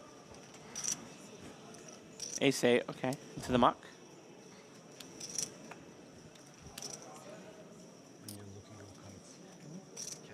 Oh, that's nice. Look, he's telling him, I can see your cards. Be careful. Okay. I will try this because they are a little bit. Yeah. Always good to see you, right? Yeah. They are like a little bit harder. Yeah, harder. What was that controversy that we had a couple of years ago, wasn't it? It was old Ali Msirovic, and he got kind of caught looking at the cards of his neighbor, like glancing through. You're not a social media guy. I'm not. I know that. Yeah, he kind of got rumbled. Yeah. Okay. Like this. Yeah, and like made a kind of sick hero call where you would never call unless you knew. That's pretty mad. Yeah. Yeah, Always nice to see, though. Yeah, very nice there from Denise. Big fan of that, Andrew. Good stuff to see, especially on the feature as well, because the rail's quite a little bit higher. So when you are peeling your cards, can sometimes be prone to flashing one of them. Yeah, we had the opportunity to sit at that feature table today, didn't we, Jay? I loved the felt as well. Felt was just so smooth. Credit to you for not bragging there. I'm really very proud of you. We see Mayer raised to 26K. I hope this is true. We were playing the Merit Olympics, guys, and Jay whooped me and Dempsey at the old Indian poker.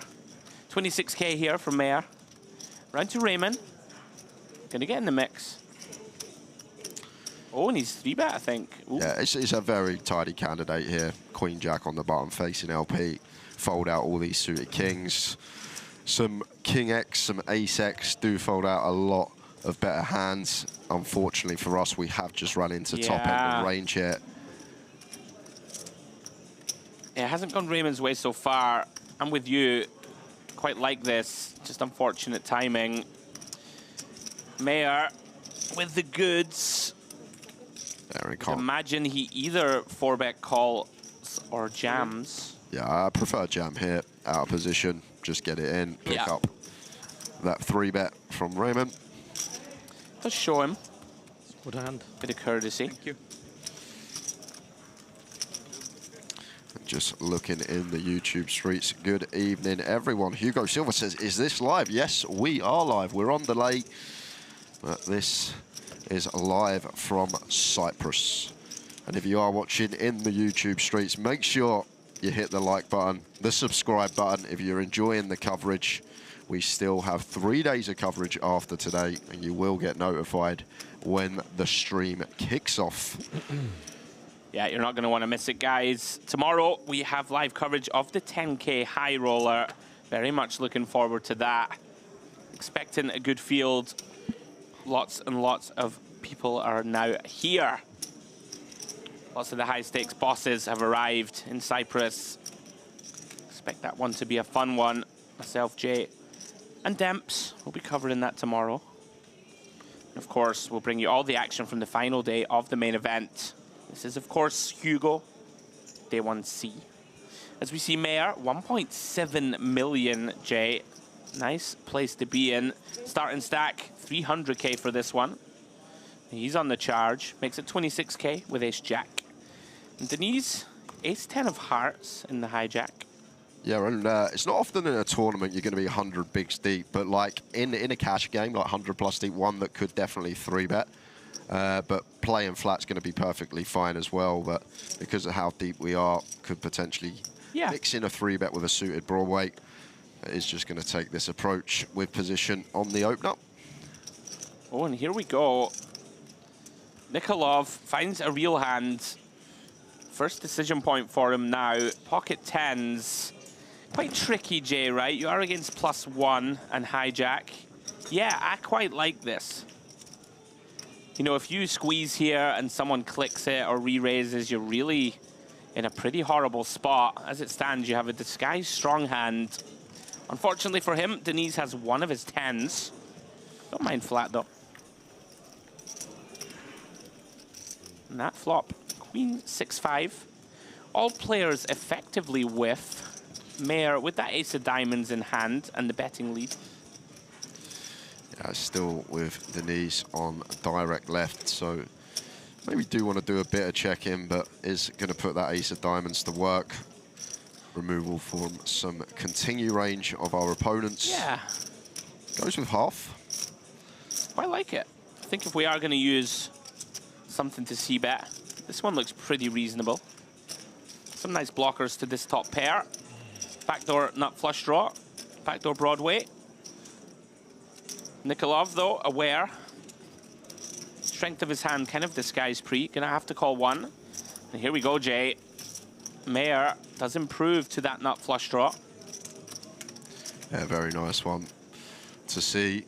Potential 2 cents and barrels in as well, because we're like the 7s, the 8s, the 9s all going to be in there. Even 10s, as we can see, 10s and jacks at some frequency that don't want a 3-bet. And even a hand like, let's say, Queen Jack of clubs, Queen 10 of clubs, this type of stuff is in the blender. Yeah, very nice from Mayor. Second barrel, and he does find the second barrel, sizes up to beautiful 60%, does the trick. Yeah, really well played hand by all. Very nice. Mayor on the charge. Great feeling, isn't it, Jay, when, you know, these... everything's kind of going right? This semi-bluff, just snap, gets the job done. Hello. Hello. And there are the chip counts. And Mayor, 1.8 million. Heaps to have at this stage. Average stack at the moment around 700K. But Habib and Denise with plenty as well. All three of them north of 100 BBs. And even bottom of the shop, Reman with just 34 bigs. It's plenty of chips to have on this structure.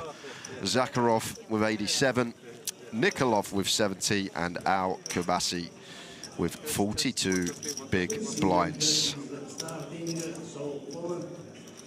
Yeah, a whole bunch of chips on this table. We could be in for some fireworks. Okay, please reverse the blinds, 1.5 thousand, 2,000 blinds. For the time being, everyone's sort of jockeying for position. We haven't seen any like craziness, but just some very nicely executed poker. We like craziness though, Andrew. Yeah. Come on, guys. Somebody punt it off. It's only been 40 minutes.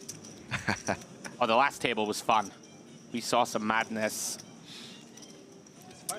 Denise, another playable holding. King 10 of spades, +1. Bit chaos in the background. 7 sockets. 8 pass. Let's open the pot. 9 pass. 9 pass. It's like 26K. Ah, blinds are up. Can't be 26K. Blinds are up, Jay? I think they are up now. Yep, 10K, 15K. Okay, that next makes hand, sense. There I we go. believe. 5 call. Round to Zakharov. Is going to defend here with the 3-4.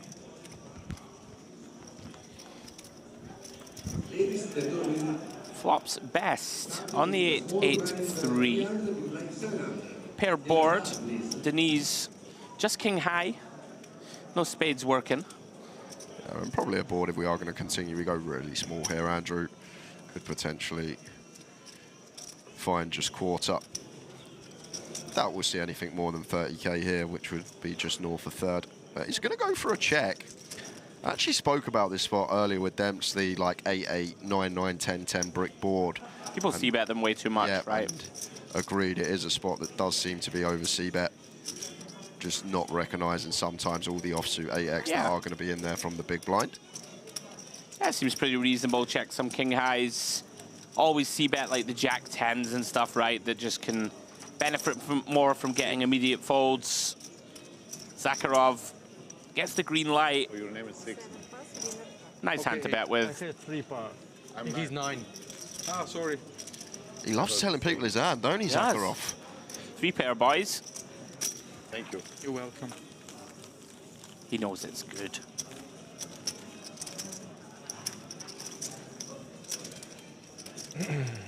Another look there at our beautiful feature table. Zakharov having a great time. I love the little sponsorship strip round in the white lights there, the rim of the table. In partnership with Ocean Bet, Merit Poker, Lux and Pay. DTD player. It's all happening. I know the players love Lux and Pay, Jay. Pretty convenient way to get yourself regged into all of these tournaments. One app for all your bankroll. One of the best. Wallet needs. It's unreal how easy it is. It's the best, honestly. It's just so helpful. Used it. Been using it a couple of years now, but like Ireland this year is so great as well. It's so easy, especially like when you're rushing to make late reg as well, and you just quickly go on your phone. You can buy them via your phone, and then go to the desk, get your seat. Oh, it's class. They even have a MasterCard. 6 is a crazy now. man, so You can. They have everything, honestly. 30 currencies. 5 is a lucky man. Just so helpful when you go to the casino and you want to reg a tournament. Couple of clicks of the button, and then you go. Highly recommended. Round to Al-Kubasi, 6-3. I doubt he's going to open. Starting the mind games now. I'm kind of loving Zakharov. He's like talking him out of a raise already. Oh, wow, and he is going to open. He's talked him into a raise. Sorry. It's okay. Now this is spicy. Big sizing. Wonder if you can read into this, Jay, sometimes, right? Like this large size. He's timed it well. I'm going to take it down, runs into 2 very weak holdings.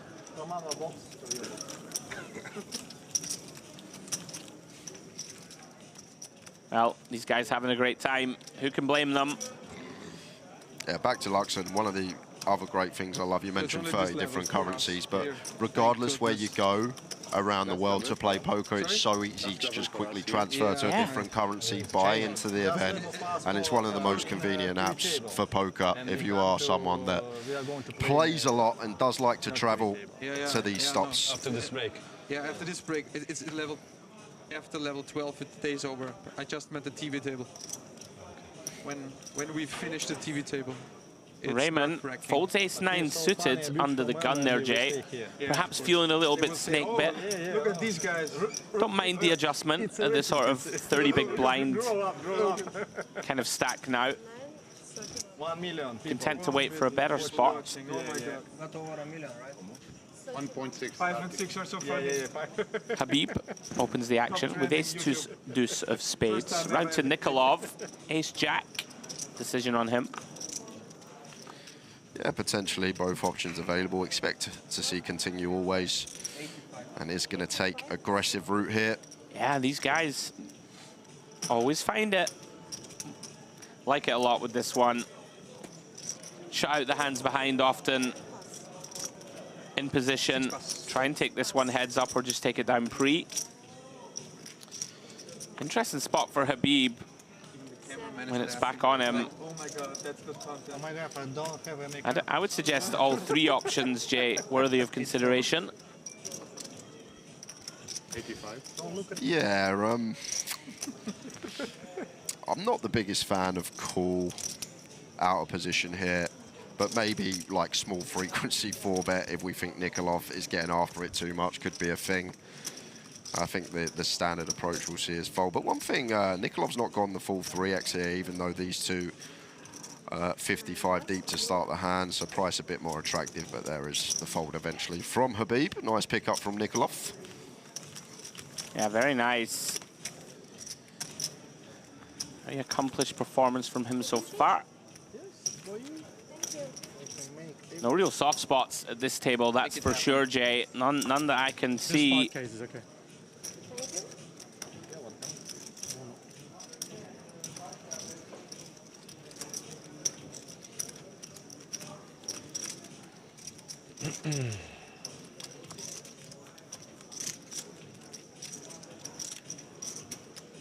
If you are just joining us, guys, this is day 1C of the MPP main event.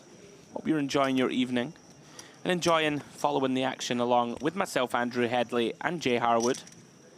If you are railing us on YouTube or on DTD Player, Only saw a picture. of course we are coming to you on multiple different channels. Please feel free to interact. Any questions you have for Jay or myself, get in the mixer. Let us know what you're thinking. Let us know what you're up to, what you had for tea, what you're having for dessert, who you want to win, who you want to see bust. Yeah, get in the mixer. Nikolov, well, pocket kings, Jay, from +1. Zakharov, what a character. Signature tank.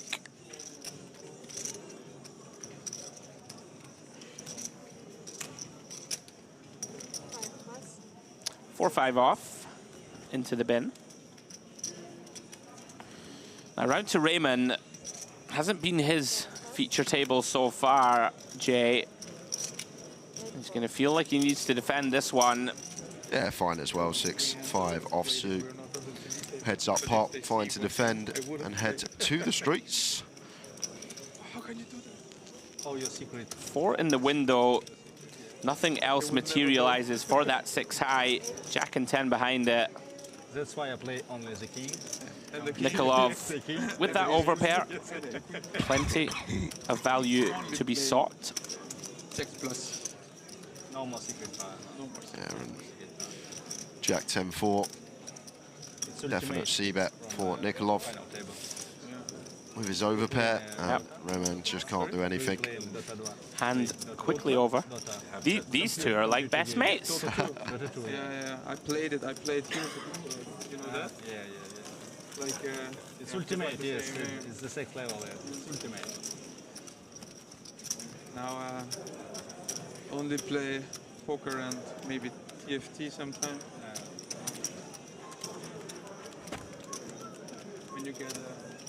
When you get a kid, no time for games anymore. I have 1 kid. Me too. And one what? And 1 for future, maybe 1 month. Okay. Oh, congratulations. Enjoy the time off. I have very understanding wife. I said for her that I want to play in poker and keeper. I'm from Russia, and he's 8 months of this one. Okay, you can go. It was the same thing with me when my daughter was born. I went to Cyprus at 2022 and was also like 8 months pregnant.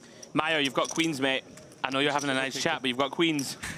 So we got very good women at home. You know what? I'm kind of loving this because I don't know about you, but whenever I'm in a pot and I'm just chatting away and I open, people always go for it because they're like, oh, this guy can't have a big hand because he's just chatting away about nonsense. I actually think people always go for it. I think it's the other way. Yeah. I think when people are chatting and then they just nonchalantly open. I don't know. Do you think? I think it's the other way. I feel like but there's no way you've got aces and you're like, oh, my mates at home are playing basketball today and I'm loving it. I wish I was there. I feel like never it got is. aces ever. You reckon? Yeah, I actually believe it's the other way. Maybe people just 3-bet me to death because you know I'll fold. This time I was dead. Last time I was 40%, this time dead. That's interesting. I always think that if someone's just like chatting away with their table mate, like genuinely, I always think it's weak. I always 3-bet them and then they jam, but then that doesn't matter. Really. You know, like one day it's going to pan out how I planned. Yeah, so Maya, just the raise and take there. But referencing about Cyprus, and we heard this a lot, me and Demps, the first session, people saying once they've been once, they're always coming back to this venue. And you can see why it's my first time here this year, Andrew. And good. We'll definitely be back, whether it be for comms or to play, as we jump back into it. Al-Kabasi, the old big slick under the gun. It's like genuinely my favorite place to play poker. Like when I came to do comms this time with yourself and Demps, I was allowed to play the 2K. Now I busted twice, but we will swiftly move past that. But whenever I come to the merit stops, you know, I get to play, I get to commentate, they look after you, the food's amazing, the location's beautiful, the weather's nice. There's loads of little stray dogs and cats around that all want to come and say hi. What else could you need? Now then, Zakharov, first potential bit of rocky waters. It's going to go for it. Everyone just takes every spot now, eh? Yeah, it seems like it. Every spot. 88K. Unfortunately for him, not going to be working on this occasion. Seems a tiny size as well, Andrew, 88 here. 6 bigs, right? Yeah. I don't mind. I don't mind it. Like Al-Kabasi, what, 35 back? He's going to struggle to continue with lots of hands that are just opening the pot. You'd like to see a bit bigger? I'd like to see a bit bigger, yeah, okay. maybe closer to 100 if I'm being nitpicky, but he's going to save himself some chips because going to be getting some bad news here from Al-Kabasi.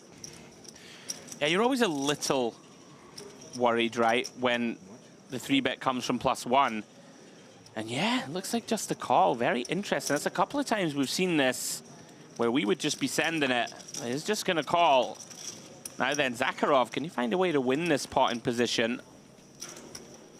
He might, Jay. 8-7 deuce. Pretty grim flop for ace-king red. Zakharov now. Backdoor straight draw working. Yeah, still got this overpair advantage as well as the 3-bet up. Yeah. All the aces, kings, queens, this type of stuff, so it does seem like a nice one to continue. Yeah, this is going to be tough now for Al-Kabasi. With exactly heart diamond, right? Like, so difficult. I certainly think we're supposed to continue for 1, but it's really hard to find it in game. Yeah, versus 30%, I think we still got to strap in for 1 more here, Andrew.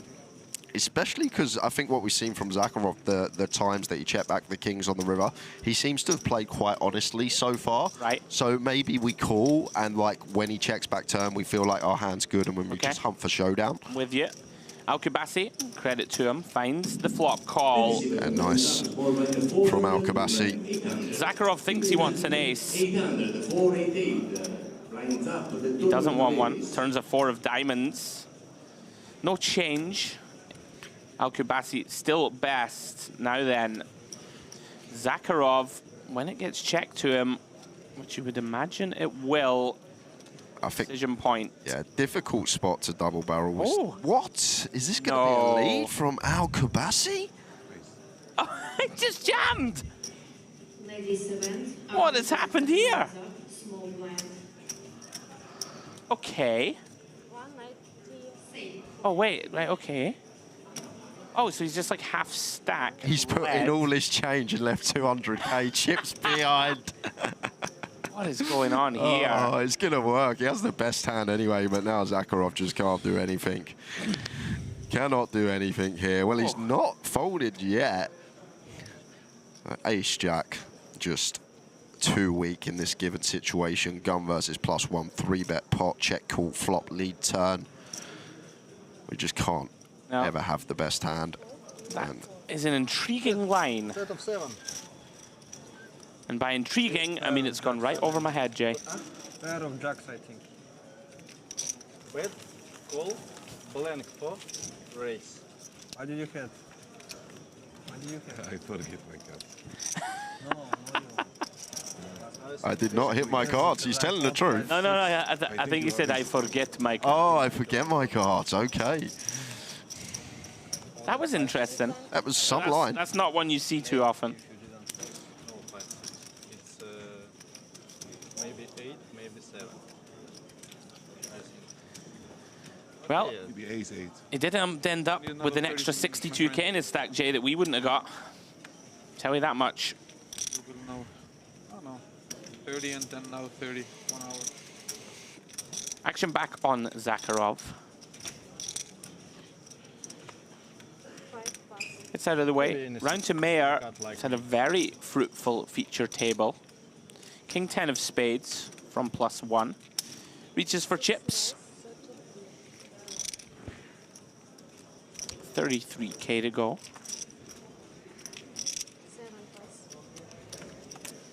Round to Raymond.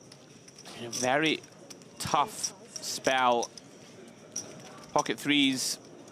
Correctly ditches them, I'd say. Yeah. With like 23 blinds, can't do anything. Need like 40 there, I think, Andrew.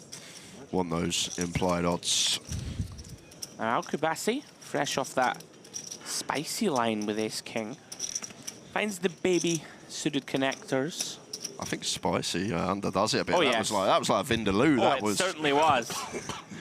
Spicy Bombay bad boy of a hand. Remember that, the pot noodle?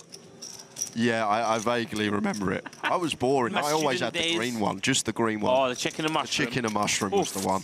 What a world. In our student days, guys, you know. Diamond in the window, followed by another one. Al Kubasi flopping a 5-high flush draw. Mayor, very interesting hand. That jack of spades on board. Yeah, nice one. 3/5 of a royal. Yeah, 3/5 of a royal. And funny enough, the man sat on his right actually has the royal in spades on his top. Oh. Now then, 31k. We know Al Kubasi is continuing. Yeah, third pot seems nice here. Wrap around that jack, 3 to a straight flush. One that maybe we could start raising here, like the 5-high, right down low of the flush draws, and we've got the backdoor straight draw to go alongside it. Ooh, what a turn card for Mayor. Loving life. Of course, going to be a card that he hits well, but also is going to be perceived to bluff a lot. Exactly When he right. doesn't have it. Yeah, so just going to get to fire another street here. Jack should still stick along for one more. King X of diamonds is out there to get some more value from as well. And then just charging all this flush draw, straighty draw type hands. Yep, fist pump, turn bet, 85k. Now then, Al Kubasi, of course, hates this card. Pot has been significantly juiced. Real tough, Jay. Yeah, especially facing this size, I like just over fold. half. I just fold here. Agreed. You know, we can be up against like an ace 3 of diamonds and we're drawing horribly thin, even against some of the bluffs. Yeah, Al Kubasi agrees. Nice laydown, I like it. And Mayor, very impressive performance so far. Always helps, Jay, when the cards are cooperating too. It does. Like when it's going really well, you just ping the King of Hearts. When it's going really bad, it's just 5 of diamonds just pings off on the turn. And you're like, right, great, can't barrel it. Well played. And this is like the hidden run good that not It a lot is. of people mention. Like, running good isn't getting there or getting dealt aces all the time. It's like it's getting the nice cards to barrel on, and which are good for your perceived range and little things like that. Yeah, like when you're running bad, the queen of diamonds rolls off, and you're like, well... Yep, that's it. Gonna have to get after it.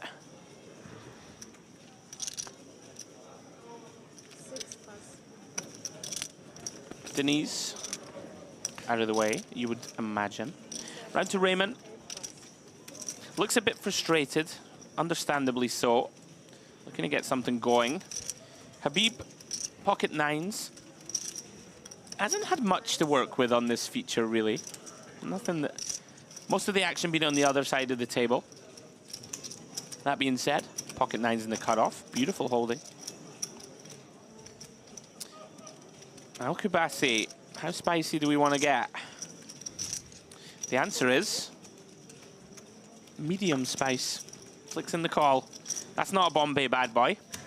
That's a chicken and mushroom flat, that. This is interesting. Two very wide flats. Yeah, the queen four is pretty wide as well, three-way. Yeah, absolutely. I'm not a huge fan of either call. Well then, Habib, he's a big fan of that flop. 9-8 deuce. Unfortunately for him, Jay.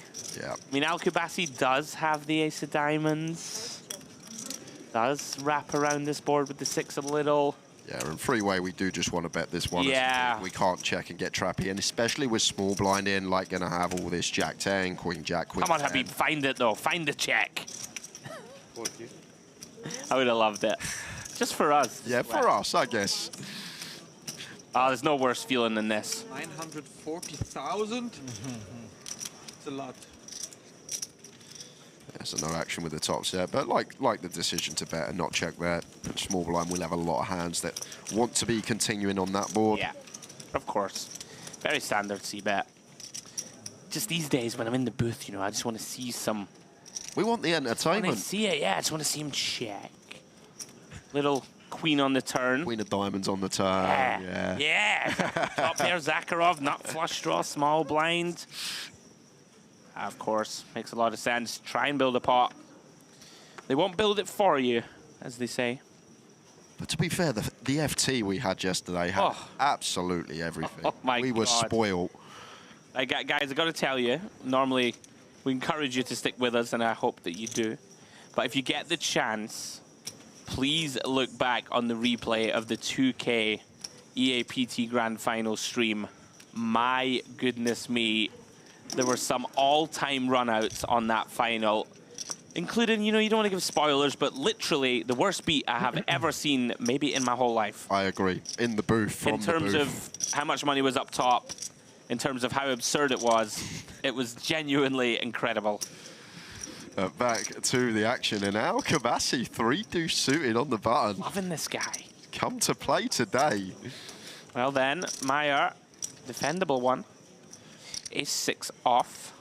Defendable one and one that you 3-bet, could yeah. 3-bet sometimes for sure. Nice little stack depth to choose as well, like the 30 to 40 big blind remit.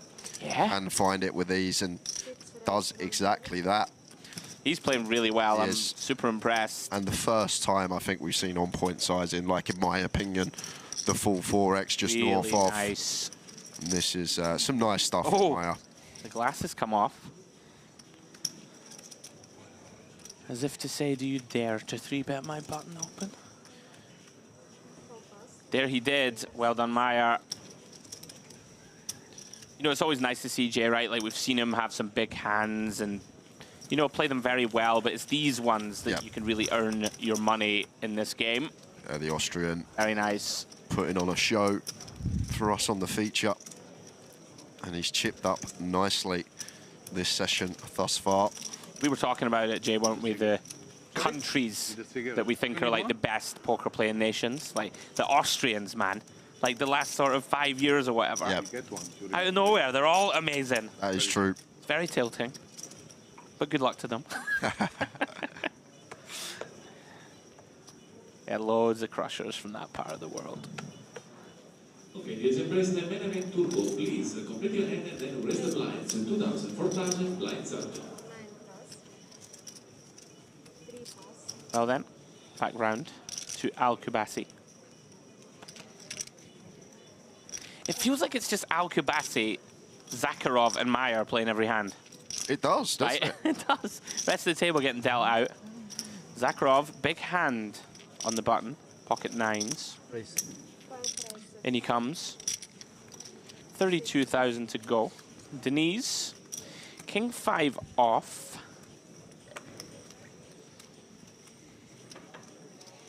Around about 70 bigs deep here. Yeah, like now Or one 60 bigs deep. Yeah, now Lines one are up. that like we don't choose these offsuit high lows when we get to this stack depth. They're better to choose at like the 30 big blind remit. So does just go with defend, which seems good. Yeah. Facing the button open from the Russian. Wow, what's going on with the sets of nines? Today as well, I think me and Deb saw 2 sets of nines on our first. Set number 4. Commentary stint. Great flop for Zakharov. Won't be thrilled with the 3 diamonds. Other than that, gonna be very happy. Look at this. Love this guy. I'm loving him as well. Oh yeah, he finds deception. This is what I wanted. And look at this. Love it. Actually don't mind this at the depth, right? Like, you can get it a little tricky here. Everyone just always c-bets these small. And now, Denise, this is gonna get potentially tricky, Jay. Yeah, It's not going to be able to fold here on the turn, you would suspect. And even going to have a really tough river spot as well on a lot of rivers with just the king. Because we probably wouldn't expect Zakharov to go for 2 streets of value with a worse king. And he's check back flops and may not give him many ace-X either. Certainly don't expect many sets to check back, so credit to Zakharov here. Set this one up nicely. Denise, diamond in hand, don't think we ever can fold. Yeah, you know, even if we are behind. You know, like a weak ace-X that checked or a king-queen type with plenty of cards to hit to improve. Oh, wow. 5 of clubs. Asking you shall receive, Andrew. You wanted blood. You've got it. What a dirty river here for Denise. And look at this. He's doing the sigh and head scratch. Oh, no, you didn't. No. No, no, no, Zakharov.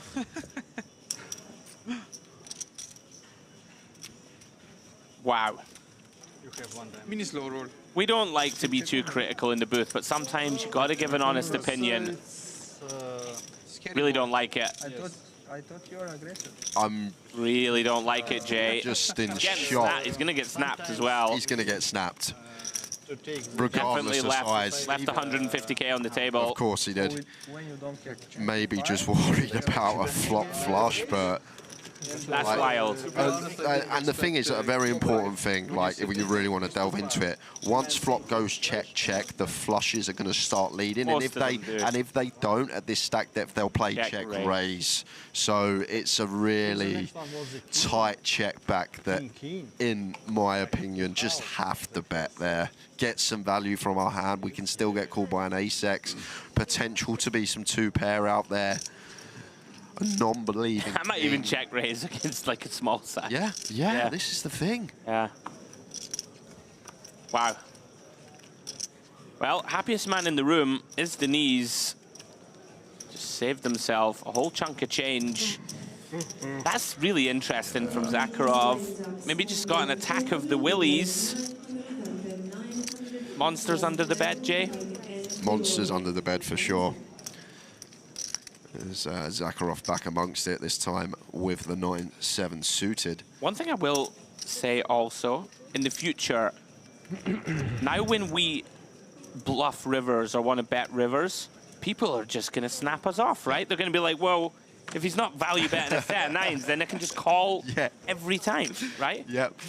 Exactly that. And this is another thing as well. Now the table have seen this, and straight away Maya after him, just recognizing that Zakharov maybe going to be on the tighter side, and like when we get to spots not going to be value betting correctly.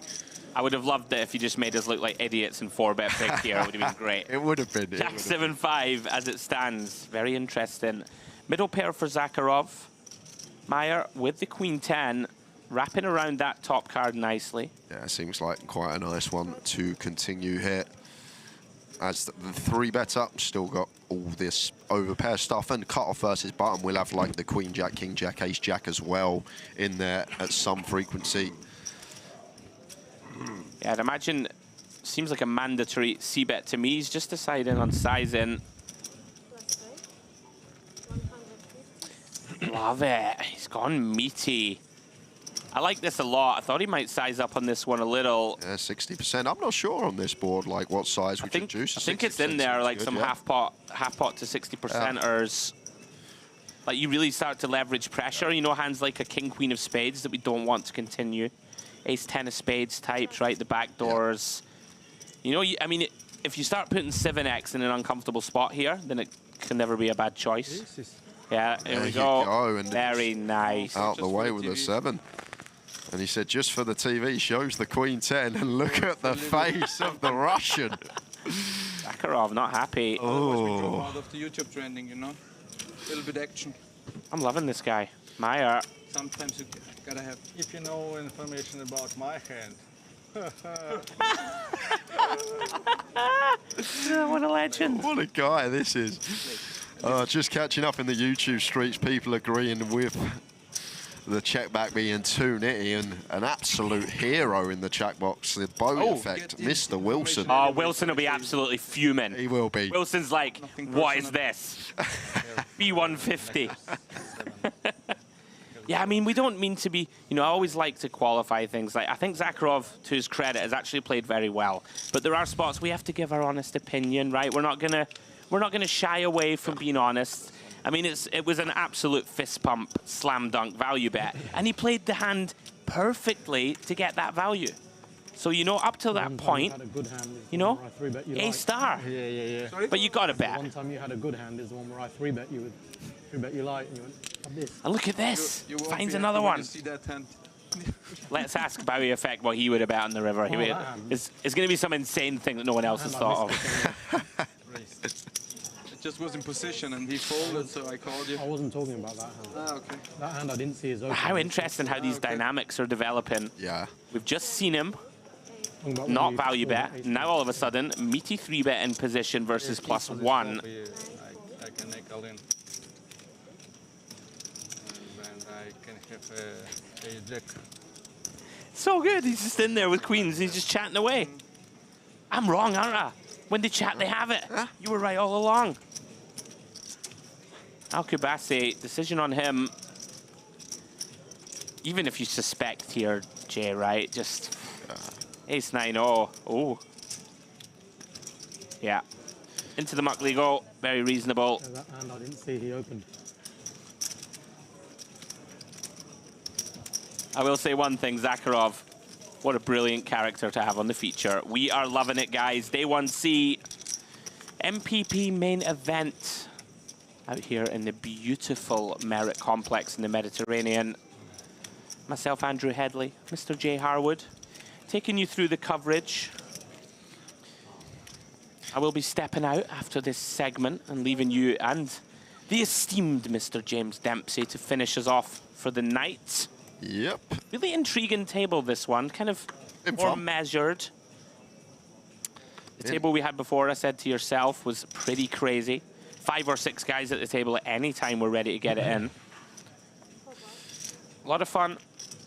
And Bowie in the chat says, what was the SPR? SPR was 5. SPR of 5. 160 in the pot. 804 was the effective stacks. I absolutely love Wilson. I swear. Like the best ever. He's like, okay, right, fine. What's the SPR? what we working with? If he tells me we can jam for 5x pot there, I'm just shutting the laptop down. I feel like you might be able to. Wilson solver. Right, Denise, King 8. Raymond, got a feel for him. Grim couple of hours. It's flown by, this one. It has. We're enjoying ourselves. Hope you guys are too. First walk we've seen at the feature. Been very impressed with him also. Nikolov just quietly gone about his business, right? Nicely executed 3-bets. We saw that ace-9, triple barrel. Little deviation on the river. Raise you 3-bet, I 3-bet you. Queen 10. I fold. Yeah. If you 4-bet me, I fold. He's still steaming about the Queen 10 hand. He's well steamed. I want to see Zakharov. Normally I don't Oh, hang on, we'll listen in. just for the TV table. I understand. So if we see again soon, just know I'm never bluffing. It's a special. Only for TV table. I want to see these guys, Jay, make a buddy cop movie. Picture the scene. Zakharov is a disgruntled Russian ex-Secret Service who has moved over to Austria to seek a new life. Meyer is the well-to-do detective in the Austrian PD and needs a new renegade partner.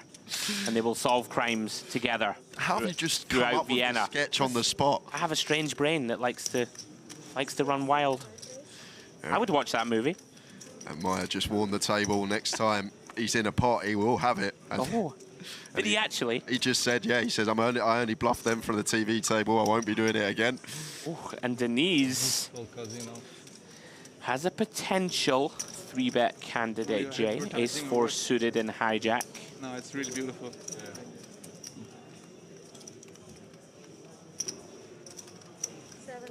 I'm gonna take it. Quite like it. Seems nice. Bad timing once again. Meyer just has it when they re-raise him. Now, these guys are very deep. Yeah, and very deep. Because of that, I probably would have gone like closer to 3.5x here with size Andrew, just taking stack size into account. Okay. Like, may have made this like 115 just because of the effective stack in question. This is pretty interesting. I don't think it's cut and dried. Don't think call is unreasonable. We are like 80 bigs deep or so. And if you think your opponent plays pretty honest, could see call, Jay. Could also see 4-bet, of course. Yeah, looks like that's what's coming. Or is it? Yes, it is. Thought for a moment he was counting out calling chips. Now then. Glasses come down. What? No, no, no, he didn't. 520? 520? That's intriguing. It's in Russian. Okay. 590. 590? Because Russian, he gets ace-king lots. Don't say anybody. Loving that from Raymond. That we know. That's an interesting one, Jay. Language. You can just run into the nuts. I don't know. I don't know. Not going to play a 2 million pot with you. Sorry. Practice only here. Ukraine or Russia? I mean, you have queens or something, then we go over. Out of position. Wasn't too happy with the re-raise. Okay. Meyer goes through his thought process. Said, I'm not going to play a 2 million pot with you. Well, you might have. Unfortunately, for Denise, didn't have a really big hand to tangle with that ace-king. Unfortunately, should I say. Round to Nikolov. Round to Alkubazi. In the small, 9-3 of clubs. I've seen him and Zakharov tangle on numerous occasions. Suited hand. Expect to just see complete from Alkubazi, but has been having some out-of-line raises. Yeah. So nothing would surprise me with this man. Oh, the no-look check. Good like Hassan. This guy. No, Unbelievable. He's actually got a reasonable hand. Pocket fours. Well, gets out flopped. Queen 9-6. He still hasn't looked. What an absolutely box office guy. Yeah, we got a bet now. Alkubazi versus a blind man. We got second pair. One. Oh. Oh dear. I'm loving this guy. The thing is, right, you haven't looked now. Your opponent knows you haven't looked. Only one. Check, call. Okay. Feels he has to keep his opponent honest, Jay. I think we have to continue any pair here once we Yeah. announce that we haven't looked at our hand. Oh no. Board pairs 9. Zakharov's gonna like that card. Not gonna like what's coming. What a character. Stares down his man.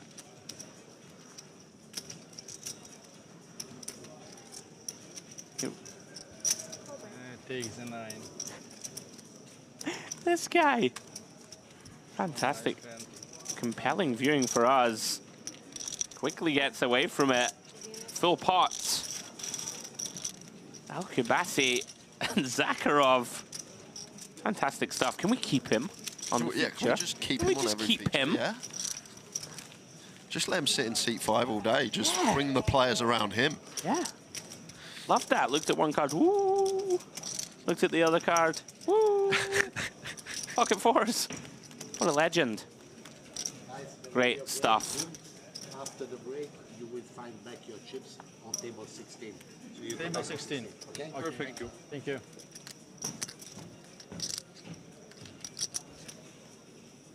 Like it here so much. To be honest, I don't. I hope my mobile phone is not broken after these 2 hours. With like 1 million messages. 7, 8 plus, 9 plus. And trolls. 3 plus. Round 2, Al-Kubasi. Ace 7. Very playable from the button.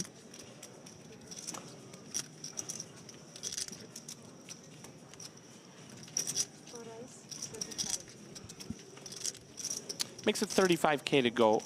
Now then, Zakharov just in the thick of it. Pocket threes. Button here. 40 bigs effective. Seems pretty reasonable to continue here at this depth. Flicks in a call. And these two off to the streets again. Look at them just smiling away, Jay. It's very refreshing for us to watch. Queen 8-6. Threes of Zakharov still best.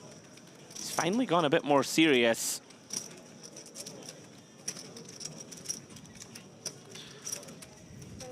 Let's check it over. Al-Kubasi now. Let's come with C-bet, Jay. I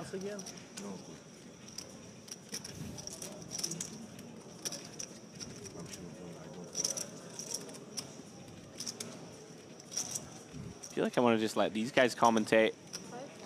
Yeah, Zakharov can't continue. No set, no bet, Jay. No set, no bet. Very reasonable on this board, of course. Check fold. All time I have a pair. One time and second time. Next to us, we always be on the phones, watching what the others did. I don't want to play. And then you did this. You bluffed me in this hand. Look at me, it's me. It's me. Small blind, please.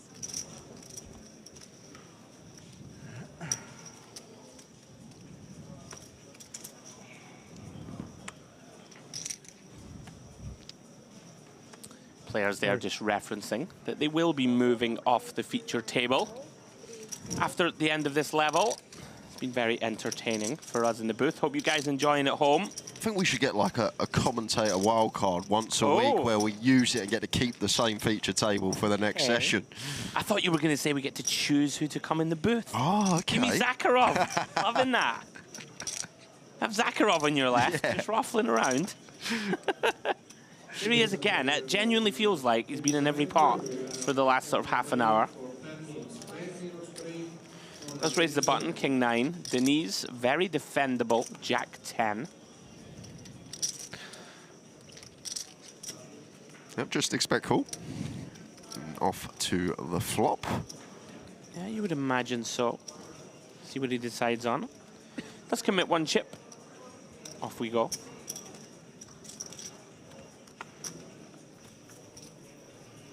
Ten in the window, followed by a jack and an ace. Now here we go. Certainly a board, Jay, that Zakharov is gonna likely attack. Likely has the range advantage too. Could be troublesome. Let's see if Denise can find the slow play. Normally you do, right? Yep. Not really a spot where we need to bloat the pot when our opponent's gonna have a lot of bluffs. And we are going to run into better value often when we inflate that pot. Really like this. Oh, improves to a boat. Not the most appetizing candidate, though, for Zakharov to continue barreling on here. Because if he did have a 10 as well, he might start checking the Queen 10, the King 10, this type of stuff with straight and pair, or straight draw and pair. Well, here comes the old big blind lead. 80. 80K, chunky, half pot. This guy's box office. Little twitch of the eyebrow. Very hard, Jay, to continue versus this sizing in particular, right? I'd be surprised if Zakharov put any more chips in this pot. He's cracking me up. Very rare you see somebody make that face and then continue. Denise, unfortunately for him, no further action. I would have loved to see a blank. You know, it's fun for us in the booth. This is one of these boards where the button gets to go ballistic in my eyes. Right, big blind never has aces, never has jacks or tens. You'll see. Rarely has even a hand like King Queen suited. It's going to 3-bet a good amount of this depth, all that good stuff. Relatively unscathed for Zakharov, though. Oh, Eastern is then 10, it's 2-10. So 2 minutes left of the session. Then there'll be a short 15-minute break. So this hand, and maybe one more.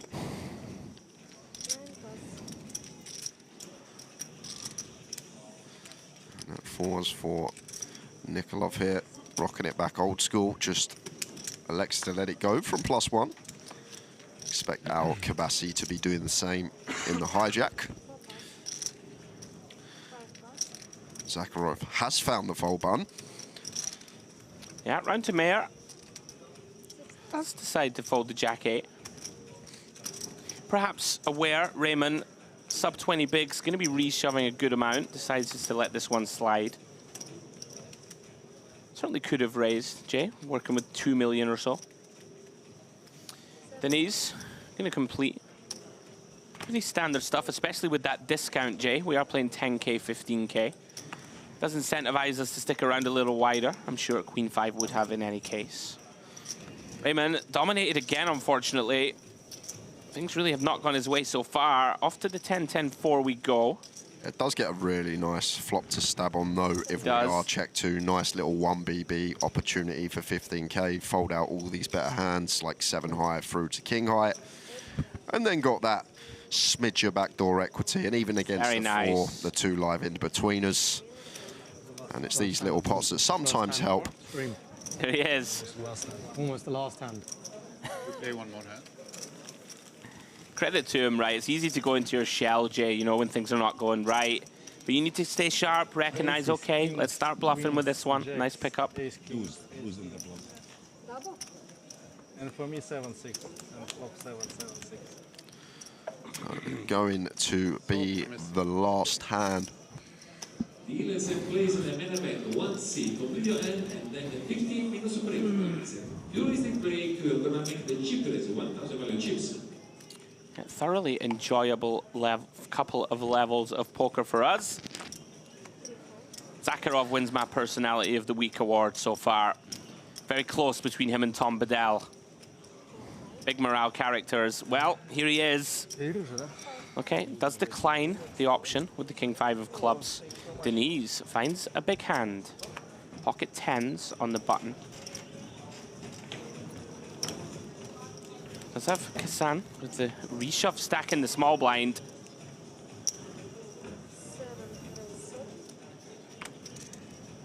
Doesn't find anything to work with. Oh, Habib, here we go. Queen Jack of clubs, Jay. A couple of pretty strong holdings here. Yeah, 70 effective as well as Habib, so maybe both options available facing the button open with the Queen Jack suited is just going to come with defend. Yeah, does flick in the call.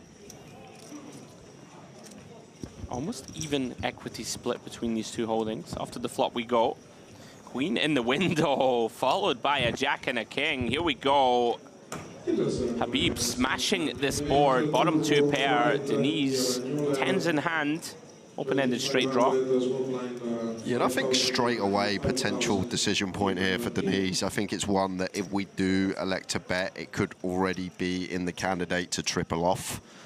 Going to be all this suited king, suited queen X, suited jack X from the big blind that would have to fold out by river, and then we do have these two tens blocking 10-9 and ace-10 as well. Yeah, really powerful cards to hold, blocking those two made hands of straights like this from Habib. Check call, allow our man to keep bluffing.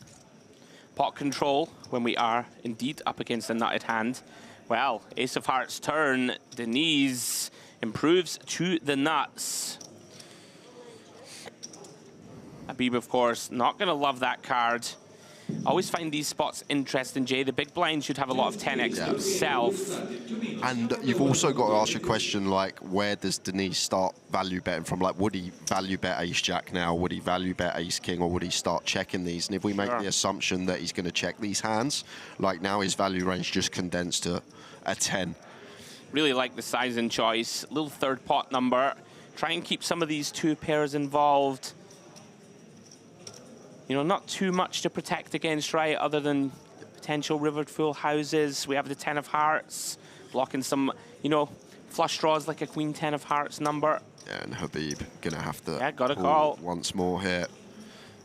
Through to the 9 of clubs on this river. Denise with the winner. Now a question of sizing. Really liked that size and choice on the turn. See what he comes with here, Jay.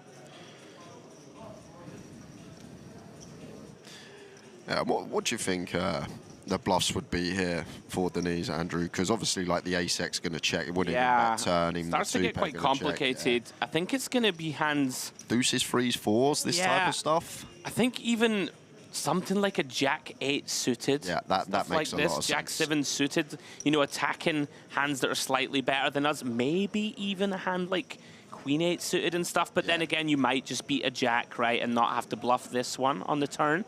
But I'm with you. There aren't too many natural bluffs, I think, is fair to say. Maybe just something like a 5-6 suited that takes off here and decides, all right, I'm going to try and make him fold.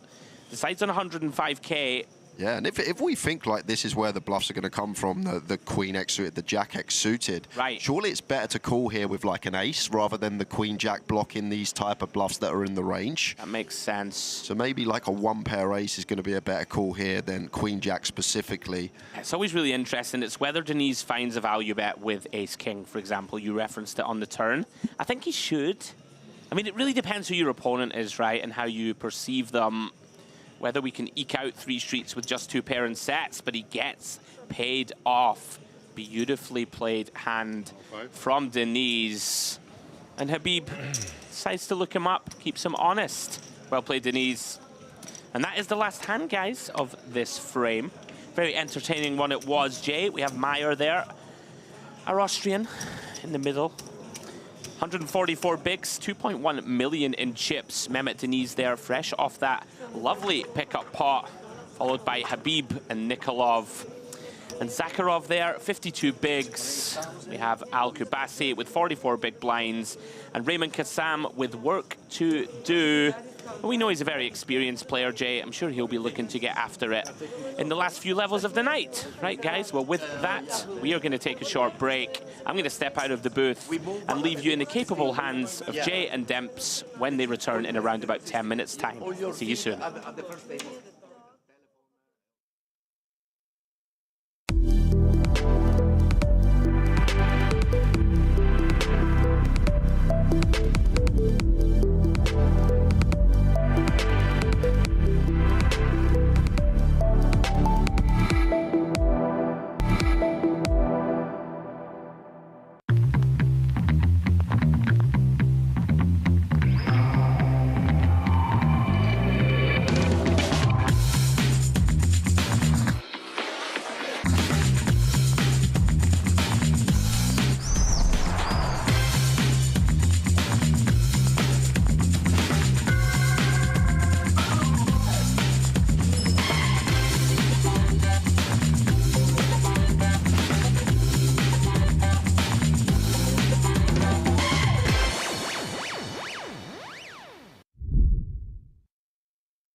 Yeah, I understand what you're saying. I just think versus Aquino, this is the man. You weren't here. There was a hand earlier. Okay. He limped 8-6 off. There was an ISO from 4-3 off in the big. He just piled it in with 8-6 off. And King 10 suited, such a good hand. Yeah, but just raise call him then, right? Yeah. If he's going to do that. Do we really want to raise call King 10? Well, Peteychuk, right? Experienced reg, wants to win the title. If he doubles, he's going to be in second in chips. I do hear you, though. I think there's arguments. He could have done lots of things. Did land on raise. As it stands, Umarov finds a real one. Pocket tens. Puts now probably a hand that he would have liked to got in the mix, but recognizing Umarov's been very tight. We don't really want to 3-bet fold a guy with 13 bigs behind. Now, Aquino has one of those hands, Jay. Might be tempted to make it 4 blinds. Yeah, if we are going to go for the 3-bet bluff, that's the size we have to choose here, Andrew, when Umarov's opened off of 15 BBs. Well, time bank utilized. But something I will say about Umarov, what I saw the session that I covered with James, he was fairly tight. Very tight in this FT. Every time he opened, he had a legitimate hold and no real attempt to stills lightly. So maybe just taking that into account, opponent in question, and we just lean towards fold and let this one go. I'm in agreement. From what we've seen, I mean, he folded 7s 5-handed first to act, Jay, with 10 blinds, which shocked me and James at the time. So, you know, and if you've been fed that info by now, which you would think you probably have been, right? That's probably a critical bit of information. Ooh, well then. Potential strife. And look at that. Peteychuk just recognizes Umarov hasn't gotten after it. But Kolev got a nice one to defend here off of 8 big blinds. Fine to flick in an extra BB and see 3 cards. I think worth referencing also, of all the players who are not incentivized to open this pot, it's Umarov, right? Kolev is going to get put all in a good amount of the time. You know, as the short stack, he can ladder 40k. Could be trouble for Boris. Agreed here, Andrew. Like, Umarov's still going to have, like, this linear range of high cards, all the ace-10, king-queen, queen-jack suited, this type of stuff. Yeah. So could potentially go with the bottom pair, backdoor diamonds to go alongside it. Yeah, he may lead here. There's a few options. Could lead small, could potentially jam. Yeah, lead small, order of the day. And he's going to get the bad news, Jay. You would think 10's the type of hand that probably wants to fast play here. Yeah, and still can get called by worse. All this like 6-7 suited, 6-5 suited, 4-5 suited, 5-3 suited that would defend from the big blind. So let's see what Umarov is going to do here. Yeah, I mean, I think he'll send it, and it makes all the sense in the world. Pocket 10s really needs protection, and now pretty horrible spot to be in. But feels committed, Jay. We're going to be against some nut flush draws and the like, right? Maybe the occasional ace-5 suited type. Decides, I've got backdoor diamonds. There's a big chunk of my chips in. Here we go. Kolev hunting diamonds, kings, and 3s. Or he is out of here in 5th.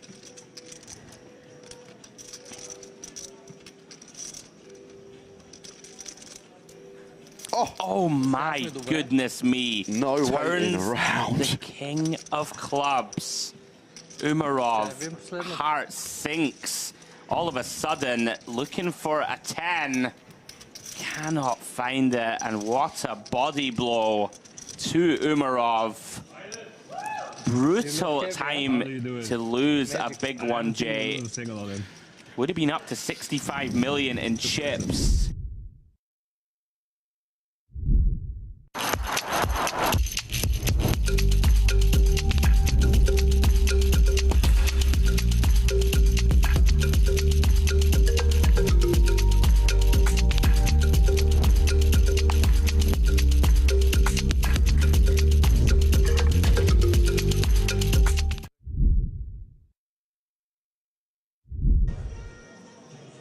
Peteychuk, seemingly at the moment, the one managing to stay afloat. Here we go, Jack 8. These spots always interesting. He's aware, puts is short. So could attack Kolev. cover and stack. We'll be continuing, whether it be complete or aggressive route. We will see. And looks Yeah, I like this. Going to get after it.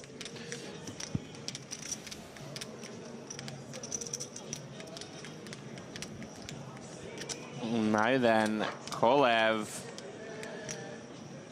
Hand that seems too strong to fold. Blind on blind. I think it's just one that wants to call Andrew and take a flop with position on Padachuk, who should have a fairly wide range here as the cover and stack, and as you mentioned, Put's sitting there now with around 15 BBs. Yeah. Kolev. Undeterred. That's flicking calling chips. Every pot now critical, 18 million in the middle. And how about that for a flop for the Bulgarian? Top two. And Petechuk does have a gut shot. Could be a bit of trouble Yeah. for Petechuk here, because seems like a hand that does want to continue here once we get to the flop with the dummy and gutter. And I think Kolev good enough to just play cool here with a hand as strong as this with position. The times we see these brick turn cards, Andrew, I do expect to see this combo go for a double barrel a lot of the time as Petechuk. Starts us off, 4 million. Around about 20%. One of these, try and fold out. King 7 of hearts type holding, something like this, that is with the board. And even the ace highs have a hard time continuing here with Put sat there with 15 BBs. Turn is a 5. Pretty innocuous looking card.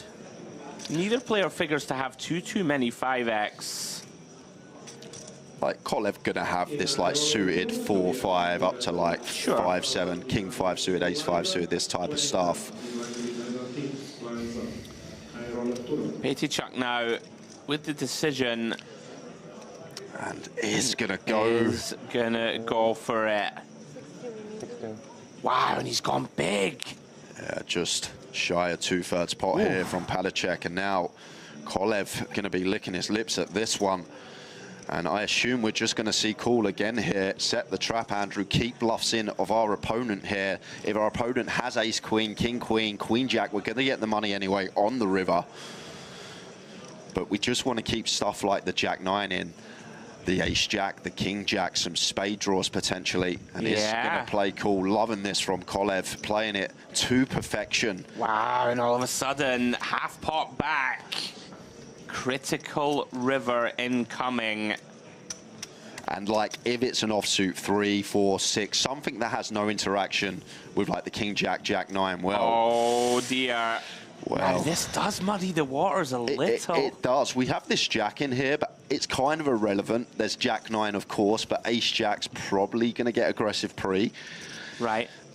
So, yeah, we remove jack 9. I think he's going to shove this one.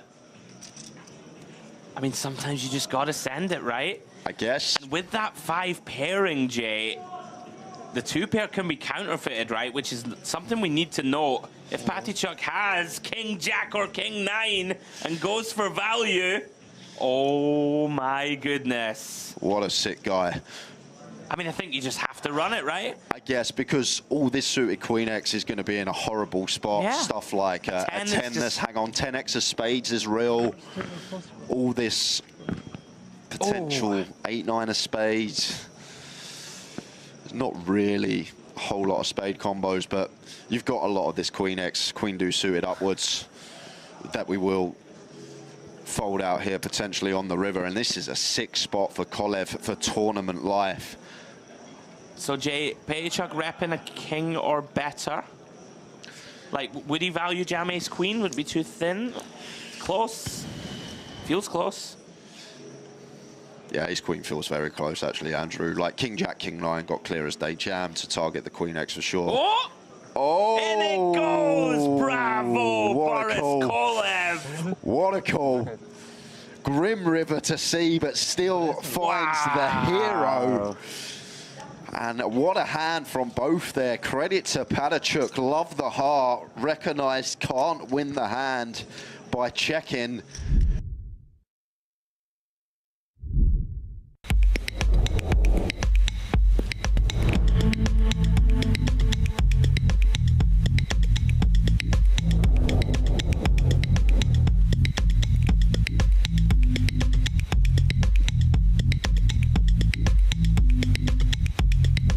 Welcome to Mediterranean Poker Party.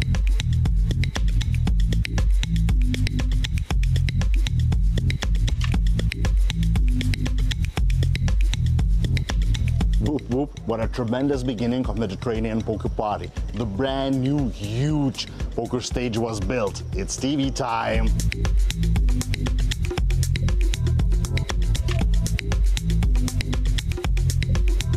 Don't forget the main thing that unites nation. A bunch of poker events running now. And I'm from Norway. Turkey, Australia, the Netherlands, Lebanon, France, Bulgaria, Venezuela, Belarus, Iran, Ukraine, Austria, Serbia, Russia, Germany, Armenia, Hungary, Kazakhstan, Italy, Greece, Romania, Moldova, Scotland, Poland, China, Spain, Sweden, England, Georgia, Mexico, Croatia, USA, Lithuania.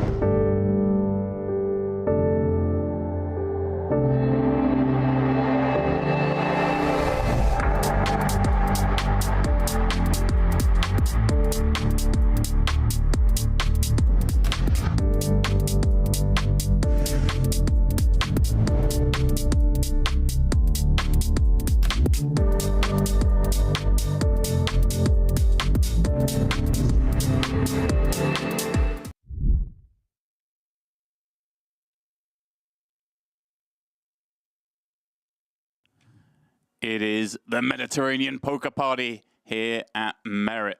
Of course, it is day 1C, and it is the, well, tail end of day 1C, the penultimate flight of this 5K 5 mil guaranteed main event.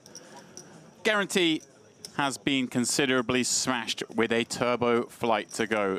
Bundles of money on the line, and as we have one more frame of the evening, let's have a look at our latest lineup. Perhaps the best known on there, Jay, someone like Bart Leibert. I'm not too familiar with Bart. I'm sure you are doing a lot more of these tournaments abroad than myself, but I'm actually not too familiar with him. You know, Bart's in here anyway with 990k, obviously far adrift of Assel, who comes in with a chip lead on this table with 2.2 million, a very healthy 7 starting stacks. Average currently at 800k. And another name I said to you before we went on there, so we've got Timo Kemphaus on our table as well. We do technically have Timo Kemphaus on the table, but 3 blinds. A lot of work to be done. Yeah, needs a bit of luck to go his way to spin that stack up. And I see Konstantin Generalov on the table as well. Those who were with us at the start of this festival, remember he was on the final table of that 1K, the mystery bounty. And I have to confess, I do not recall where he finished. How unprofessional of me, Jay, but his finals merge a little bit. It was days ago. Since then, I've had to play basketball and chess and table tennis. And, no, we don't mention the ones you've won. Yeah, that's it. That's the only thing. All right, here we go. Fresh lineup. Let's have it. Final 2 levels of the day. Then these players can throw those chips in the bag, have a kip, and come back tomorrow fresh and ready to battle. And I mean, tomorrow's going to be a big day for these players as they work their way down deep into the money. At the moment, though, the aim is just to be on that bag hunt, find a bag to put your chips in at the end of the day, make sure you're in the mix and coming back to day 2. Yeah, it always gets a little interesting, I find, the kind of dynamic towards the end of the day, because I'm not talking now when we're 2 levels away, but the last 15 minutes, you'll see some players who are just exactly that, want to put the chips in the bag, aren't going to do anything crazy. And then you see those who think, oh, everyone wants to just put their chips in the bag, so therefore I'm going to step out of line.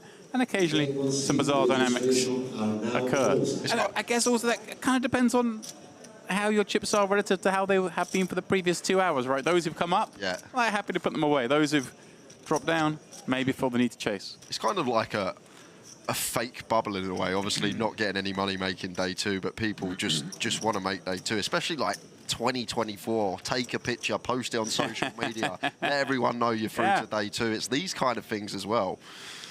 Yeah, it certainly is. Whether the Illust will be of opinion they can have one last punt and then jump into turbo flight, who knows? So then, play is now underway. And Matrai, okay. He was on our feature table a couple of frames back, I think, Jay, when you were on your break. Okay. He was the recipient of Jacks v Ludo's 9s in a rather large pot that was virtue of the table dynamic at the time. They ended up getting 50-odd blinds in pre against each other. It made sense. Bart Leibert gonna take on Timo Kemphouse's King 8. Timo, I remember, with just 3 blinds to start this frame.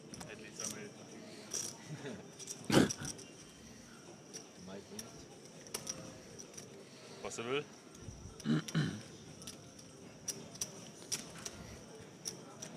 So needs this one to start the spin. Needs to come from behind. And does exactly that on the flop. King high. Not greedy, man. So just fading aces at the moment.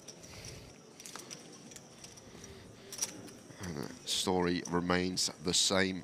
Heading to the river. And boats up on the deuce of clubs. So easy. Kemphouse starting the spin. It begins. The late night rush.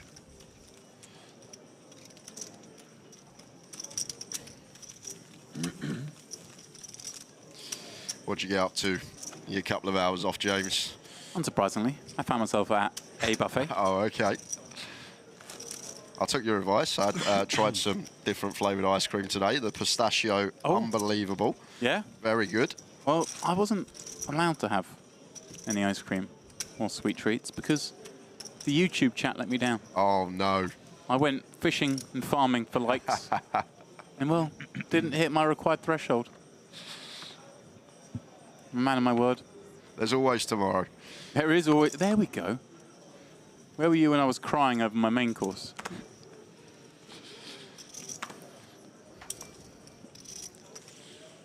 Folded round. And they're going to be back-to-back opens for Leibart.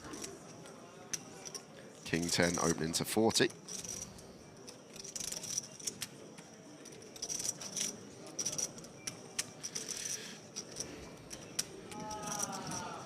And Wigan defending with 10-8 from the big. More than reasonable against this cut-off open. And the two head to a King 5 flop. Well, that one is all Leibert.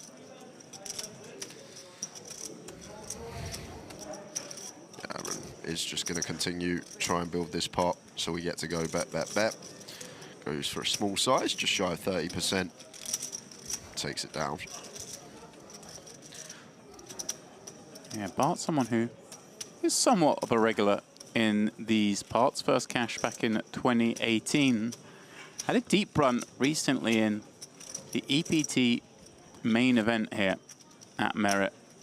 Back end of last year, finishing 20th, which is, again, another sort of galling position to finish in a huge field tournament. $1 million up top in that one. His 20th place finish paid him $37K. But a man with a smidge under $4 million in live career earnings. Certainly going to fancy himself. Here is a sort of foot in both camps. One of the traveling Euro pros, but also a regular at Merit. 40. I think this is like a hidden gem, James, because once you find it and you realise it's here, like, why wouldn't you come back? It's... Yeah. I can't say it enough over the last couple of days. I've been so impressed by everything. And that general off here. 6-7 off. Seems okay to flick in and defend, getting 4.5 to 1 from the BB. Kareem having tried to get one through with those deuces from early. He's going to have to do it the hard way post flop, but he will have the betting lead. from +2 and a ace 5-3 board. Actually, of interest to both. Both would love to see a 4. One more than the other. That would be the carnage card. Generalov has checked it over in flow to Kareem, the pre-flop raiser, who's going to bet 1.5 blinds. Just south of 30%. Seems fairly nice. Going to have all these stronger ace-X as the EP opener. And one that could potentially already be thinking about some barrels down the street. Don't expect 4 deuce off to defend, but 4 deuce suited half those combos with our hand. Oh, hello. Ooh, spicy little one from Generalov. Hello, with only 230 back. This is feisty. Yeah, and I think with this stack depth, we're just happy to play cool here versus this size, James, because the times that Kareem just wants to set us in, we have to fold, just don't get to realise that gut shot equity. Whoa.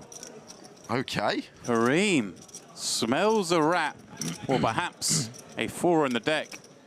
Elects to call an additional 70,000, and now Generalov with what, just 230k back into a 310k pot, and has 7 high, and he's kind of, at this point, made it look like his opponent just has an ace-X, and surely now has to give up. Terrible card as well to continue barreling on, because like the ace-3 now and the 5-3 less likely, which would be a large proportion of the hands we want to value raise on the flop. Now does Kareem, just decide to check it back, maybe try and just get his hand to showdown? Well, that's a nice card for him to see. Further reducing those combos you suggested. Yeah, great run out here for the deuces after we choose to call this raise on the flop. And like this from Generalov, like it's hard to bluff this spot. Yes, we just have 7 high. We're never going to win with a check, but our opponent's going to have a lot of hands that are going to be able to call us off. And look at this. Wow. What is Kareem up to here? Rips the river. Is that like designed to fold out a 5? Is what? Yeah. But a 5 wouldn't raise flop? It's like strange. Unless he believes maybe there are some 5x hands that his man raises. It's not one that we see in the in any chapter in the book. Yeah. But again, I am going to give my textbook caveat, Jay, and say these guys have been playing all day, and there may have been all sorts of cards turned over, all sorts of hands seen. Hey, maybe he was going for the hero value. Taking on the king high flush draw or something of that sort. I don't know. That was an odd one. Just looking at the chat box, I want to ask the buy-in for this. This is a $5,000 buy-in, 5 mil guarantee. And Andy says Bart is one of the all-time funniest people in poker. There we go.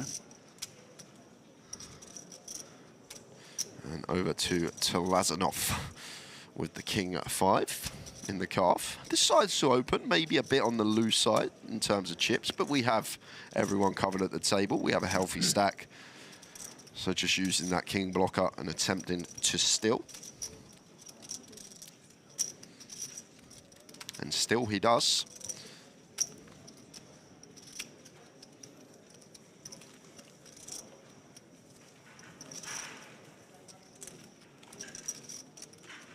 This is the Merit Royal Diamond.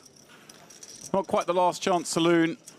There is a turbo flight, but things are getting serious. Sadly, Jay, I say sadly, we've got a lot more to look forward to, but obviously we're covering this day 1C, but then we're going to push these guys to the side, let them fight out on the side of the room, because tomorrow we'll be covering day 1 of our 10K high roller, and the following day, the final day of that, before resuming coverage in the MPP main event on Sunday with the final table. So our last look at this event for a couple of days.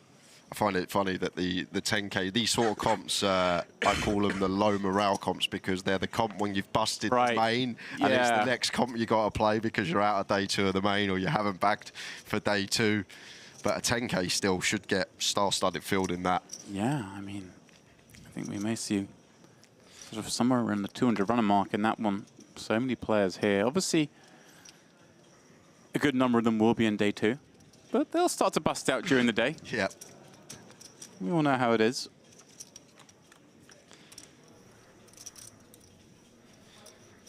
Matrai with the ace of hearts on this Jack 10-3 limp pot. Yeah, blind on blind either way here for Matrai. Looks like he's just going to bet and flush out some hands. But even with ace-7 high, still one that could be thinking about showdown already in a blind on blind situation. Does just go with bet. Gets the queen deuce out of there.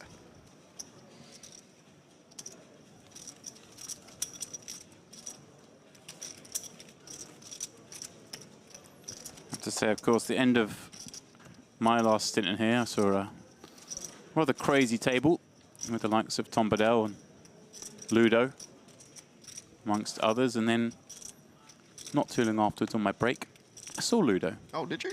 But I was not in the poker room. Oh, he busted. He did. Unfortunately, for those who were enjoying that ding-dong battle that was going on, and it was a relentless one. Obviously, he lost a lot of chips to Andres Matrai, who's on our table here now, and then he took his remaining stack back to the floor, and he ended up busting to Tom Bedell, as it happens. They were clashing a little bit. Ludo flopping a set, Bedell flopping top pair and a flush draw, and ultimately, with the play style those two were incorporating, and no surprise to see the money eventually find its way in, and Bedell was a fortunate one to hit the flush, sending Ludo out. Ludo's going to go for the max lit reg, I believe, in the turbo flight. Why not? Ship the 10K PLO earlier this week. Yeah. We've made our money for the festival. And a raise and take there for the Brit, Jesse Wigan. Don't actually know too much about Jesse, although residing from the same place as James and I.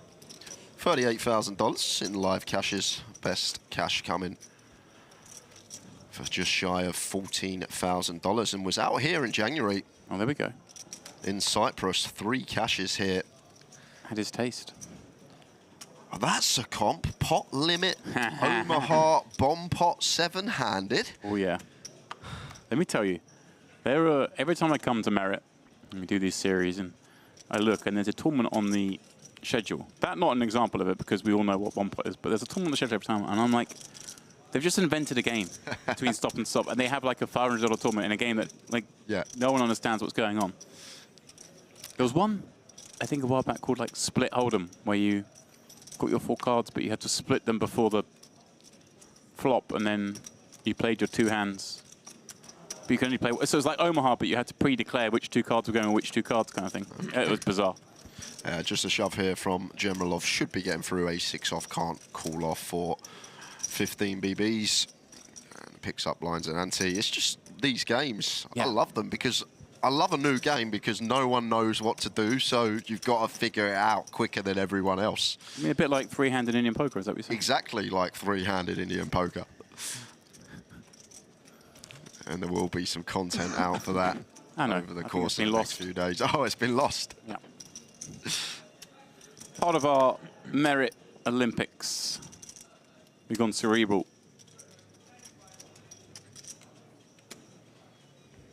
We were too animated, though. Apparently, you know, we got a bit of feedback that myself, Jay, and we were enjoying ourselves, James. Well, I definitely was. I'm not sure about you and Andrew. I enjoy when I get owned. I can appreciate it. And over to Talazanov from gun, opens to 40. Yeah, very healthy stack there. Him coming in with the chip lead on this table, 2.1 million. Action. Let's get around to Kareem, who having a little think.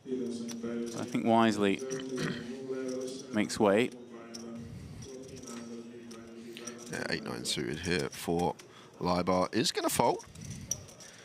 Disciplined from the small, and will leave room for the shorty in the big with 6 BBs. Just goes with jam, knows he's got no fold equity, always getting called, but he's out in front. Dreamy. Good shape. Very dreamy scenario, as you say, with no fold equity. Certainly not against anything better. Here we go. 1 with King 8. Now trying to win with Ace 10 and really get this spin going. Started this frame with just 3 blinds. Well, a little concerned with the 5 of hearts in the window, but the rest of the board not so bad. It does bring in the dummy end get up for the ace deuce. Well, a diamond reducing some of those outs. So just fade in the 3 and the deuce, and it will be another double for the German. There it is. 10 does it. Up to 10 blinds. Pardon me, 15 blinds. Here we go. Camp House of Force.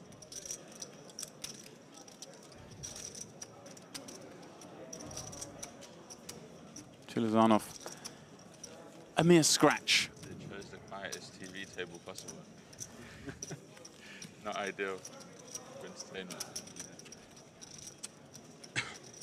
Yeah, it takes a little bit to get used to. Right? Sometimes playing on.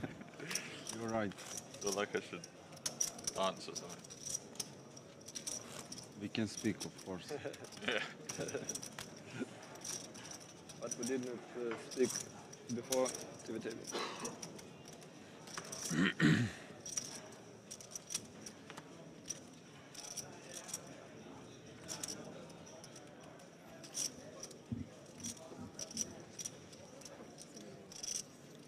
Lukovic, ace queen of spades. Maybe fireworks are coming. Starts the hand with 35. Always opening this one. Makes it 2 BBs from early position. Ooh, Chilizanov with the same hand in the big blind. Chilizanov, incidentally, Maybe we need to bust some showing new players coming. 4 cashes on his Hender mob.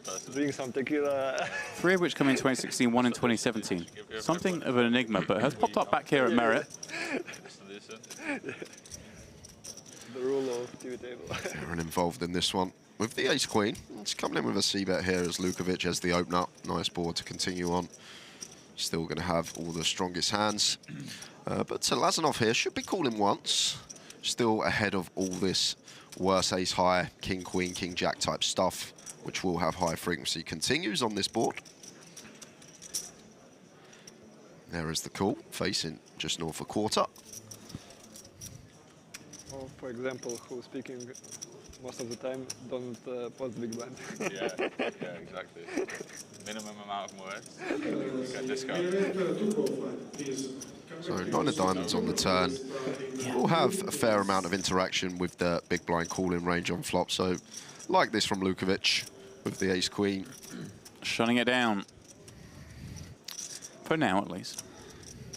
5 of diamonds on the river, completing that backdoor flush draw. Aaron probably just going to be check and chop check. it up. Check and 2 happy men. Yep.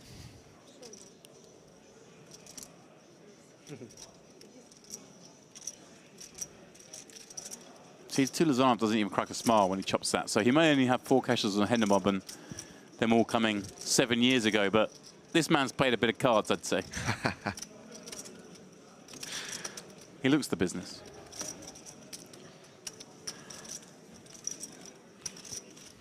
Lukovic was deep in the APT Grand Final just the other day. Finished 36th in that one.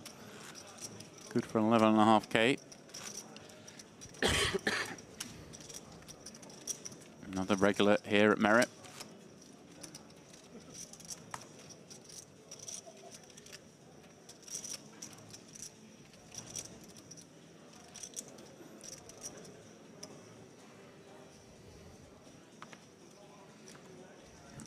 As I think, Jay, you may become yourself.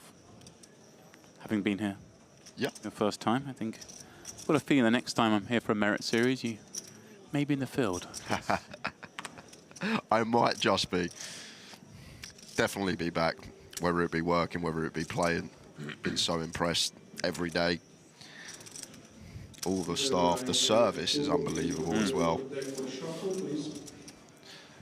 Lukovic with the pocket eights, making it 40 to go. And Lazanov letting the king 10 go in the small. And over to Wigan in the big. Jack 7 offsuit here. Fairly close one. I think fine to defend. Maybe Jack 6 would be the line that we let go.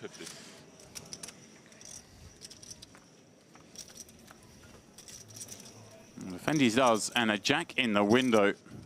It's a nice card to see.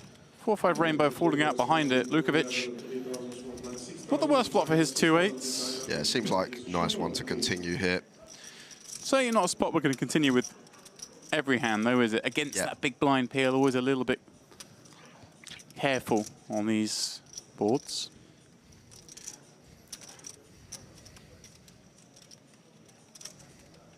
And Wigan J, one presumes, with no reason to play anything here, bar a flat, but...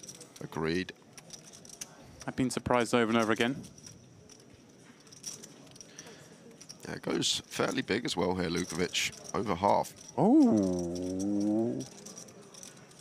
Whoa. Whoa. Okay. Okay. Just got to be the size in this that hurt him there, like 55%, but still we have top pair, sir.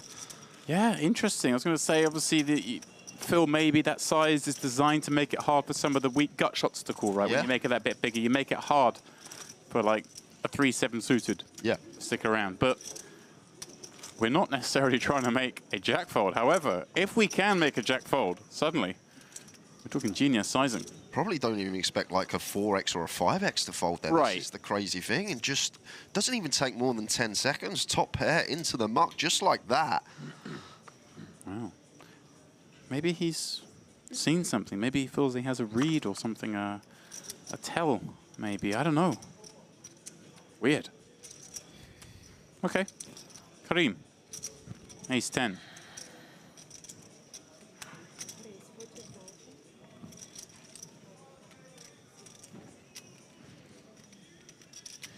Ooh, Wigan, here we go. All right. This is why you fold the Jack 7s, because... Butterfly effect and all that, because the cards aren't the same.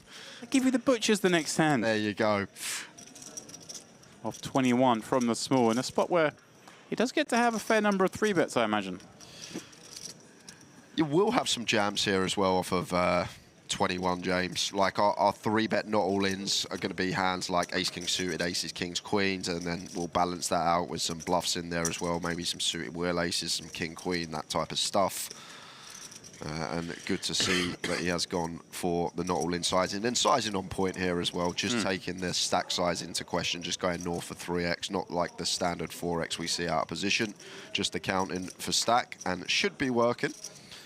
Ace 10 off. Should be hitting the muck for Karim. Does indeed. Well, I'm still... it was just madness, the top pair fold. Yeah.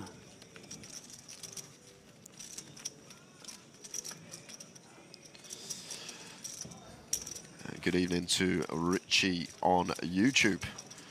Evening, gents. What country is this held in? We are in Cyprus, northern Cyprus.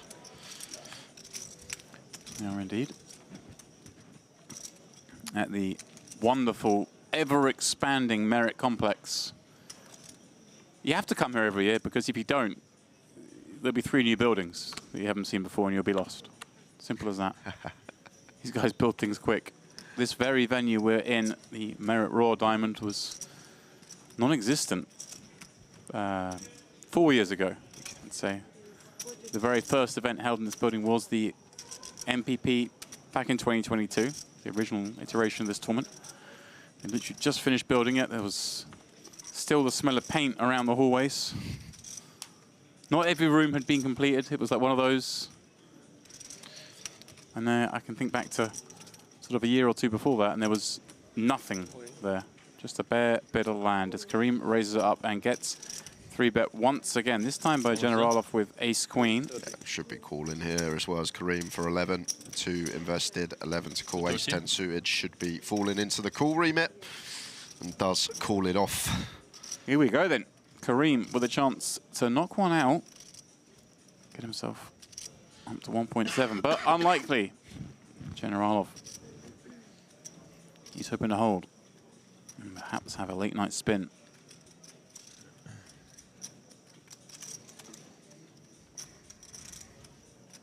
Who will fortune favour? Well, for now it is Karim. I think that was some sarcasm there. So stands up. The old stand-up trick.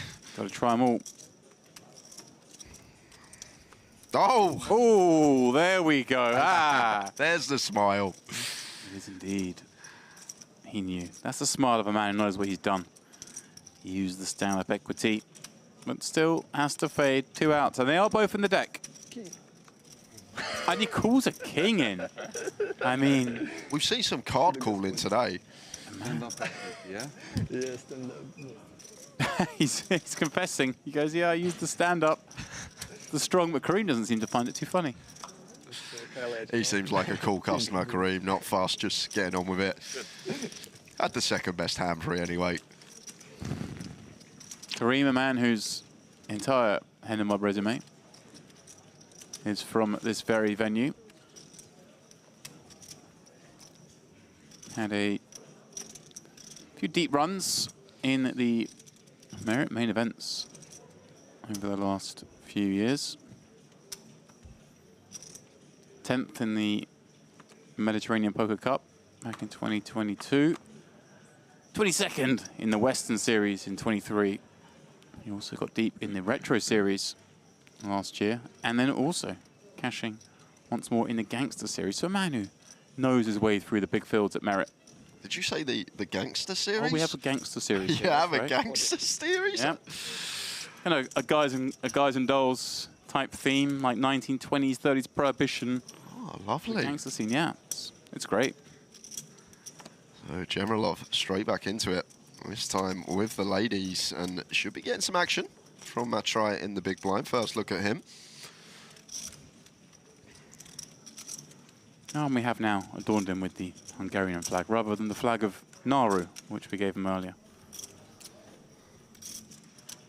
It was a quiz. Andrew didn't recognize the flag. Nauru, that's a tough one. Yeah. Gave him a few guesses. An ace-high board, not what we like to see as Gemerlov. He's going to check the queens. I don't mind this. Not really needing too much protection, but he's going to like to see this ace on the turn. Will probably give us the green light to go for the lay continue. And maybe some merit in even checking again here versus big blind.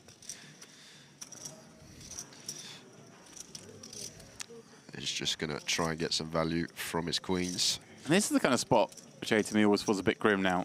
You probably were keen to call about on the flop with this king 10. When your opponent checks back, you suddenly get a little bit more suspicious. Yeah, exactly right, James, because it's just a board that we expect to see a lot of C-bets go in, like a 9-10 suited, a Jack-10, all this stuff. So sort of expect him to be in the showdown realm when he does go for the check back. And that's 7 of hearts on the river. Now down to whether we want to value bet this one or not. Target an 8, perhaps. Yeah, I guess it's a little scary, maybe in the fact it is a hard, in the sense that it's hard to get paid off, right? A Generalov can have some hard draws and does elect just to check it back. And you can see now he wasn't getting any more, I guess, against his holding. But yeah, wouldn't have got any against King 10. And may have even opened himself up there with the bare King of Hearts in his opponent's hand.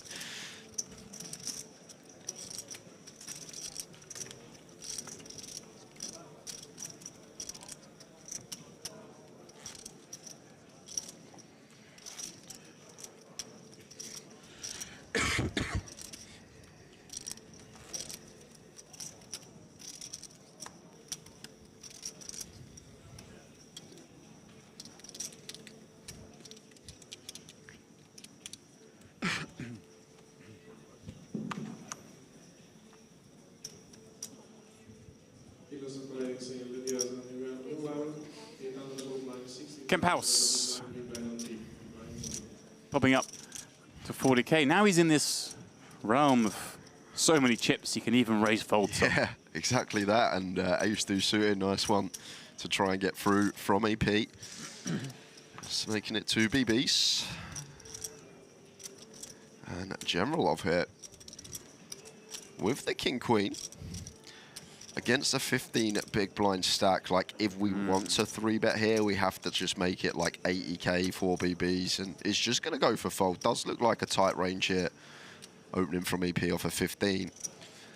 Yeah, he's getting through a few of these hands, right? Yeah. And even Lukovic here with the ace-5 suited. Okay, we found a man who's going to have a little look. Oh, I'm going to try with the 2 9s. 300 total. It's a hand he sort of... Is the thing, how much has Kareem got in the big? Because if Kareem's got like 25, we could probably even go with jam here, because Lukovic is just going to 3-bet all his strong hands to get it in versus. And there we go. Yeah, this is nice stuff from Matrai. And wow, actually even 55 effective with the big, but it's really nice to use because we're happy to get it in versus the 15 big blinds, and the button call just never has any traps. Some very good awareness there from Matrai. Nice play, picks up chips without going to a flop. It's on the same page as you, my friend. Building a stack nicely. Obviously, we saw on stream earlier him win a huge one against 2 9s, holding his 2 jacks. Got him right up here. He was on the crazy table. This one certainly far calmer, and so far, Jay feels a little calmer than the one you just had a moment ago. Yeah. But these things sometimes can be slow burns. It wasn't even the poker that was entertaining last session. It was just Zakharov, the Russian, was just chatting away to everyone, having a laugh, whispering in people's ears, like just... Some characters in this place, that's for sure. Generalov. 40. It's like close, but 40. Okay. So Generalov quickly corrects Maybe the I will. dealer. Wanted to open to 40. Did sound like all in though. I thought he said all in as well. Would be aggressive.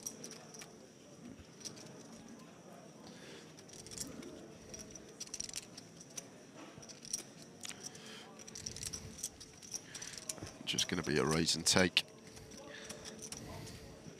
I heard last session as well, sorry, 2 sessions ago, very difficult for you and Andrew because the action was so fast, according to him. That's the thing. It wasn't the fact that the action was what we'd call fast in terms of the big pots and where things, but actually chronologically fast. No one came anywhere near a time bank. We were seeing massive river bets called within seconds with under pairs and all sorts. It was, yeah.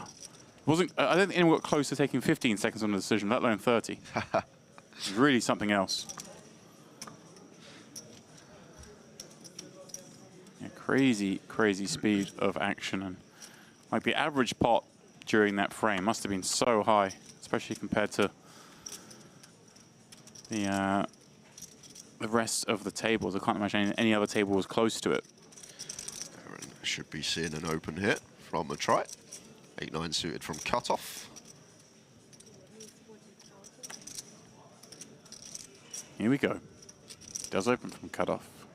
And the most likely man to 3-bet him is the man on the button. But it is not light. This one will be for value. 140. 140. And goes for the 3.5x. And maybe now less inclined to continue as Matrai with the 8-9 suited. Maybe we are faced by like 120.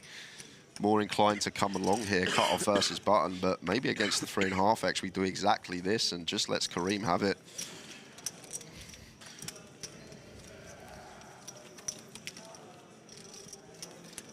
Makes sense a little bit to kind of size up, really define your opponent's range that little bit more. We'll see. Just lost that last pot he played. Seemed a little aggravated by that. Maybe just wants to get another victory under the belt. Maybe inducing as well, going that a little larger, making it more attractive maybe for a 4-bet. Who knows?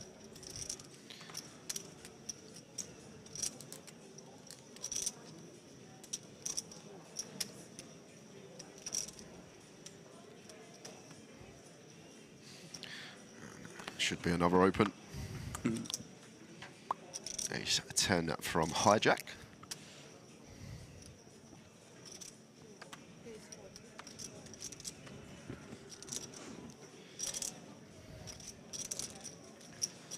An 8-9 suited here for Leiber. Out the way.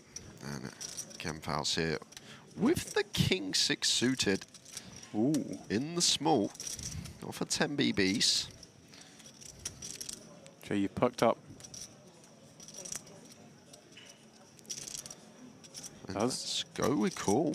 Yeah, I do see this from time to time, and I know it's like one of these kind of hands that it doesn't seem to me to make sense, but I know that the computers like it. The for book some likes reason. it. Yeah.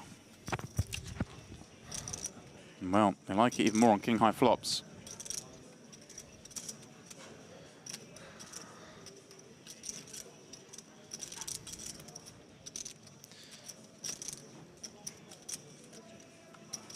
Try recognizing this Broadway heavy combo flop is bad news against small blind peeling range. So let's check back. Yeah, and also what would be going through my head is try it flatting off of 10, like maybe it does have some hands like this in here, but like aces and kings may even go for that as well, trying to get absolute maximum. And now Kemphaus is going to go for some value, third pot on the turn.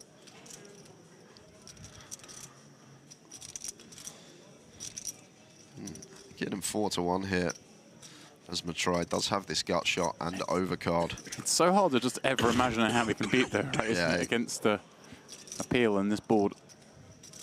But hey, with that gut shot and the overcard, decides I'm not going anywhere just yet. Going to take his price. And now I think it's just going to be a clear shove here. Right. Because there's going to be a lot of this queen jack, queen 10, 9-10 suited, jack 9 suited type stuff that may get suspicious and hero us off.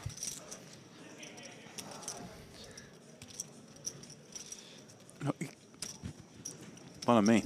I was still trying to just figure what the bluffs could be from Kemphaus, but I agree with you that the king just feels like it's always the best hand. Yeah, it does. But like, because what can we get called by? Because we're not going to check fold this hand anyway. So like, if he's got king jack, king 10, so be it. Destined to bust. But I think we do want to go after the ace queen, queen jack, queen 10 type stuff in there. Very nice. And I don't think a lot of players find this jam, James, either, because they look at their kicker and they think, hold on a minute, probably not a good one to jam, but once you dissect the hand, seems difficult for us not to have the best of it. There we go. Jay, that's what's on the line. A big old trophy that would need its own seat on the plane home. But hey, if you win it, you can afford the seat. Do you have any sort of ludicrously big trophies? No, I don't. They're all pretty small, to be fair.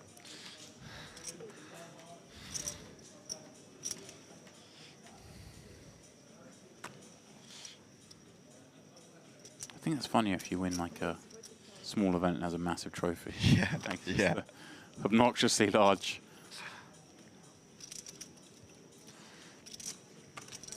So Lukovic going to open. King at 10 offsuit here from +1.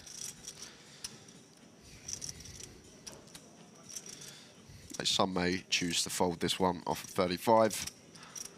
Happy to get amongst it. Bart is going to give him some action from the cutoff with those 2 7s. And gets kind of icky though, doesn't it? Against that +1 range, you can't really just be set mining. Yeah, 7's just too good though, I think, James, not to get involved here. An interesting one with ace-10 here, now working with 17 as Kemphaus, and definitely one we could jam. Especially if Lukovic is a competent opponent and is going to open hands like this. And there we go, he takes it again. And this man had 3 big blinds. Yeah. And he should be getting this one through. I doubt 7s are going to be calling here for Leiber. 300k more, yeah, a lot of concern. Of course, that all the bigger pairs would jam, and he's almost calling, hoping for this scenario. Yeah. And I think 8s, I'm like, let's just sort of sigh, put a chip in maybe. 9s, obviously, we call. I just think 7s. Right, it's not like Bart doesn't get to have better hands here, right? He can still have like the ace jacks, maybe even some ace queen, Yeah, of course. bigger pairs Stuff against we that early raise. flip with. But one thing I will say off of 17, if he's got stuff like 6s, 5s, 4s, I don't think these are going to jam versus +1. I think they're more inclined to just pill with position for 2 BBs. Have a little strike look at the gold. flop. Yeah. So I think it's a good fold there with the 7s. But look at this from Kemp House. Was 3 big blinds, James, when we come back about 40 minutes ago. And now working with plenty.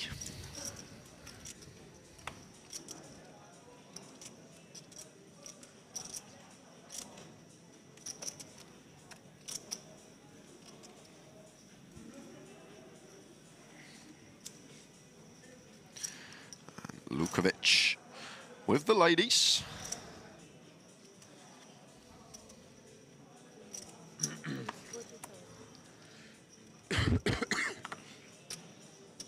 Oh, and a try with the jacks here. Oh, hello. Oh, hello. This is an interesting one. Yeah, these 2 seats. Yeah, gun versus +1 specifically, but is going to go for the 3-bet. One thing I will say, if we 3-bet, we have to call off. We can't 3-bet fold jacks. That does make it my word. And the live Bart. Careful, Bart. He picked his cards up quite carelessly then, and I could see a card from where the dealer sat. And this is just, we're not loving it, but we have to cold 4-bet rip, surely. Right, and is there a world this gets through? Can Lukovic ever fold his queens to the I don't this action? think queens. Oh What my is this? God! What is going on here? This can't be a real hand. Queens, Jackson, ace, king suited. And Kemp House here off of 24. Well, I questioned whether Lukovic could fold queens. Kemp House is in a tougher spot. Yeah, I think so. Like jacks here, we'd mark for sure. Jacks we'd mark, kings we'd have to go with. Ace, king we'd fold. And queens is just a sickener. It's like right on the line after this action's occurred, and I wouldn't fault him for folding, but if he does go with it, Lukovic will have to fold, Matrai will have to fold, and Leibert's going to have to cycle it off. This is insane. Late on day 1C here in Merritt. I think he's going to probably let it go. I think I'm with you. Like I say, Jacks is straight away in the bin. Ace, king folds. Kings were like, we have to go with it. But queens seems so marginal here for Kemp House, and used 2 time banks already. Grim spot for him. Under the gun, open. +1, 3 bets. Hijack then, cold 4s. Yeah, and he's gone for it. Gone for it. He's gone for it, and this is surely going to take Lukovic out of the game now. It's an easy fold for Lukovic now, James. He's seen all this action behind. You have a hand as well. Well, I'm watching the cards get thrown into the muck. I see an ace and a king go by. Yeah, so I think this is easy fold now with the queens. And the thing is, if you've got kings here... Yeah, nicely done. Matrai, one assumes the same. Pretty simple getaway with the 2 jacks. Yeah. Even though he's put in 120K. Easy fold from Matrai. And Leibert's going to have to cycle this off. Basically hoping to see queens. Yeah. I'm going to throw it out there and say he's hoping to see kings. Just make me live. Here we go then. A huge flip.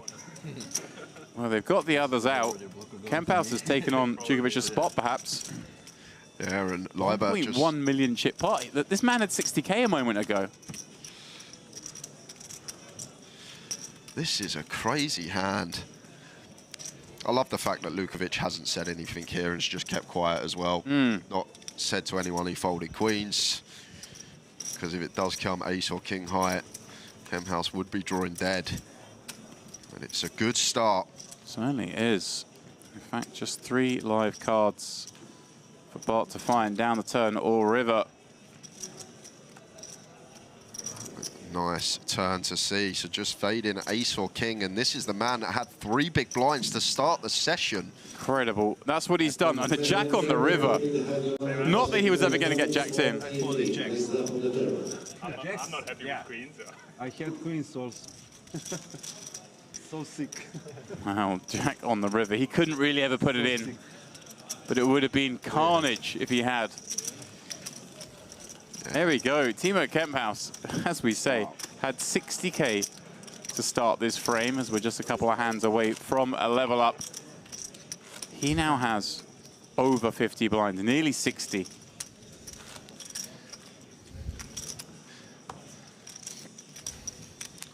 Incredible stuff. Absolute setup pre-flop.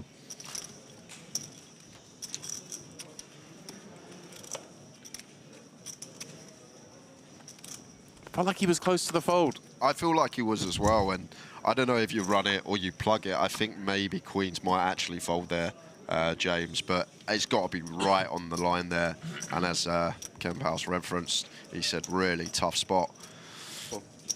But he did come to the correct decision. Was up against the hand he was flipping against, and now north of 1 million chips, which is good for 50 plus BBs. Tilazanov. He's going to come into this one. Whilst the dust is still in the air on the last. Ace-9 offsuit from the cutoff. Qualifies for sure. Generalov, a little tank here in the small. And I'm just looking at the clock. I'm wondering, are we at the stage where we're trying to get the button on the level up? It could be that. Minute and a half left. Something we see kind of later in tournaments. Not normally something you see kind of towards the end of day one, but these days looking for any edge possible. There we go. Every little helps. 9 deuce straight. Great flop for Tilazanov. There, and facing big blind. I think maybe a board that we can have some bigger sizes on. The 9-3 deuce. It seems like a definite continue. And does go for just under half. Lukovic out the way with his 7 height.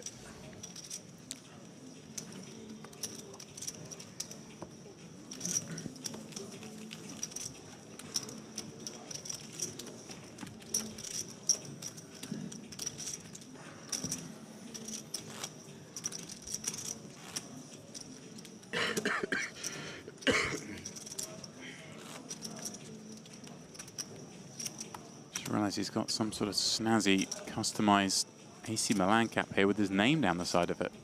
That means you're something. So then, we are about to commence our last level of the day.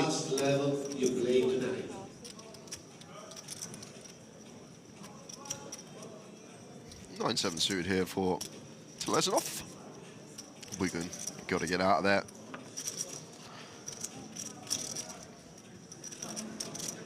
Generalov should be doing the same.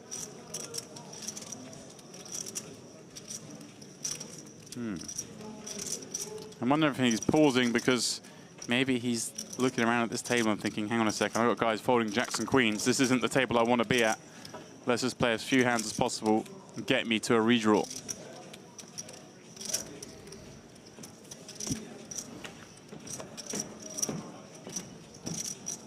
What? Without the realms of possibility of that.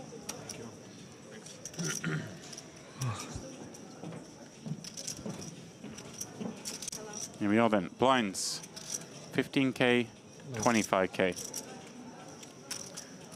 Average chips now at the milli mark. 40 big blinds. And our table, therefore, probably a little bit on the lighter side. We see a multitude sub 30. Just Tilazanov really significantly above the average chip count with double it. But now the shortest, but incredible. The story surely is Timo Kemphaus having spun from 3 blinds that level up to over a milli. Like, he's probably coming back from that break thinking, okay, we'll quickly get this in, jump in the turbo, see if we can run up a stack for tomorrow still, and now... Yeah, he made a joke when he sat down about, well, I suppose at least I made it to the TV table. Like, I'll get my my little moment. But it has been, well, his moment throughout the frame. Yeah, we do love a spin story.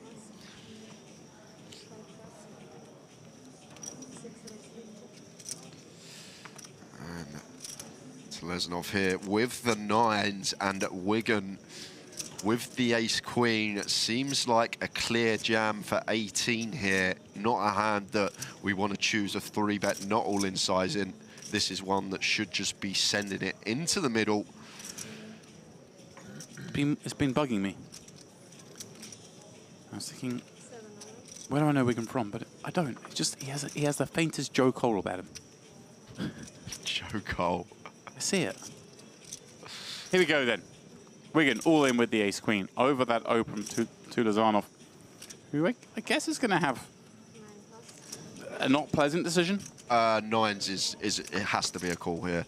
+2 versus hijack. Like, Wigan should shove some 8s, should shove some 7s at a frequency, and then a lot of hands that we are going to be flipping against here. And we like to take like the aces and kings out of range because those are the hands that we like to 3-bet not all in with, as that polar range off of this stack size. So would like to see call here from Telezhonov. Well, he hasn't really made a misstep from what I've seen, and cards are going on their back, so he has done just that. Again, we head off on a race. I don't mean it.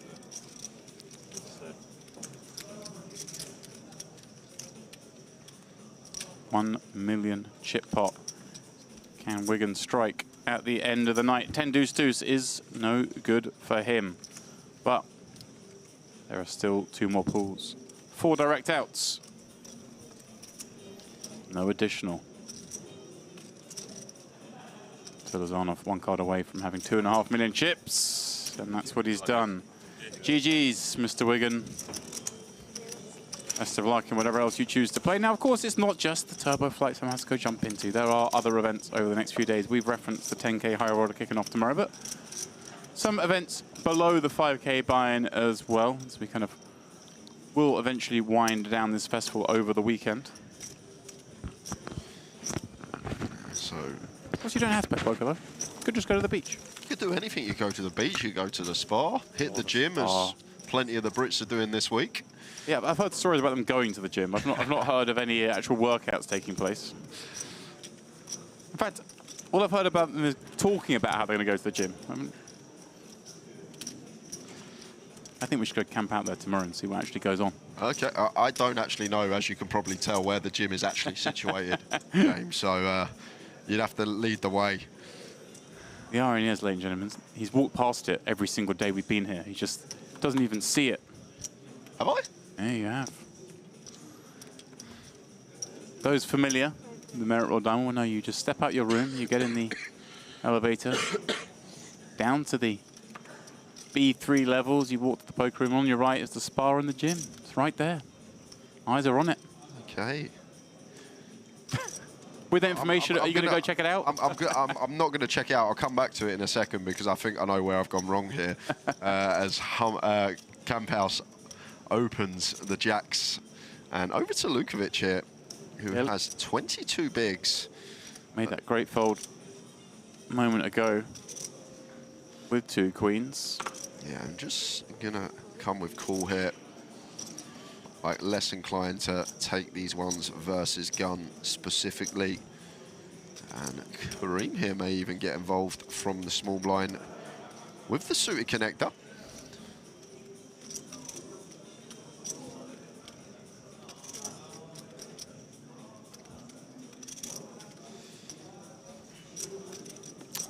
And does. And it should be a fold there from Liber. And that's a great fold, snap fold as well. A lot of people make mistakes in this situation because they think, oh, I'm getting a price now, I'm getting the pot odds. But what a lot of people don't recognise, although our pot odds increase, our equity within the pot diminishes drastically once we go 3-4 way. A nice fold from him.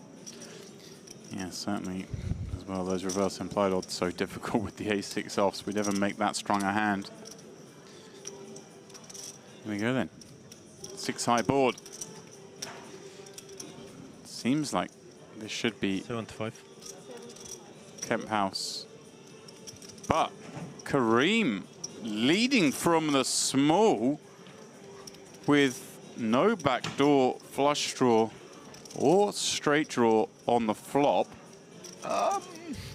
Throwing a curveball. Yeah, proper curveball in here. I guess you'll have the 3s, the 4s and 6s, but we're just going to check them to the aggressor. Right. What is he going for here? Trying to say he's got like 8s or 9s and just doesn't want to... Maybe exactly that, trying to just say, oh, fold out some ace highs, king highs, but potential trouble brewing for him here. Surely got a shutdown now because expect Cam House to fold out his ace highs with a player behind, like ace high, king high going to fold. So Cam House is going to have a lot of these overpairs which aren't going to be folding to a second barrel. Maybe we can target something like ace 7 suited, ace 5 suited, but it's only a small proportion of our opponent's range, so would really like to see the shutdown now after the fruity lead. Well, it looks like he's not quite done yet. Wants to think more about this one. Yeah, this one has really taken us by surprise back here in the booth. 175. Here we go. Half pot. Not done yet, Jay. Has this been the MPO that you have been telling me about? You see some things. And Camp House just going to have another easy call here. Like still beating all this 7s, 8s, 9s that probably would be the value for Kareem. And I don't expect the 6s, 3s and 4s to donk from the small either. So it just seems like Jack's going to be the best hand here, even versus some of the hands that Kareem believes that he might be value betting. Right. That's a key point. But Kemphouse can't be enjoying this because he just doesn't really understand what's going on, right? It's so hard to put your opponent on a hand. As you mentioned, the jacks still look good. Kareem, looking at Camp House's stack, is he really thinking about going again at this, Jay? Yeah. 700,000 in the pot. The deuce coming in, of course, any 5 straight, but very hard, you'd imagine, for 5 to be out here. Unless Camp House has maybe... Ooh, hello. What is going on? Yeah, for 270, getting like 3.7 to 1 on a call. This line does just look like a whole load of nonsense. Maybe some of the time he will rock up with like a king 5 suited, ace 5 suited that was bluffing. But does he like go for third pot here ever with stuff like 8s and 9s? Probably not, but it's just a really strange line, James, and there is the call. Shrug call. Camp House is up to 1.8 milli. 3 big blinds, up to 90 now. Sorry, not 90. Blinds have gone up. We're at 25k, but 70. I'm not speechless, but I'm just confused, Jay. Kareem just decided he was obviously going to run one there.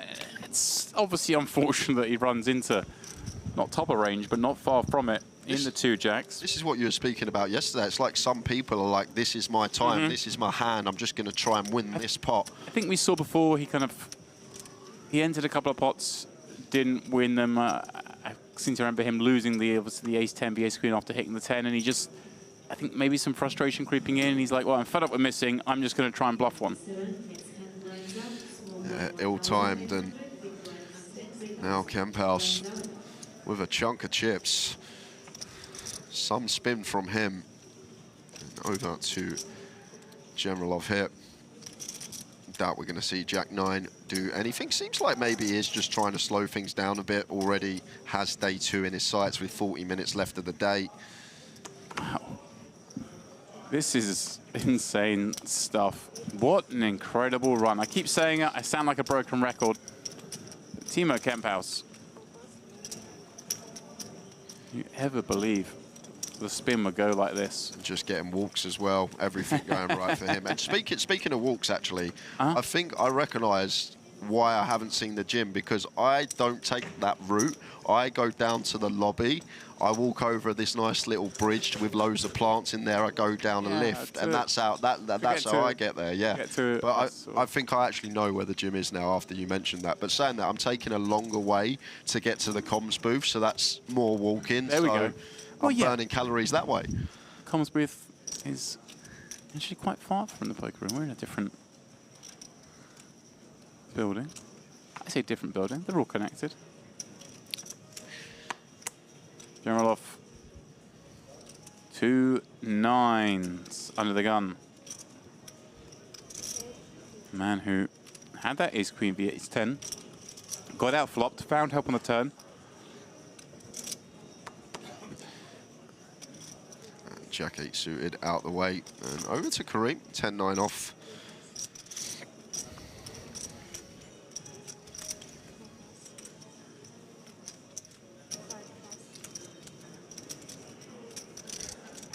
King 7 offsuit. Awkward one from the big blind. Does have his opponent covered. And need to be wary with these type of hands facing gun. Likely to be in a dominated spot.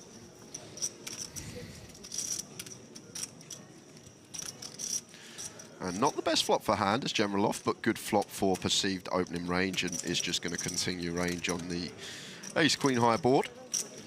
And should be getting the job done versus Telezonov's holding.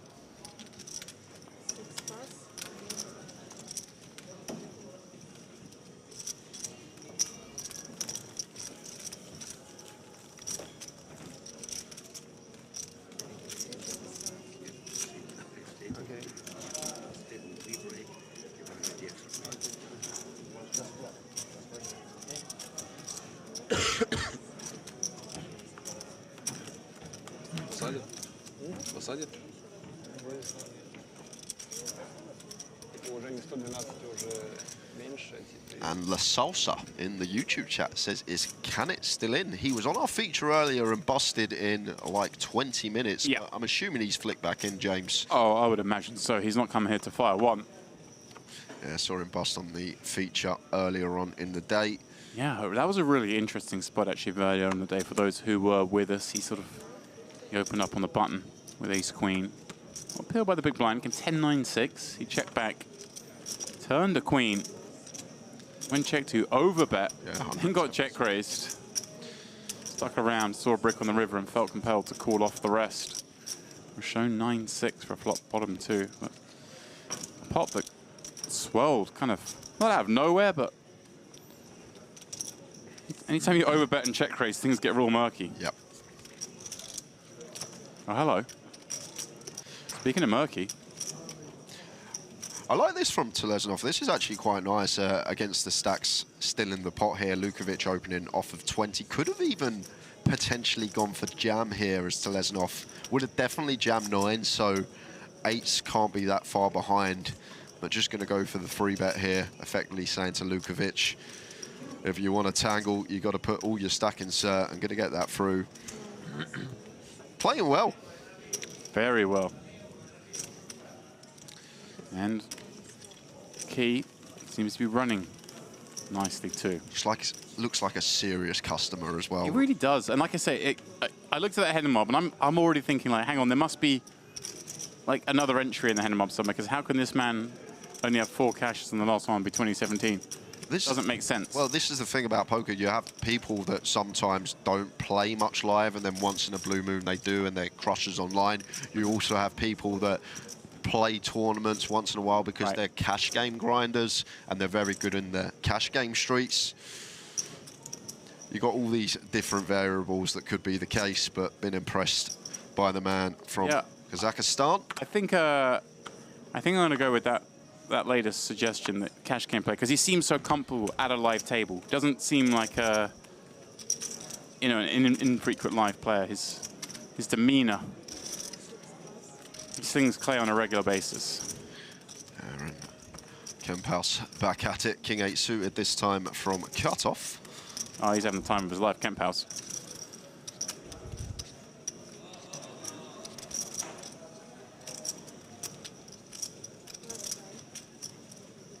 General off again. Just burning some time, I think, trying to get through to day 2 and the ritual that comes with it, because this is a torrid table to be on from what we've seen of other tables today. 300Ks, right? Certainly going to be some nicer seats in the room. Ace, Jack, 7 all hearts here. And seems like one as Kemp House that we can do exactly this. This is nice, 1 BB on the monotone boards, the ones that we are going to choose the small sizes on, but weren't expecting the Jack to fold there, facing 1 BB. Lukovic, give some credit. Lukovic, of course, the man who earlier got a Jack to fold post-flop on a Jack 5-4 board when he was sort of just probing with his 2-8s, never thought he'd be making better fold. This one a slightly different scenario, of course. Second pair, 3 hearts on board.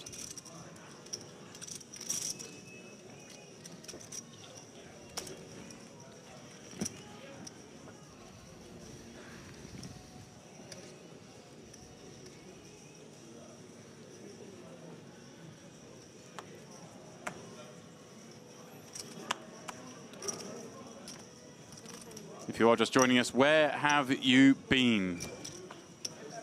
Missing out on a lot of action today, Jay, in this MPP main event.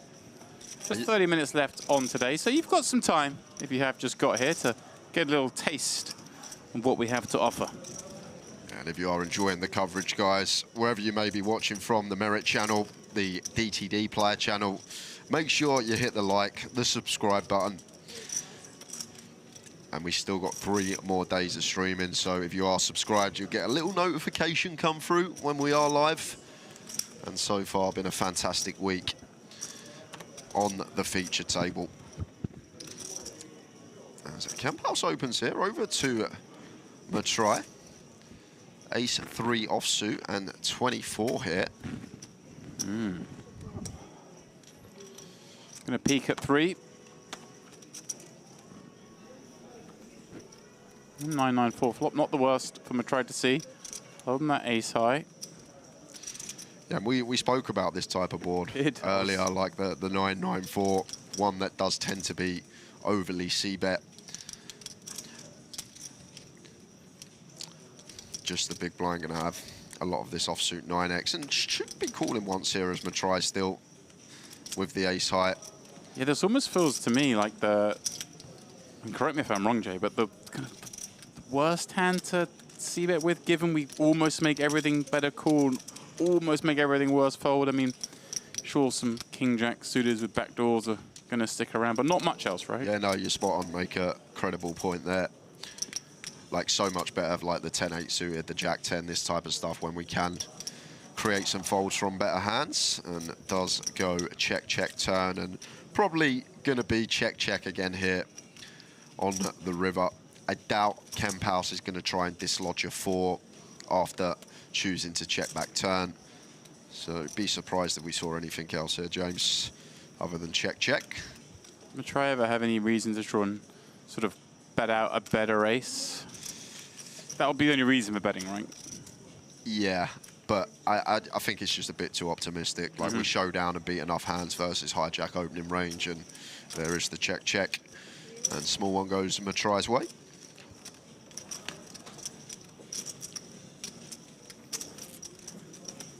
Yeah, very nice to have you all with us this evening. I'm actually quite sad, Jay, because this is my penultimate day of streaming with you guys here. I'll be taking day 1 on the high roller and then leaving you guys to finish not just the high roller, but the main event. I won't be in here to watch it. To be fair, James, it's been great to do work with yourself. I've heard you for years over the telly, years and years, and now sat beside you, enjoyed my time in the booth with yourself, and hopefully it's not the last time either. I certainly hope so too. And I'll be keeping a little eye on the stream whilst I'm away.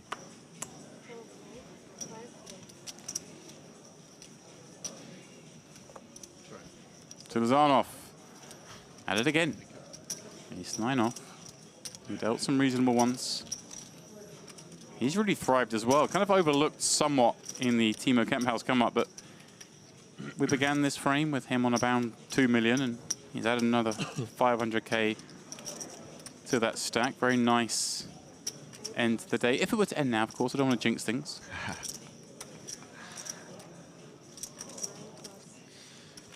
It does feel like sort of certain players at this table are getting all the juice. Yeah. Some are just getting punished. I'm gonna try one of those. There's some tough spots. Yeah, this one seems pretty clear though. Just should be calling too many BBs, I think, to jam close to 30. Not one that we want to 3-bet, because if we get jammed on, we have to fold. And it's just such a nice hand with great playability, so it does land on call.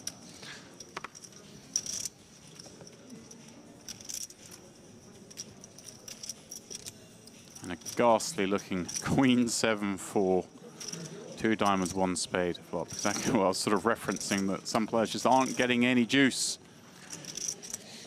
Yeah, and with diamond in hand, could see c-bet from Teleznov, but he's going to check back here, and it's a king on the turn. And there we go. I moaned it in for Matrai. Yeah, and could actually be a bit of trouble for Teleznov now, because it is a card that may choose to represent here. Right, and there's some credible hands. Yeah, like I could have, right? Like 8s. Yeah, the pocket pair is exactly what I was about to say. These sort of pocket pair holdings, and even like a hand like 2 live cards, for example, just flushing out that equity is a win. But very nice check from Matrai, just assessing the situation. Knows this is a card that will connect with Telaznov's range, and the times that it doesn't, he will put in some delayed c-bets. Nice.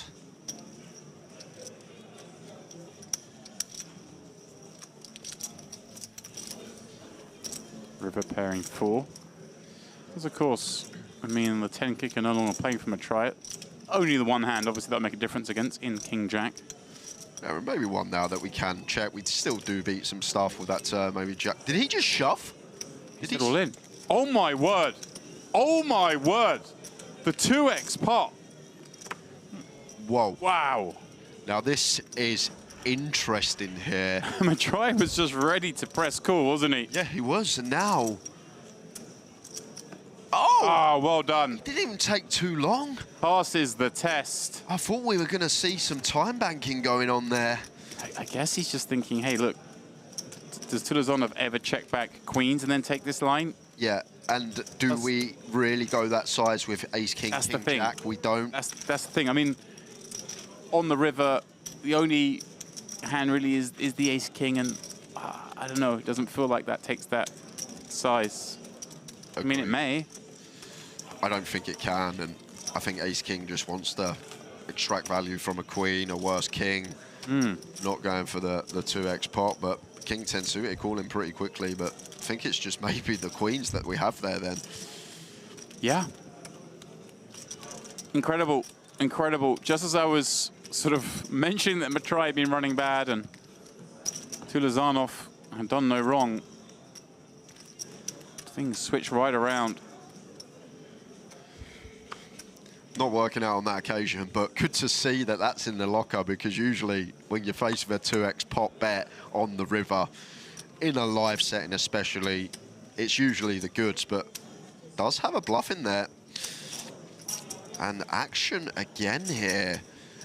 So we've got 23 BBs for Generalov here in the hijack. Ace, queen suited, facing gun.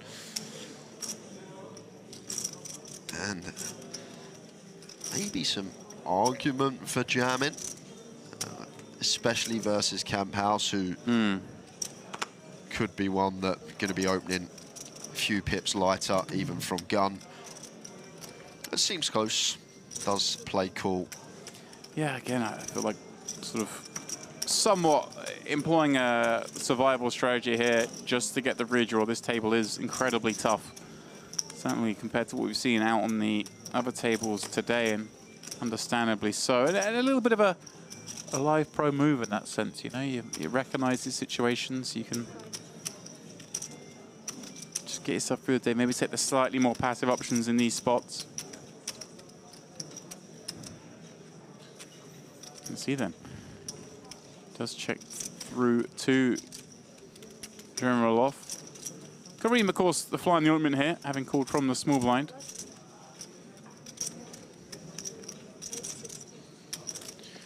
Looks like Gemelov going to have a little better this one. 60k. Yeah, I guess not really trying to make any better fold, but just trying to take 4 cards out the equation. Effectively buys a showdown. Oh, pardon me, buys a river as well, of course. It's unlikely you'd see a lead out on the turn. But does Timo Kemphaus ever come out with a raise here now on this flop? Potentially, James. Could be an option to set up a nice turn jam. 75. Yeah, does exactly that. And now Gemelov going to have to relinquish the ace-queen, unfortunately for him. Yeah, he's taken this ulterior line, and it's kind of ended with, well, sand in the face. But it could have been a whole lot worse. It could have been. It could have been, because I think some players will just ship this one in against an aggressive opponent, even from gun. And now still sitting with 20 BBs to try and do something with for the last 22 minutes of the day. And as if to complete the story, Timo Kemphaus is now the table chip leader. You can't write it, can you? Here we go. It's like one of them stories, you have your poker pals, you go out on break, how you getting on, how many chips you got. So last break, he's probably with his friends. How many you got? Oh, I've got 3 bigs, I'll be out soon. And then at the end of the day, they're like, did you buy back in? And he's like, no, I didn't buy back in, I'm chip leader. Yeah, he's like, oh, well, I've got 3 bigs left and later range is just closed. Oh, well, I'll be in the turbo flight.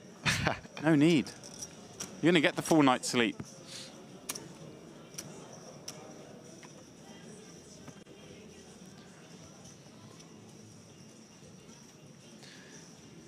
But does seem like one that really does want to find this bag and make day 2. Gemelov just taking his time with each decision now, slumming things down. Yeah, I'd be doing the same. Yep. I like it.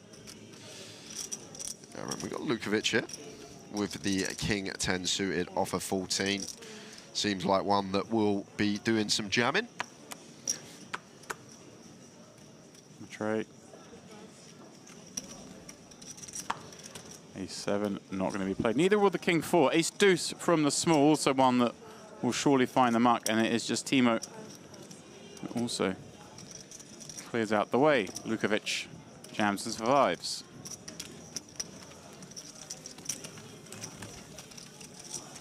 I'm loving just watching this sideboard here on our tournament clock.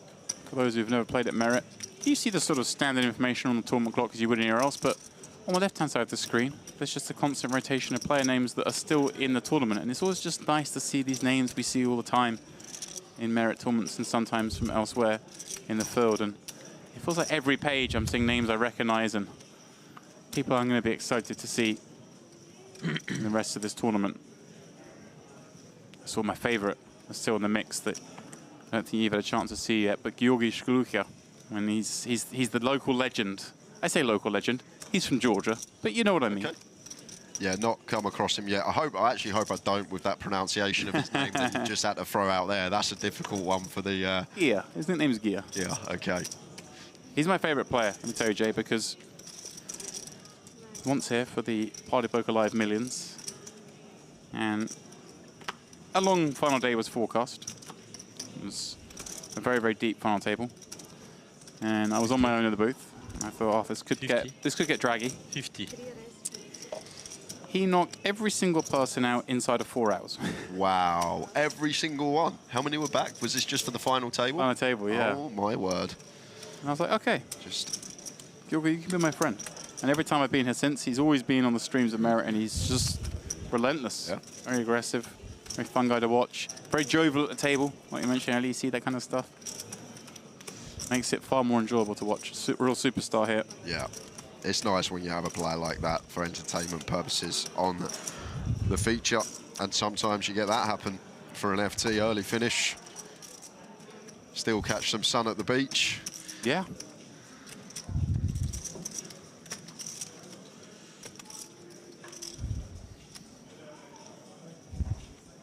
Plus, he taught me a little hack in the steam room here about how you get it to re-steam by using the shower head and tricking them. Yeah, he's a good dude. He's got it all.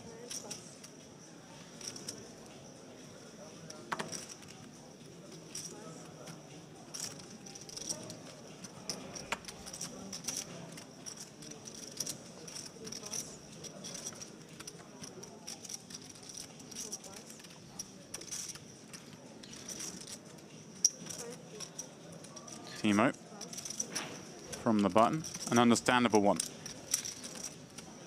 And Gemerlov just...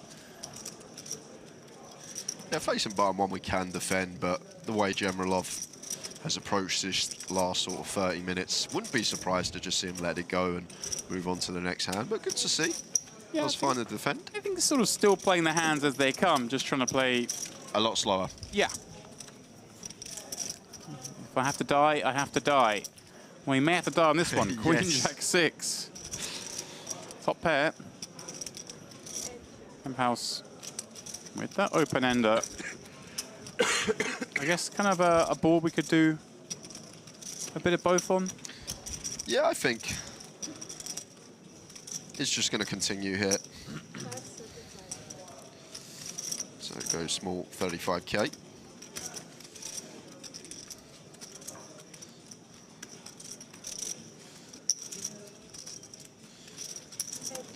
I think versus big blind specifically as well, there's going to be a lot of turns, like the brick turns, that are going to be like this, for example. Very nice one to choose. Deuce of diamonds that we can potentially put the double barrel in here. Target the Jack X, the 6X, the ace highs that call once. And then we've got a delicious triple candidate on the non-club and non-diamond rivers as well.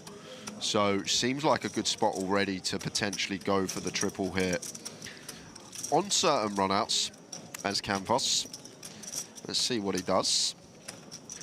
Like, don't expect a queen to fold, but maybe we can flush that out by river, but is going to go for check. And the flush draw from the flop completes.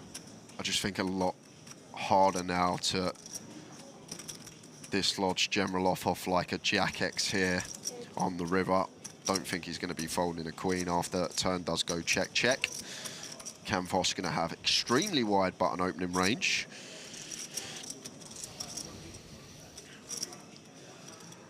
Maybe Campos check in turn here, actually, because it's not nice to get check jammed on and not realising that equity of overcard and up and down, which does actually make a bit of sense when you think about it.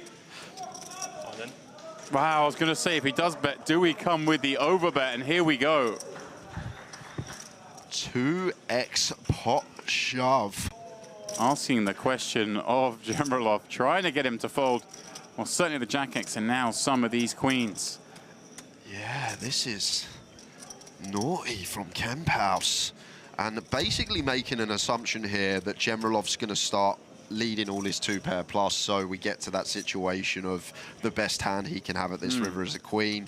Like, if he had some sort of two-pair, he'd probably value bet himself. A flush would value bet as well. So Camphouse just deducting that Gemerlov gonna have a queen at very best here, and the Jack X gonna fold to this sizing, and the queens are gonna have a tough time calling. But check, check, turn, key component of this hand, because we're not worried about something like king, queen, ace, queen here. As Gemerlov, we're worried about stuff like flushes, a rivered set of fours. Ooh.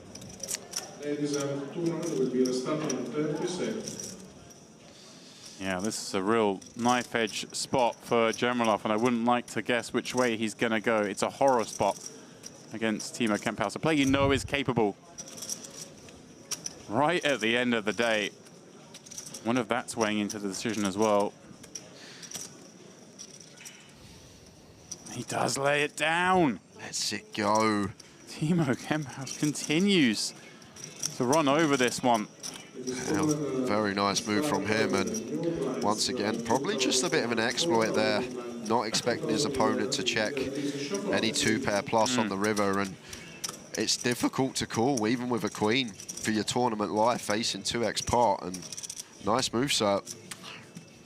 It's funny as well, because I think if he's done one thing potentially wrong at this table for us, Timo, would be maybe the hand that got him the majority of the chips, the queens, against the open, the 3-bet, the cold 4-bet. We thought he might find a fold.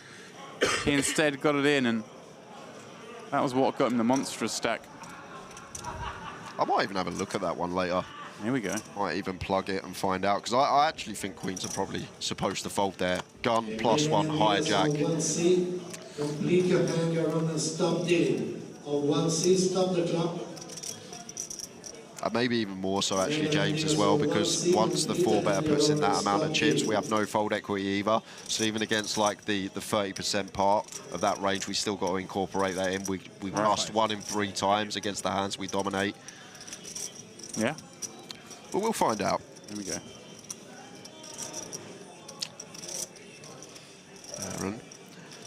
King 10 offsuit. Some people will let this one go from under the gun, but I'm going to try it opening. And Kemp House Relentless. King Jack offsuit. Going after gun of Matrai and going to pick up more chips, and just momentum, a huge thing in this game.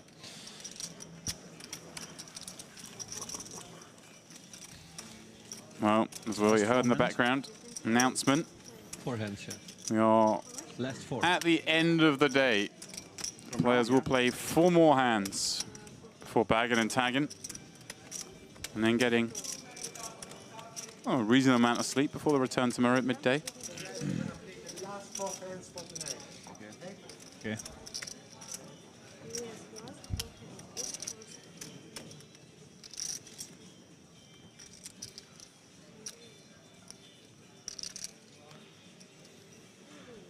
Of course, I do believe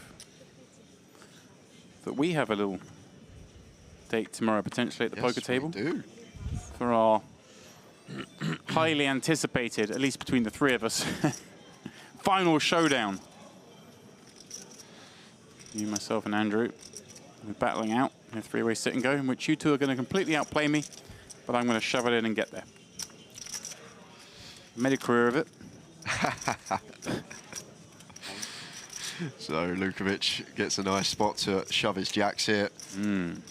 Do just expect this to get through so often when Kemp House is being relentless last 15 minutes of the day and does snap fold. Yeah, it's going to be a fun one, James. 3-handed poker, nowhere to hide, sir. You'll need to get amongst it. None of that waiting for aces or kings in a 3-handed setting. Damn it, how does he know? Once you will complete your last 4 hands, I'm going to give you bets, all the chips that you put in, writing down name, surname, and chip count, and also your nationality. Your ticket goes inside the bag. And your day 2 is going to restart tomorrow at 12 and noon.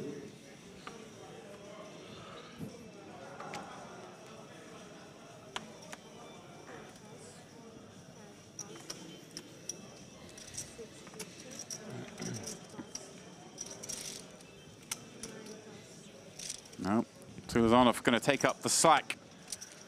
Seeing as Kemp House is having a little handoff. Kemp House, look at this guy, huh? Loses 1 hand, gets 3-bet once, and just shuts up shop. What's that about?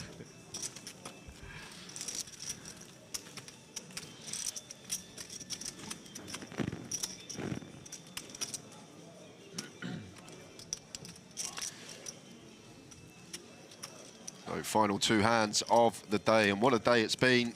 Guarantee was smashed out the park. Yeah, very, very impressive. You know, everyone behind the scenes, part of the MPP, the Merit team, all thrilled at what they've managed to accomplish here. And as well they should be. Yeah, they deserve to reap these rewards because of this festival that has been put on. Great all round. Now, of course, one last sort of chance for us to remind you. If you do want to be notified of the streams over the next few days, then please do go ahead. Click the subscribe button here on YouTube and you will get your little notification to let you know when we go live tomorrow. Will be, of course, that 10K high roller. Jay will be coming in after the first break. We'll let the players get settled, fill up some tables first, and then we will... I'll have some champagne to drink anyway after the sit and go, so... Oh, here we go. Fancies himself, guys. So defendant from Leibart here. Bit of a loose one from Lukovic, raising into this 8 big blind stack in the big from Calf. Does flop the top pair, and 2 overcards and a gut shot here for Leibart. with this SPR. Wouldn't be surprised these two hands getting it in. Looks like it, doesn't it? Yeah. Yeah. Especially with Turbo Flight still potential to reg for that as well. Shouldn't really look at it like that, but when we have two overcards here and a gut shot and backdoor heart seems too good with stack size in question. Yeah. And maybe losing Leibart here, but decent amount of equity. Yeah. He'll like what he sees. A fair fight. He'll take the spot. 10 Jack Queen, running hearts, or Leibart will be off to that Turbo Flight. Well, I see. The back door has been unlocked. Queen Jack 10 heart, and it's a queen. So Leibart, he starts his own spin. Cover me, yeah? No, Back to 20 BBs, and Lukovic asked if he covered him. He's still insert. That's good news. Just sub 10 BBs, taking it into the last hand of the day.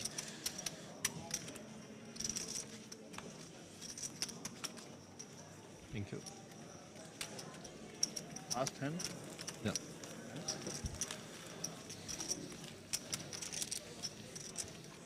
Been another Can we good day save at the the office, stack James. Been beautiful. As I say, we've seen some stuff. Same chip, like 5K and 100K, it's same. I don't know why we use these chips. They are I thought you had similar. 400. At one point. Wow, Djukovic loving life. He's still in. He thought he was calling off for his own life. Instead, he survives. We'll bring a little bit back, a little bit shorter, pardon me, in the the starting stack, unfortunately, assuming he survives this one, which he does. A bag's a bag. Bag is a bag, indeed. I try King, Queen, O, going to try and maybe win the last one of the night. Yeah, has to open. Scary lineup. Kareem's showing a willingness to get involved. He bags 500k, but is he going to want to go back to back? Yeah, 10-9 suited. 20 BBs. Maybe some room for calling in here as well.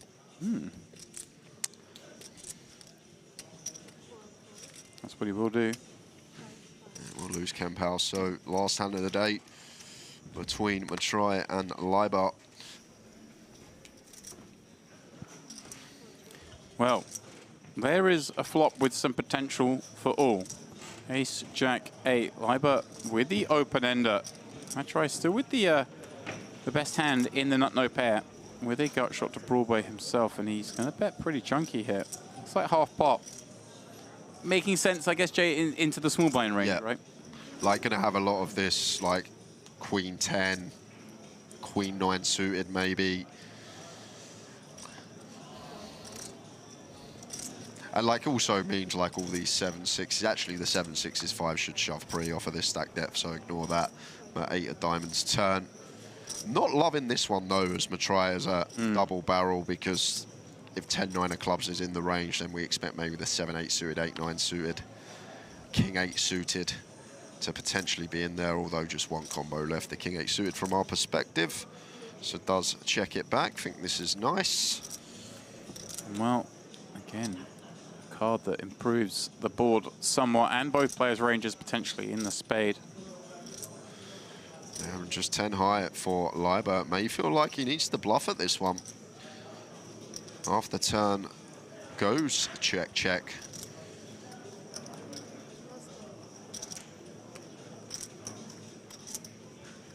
And if he does, would Matrai necessarily always fold? Just in my mind, I'm seeing those Queen 10s, the Queen 9s. I think so. Like, King Queen's not really a good... King Queen, no spade. I can't really think of a worse catcher. Yeah, we beat Queen 10, 10-9, Queen 9, but our opponents still potentially can have some suited ace-X that didn't elect to jam that may go for value after check, check, turn. 8-9 suited, this type of stuff in there as well. And, of course, all the ace-X of spades as well that didn't elect to jam pre. So it seems like when we weigh up the value and we weigh up the bluffs, the value's just heavily outweighing the bluffs here. But it is an occasion that Libert does actually have one of these bluffs, and Matrai is thinking about the hero call here with King Queen. He seems confused. Looks like one of those milky sizings, isn't it? 85 into 300. He hasn't. I guess as a part of the value range that would want to bet a lot bigger, so maybe he's thinking, hey, like, this guy's got a flush, surely he goes bigger. Yeah, but I think the suited ace-x would get to go this size. Maybe we split our sizes into two sizes here, like the suited ace-x. We go for the small, and then the 8x and the flushes. We go bigger. What a call. What a call from Matrai with the king-queen. Well, well, well. Rose on the cape, last hand of the day. Sick hero. That's a great call on the final hand. Finding his opponent, as you point out, Jay, with one of the few bluffs he can actually have. And, well, he's going to leave Bart with, I believe, just bang on a starting stack. There you go, confirmation. He has played all day. He's come back with that starting stack. Timo Campos, of course, the talk of the town. 2 million in chips. And Matrai, well, there we go, Jay, up to 1.6. Fun frame. Yeah, really nice session for us to close out the day. Been enjoyable all day. All the featured tables we've got to cover. We've had action, we've had entertainment, but as James just mentioned, the talk of the town, Timo Campos, 84 BBs he will be taking into play tomorrow. Incredible stuff, really is. Well, there is, of course, still that turbo flight to go, and Poker News are, of course, bringing updates for this event. So if you do have some rooting interests out there you've not yet seen, please do head on over there. You'll see all these players in here bagging up. All those counts will, of course, be posted online on Poker News. A reminder, tomorrow, see the time there, 4:20 local. That's when we will pick up coverage of this 10K high roller, day one. We'll play that one over 2 days on stream, and then we return to this, the MPP main event, final day, where we will hand out the largest prize of the series. All right, guys, well, from myself, Jay and Andrew, that is it for our coverage this evening, and we will see you all here tomorrow afternoon.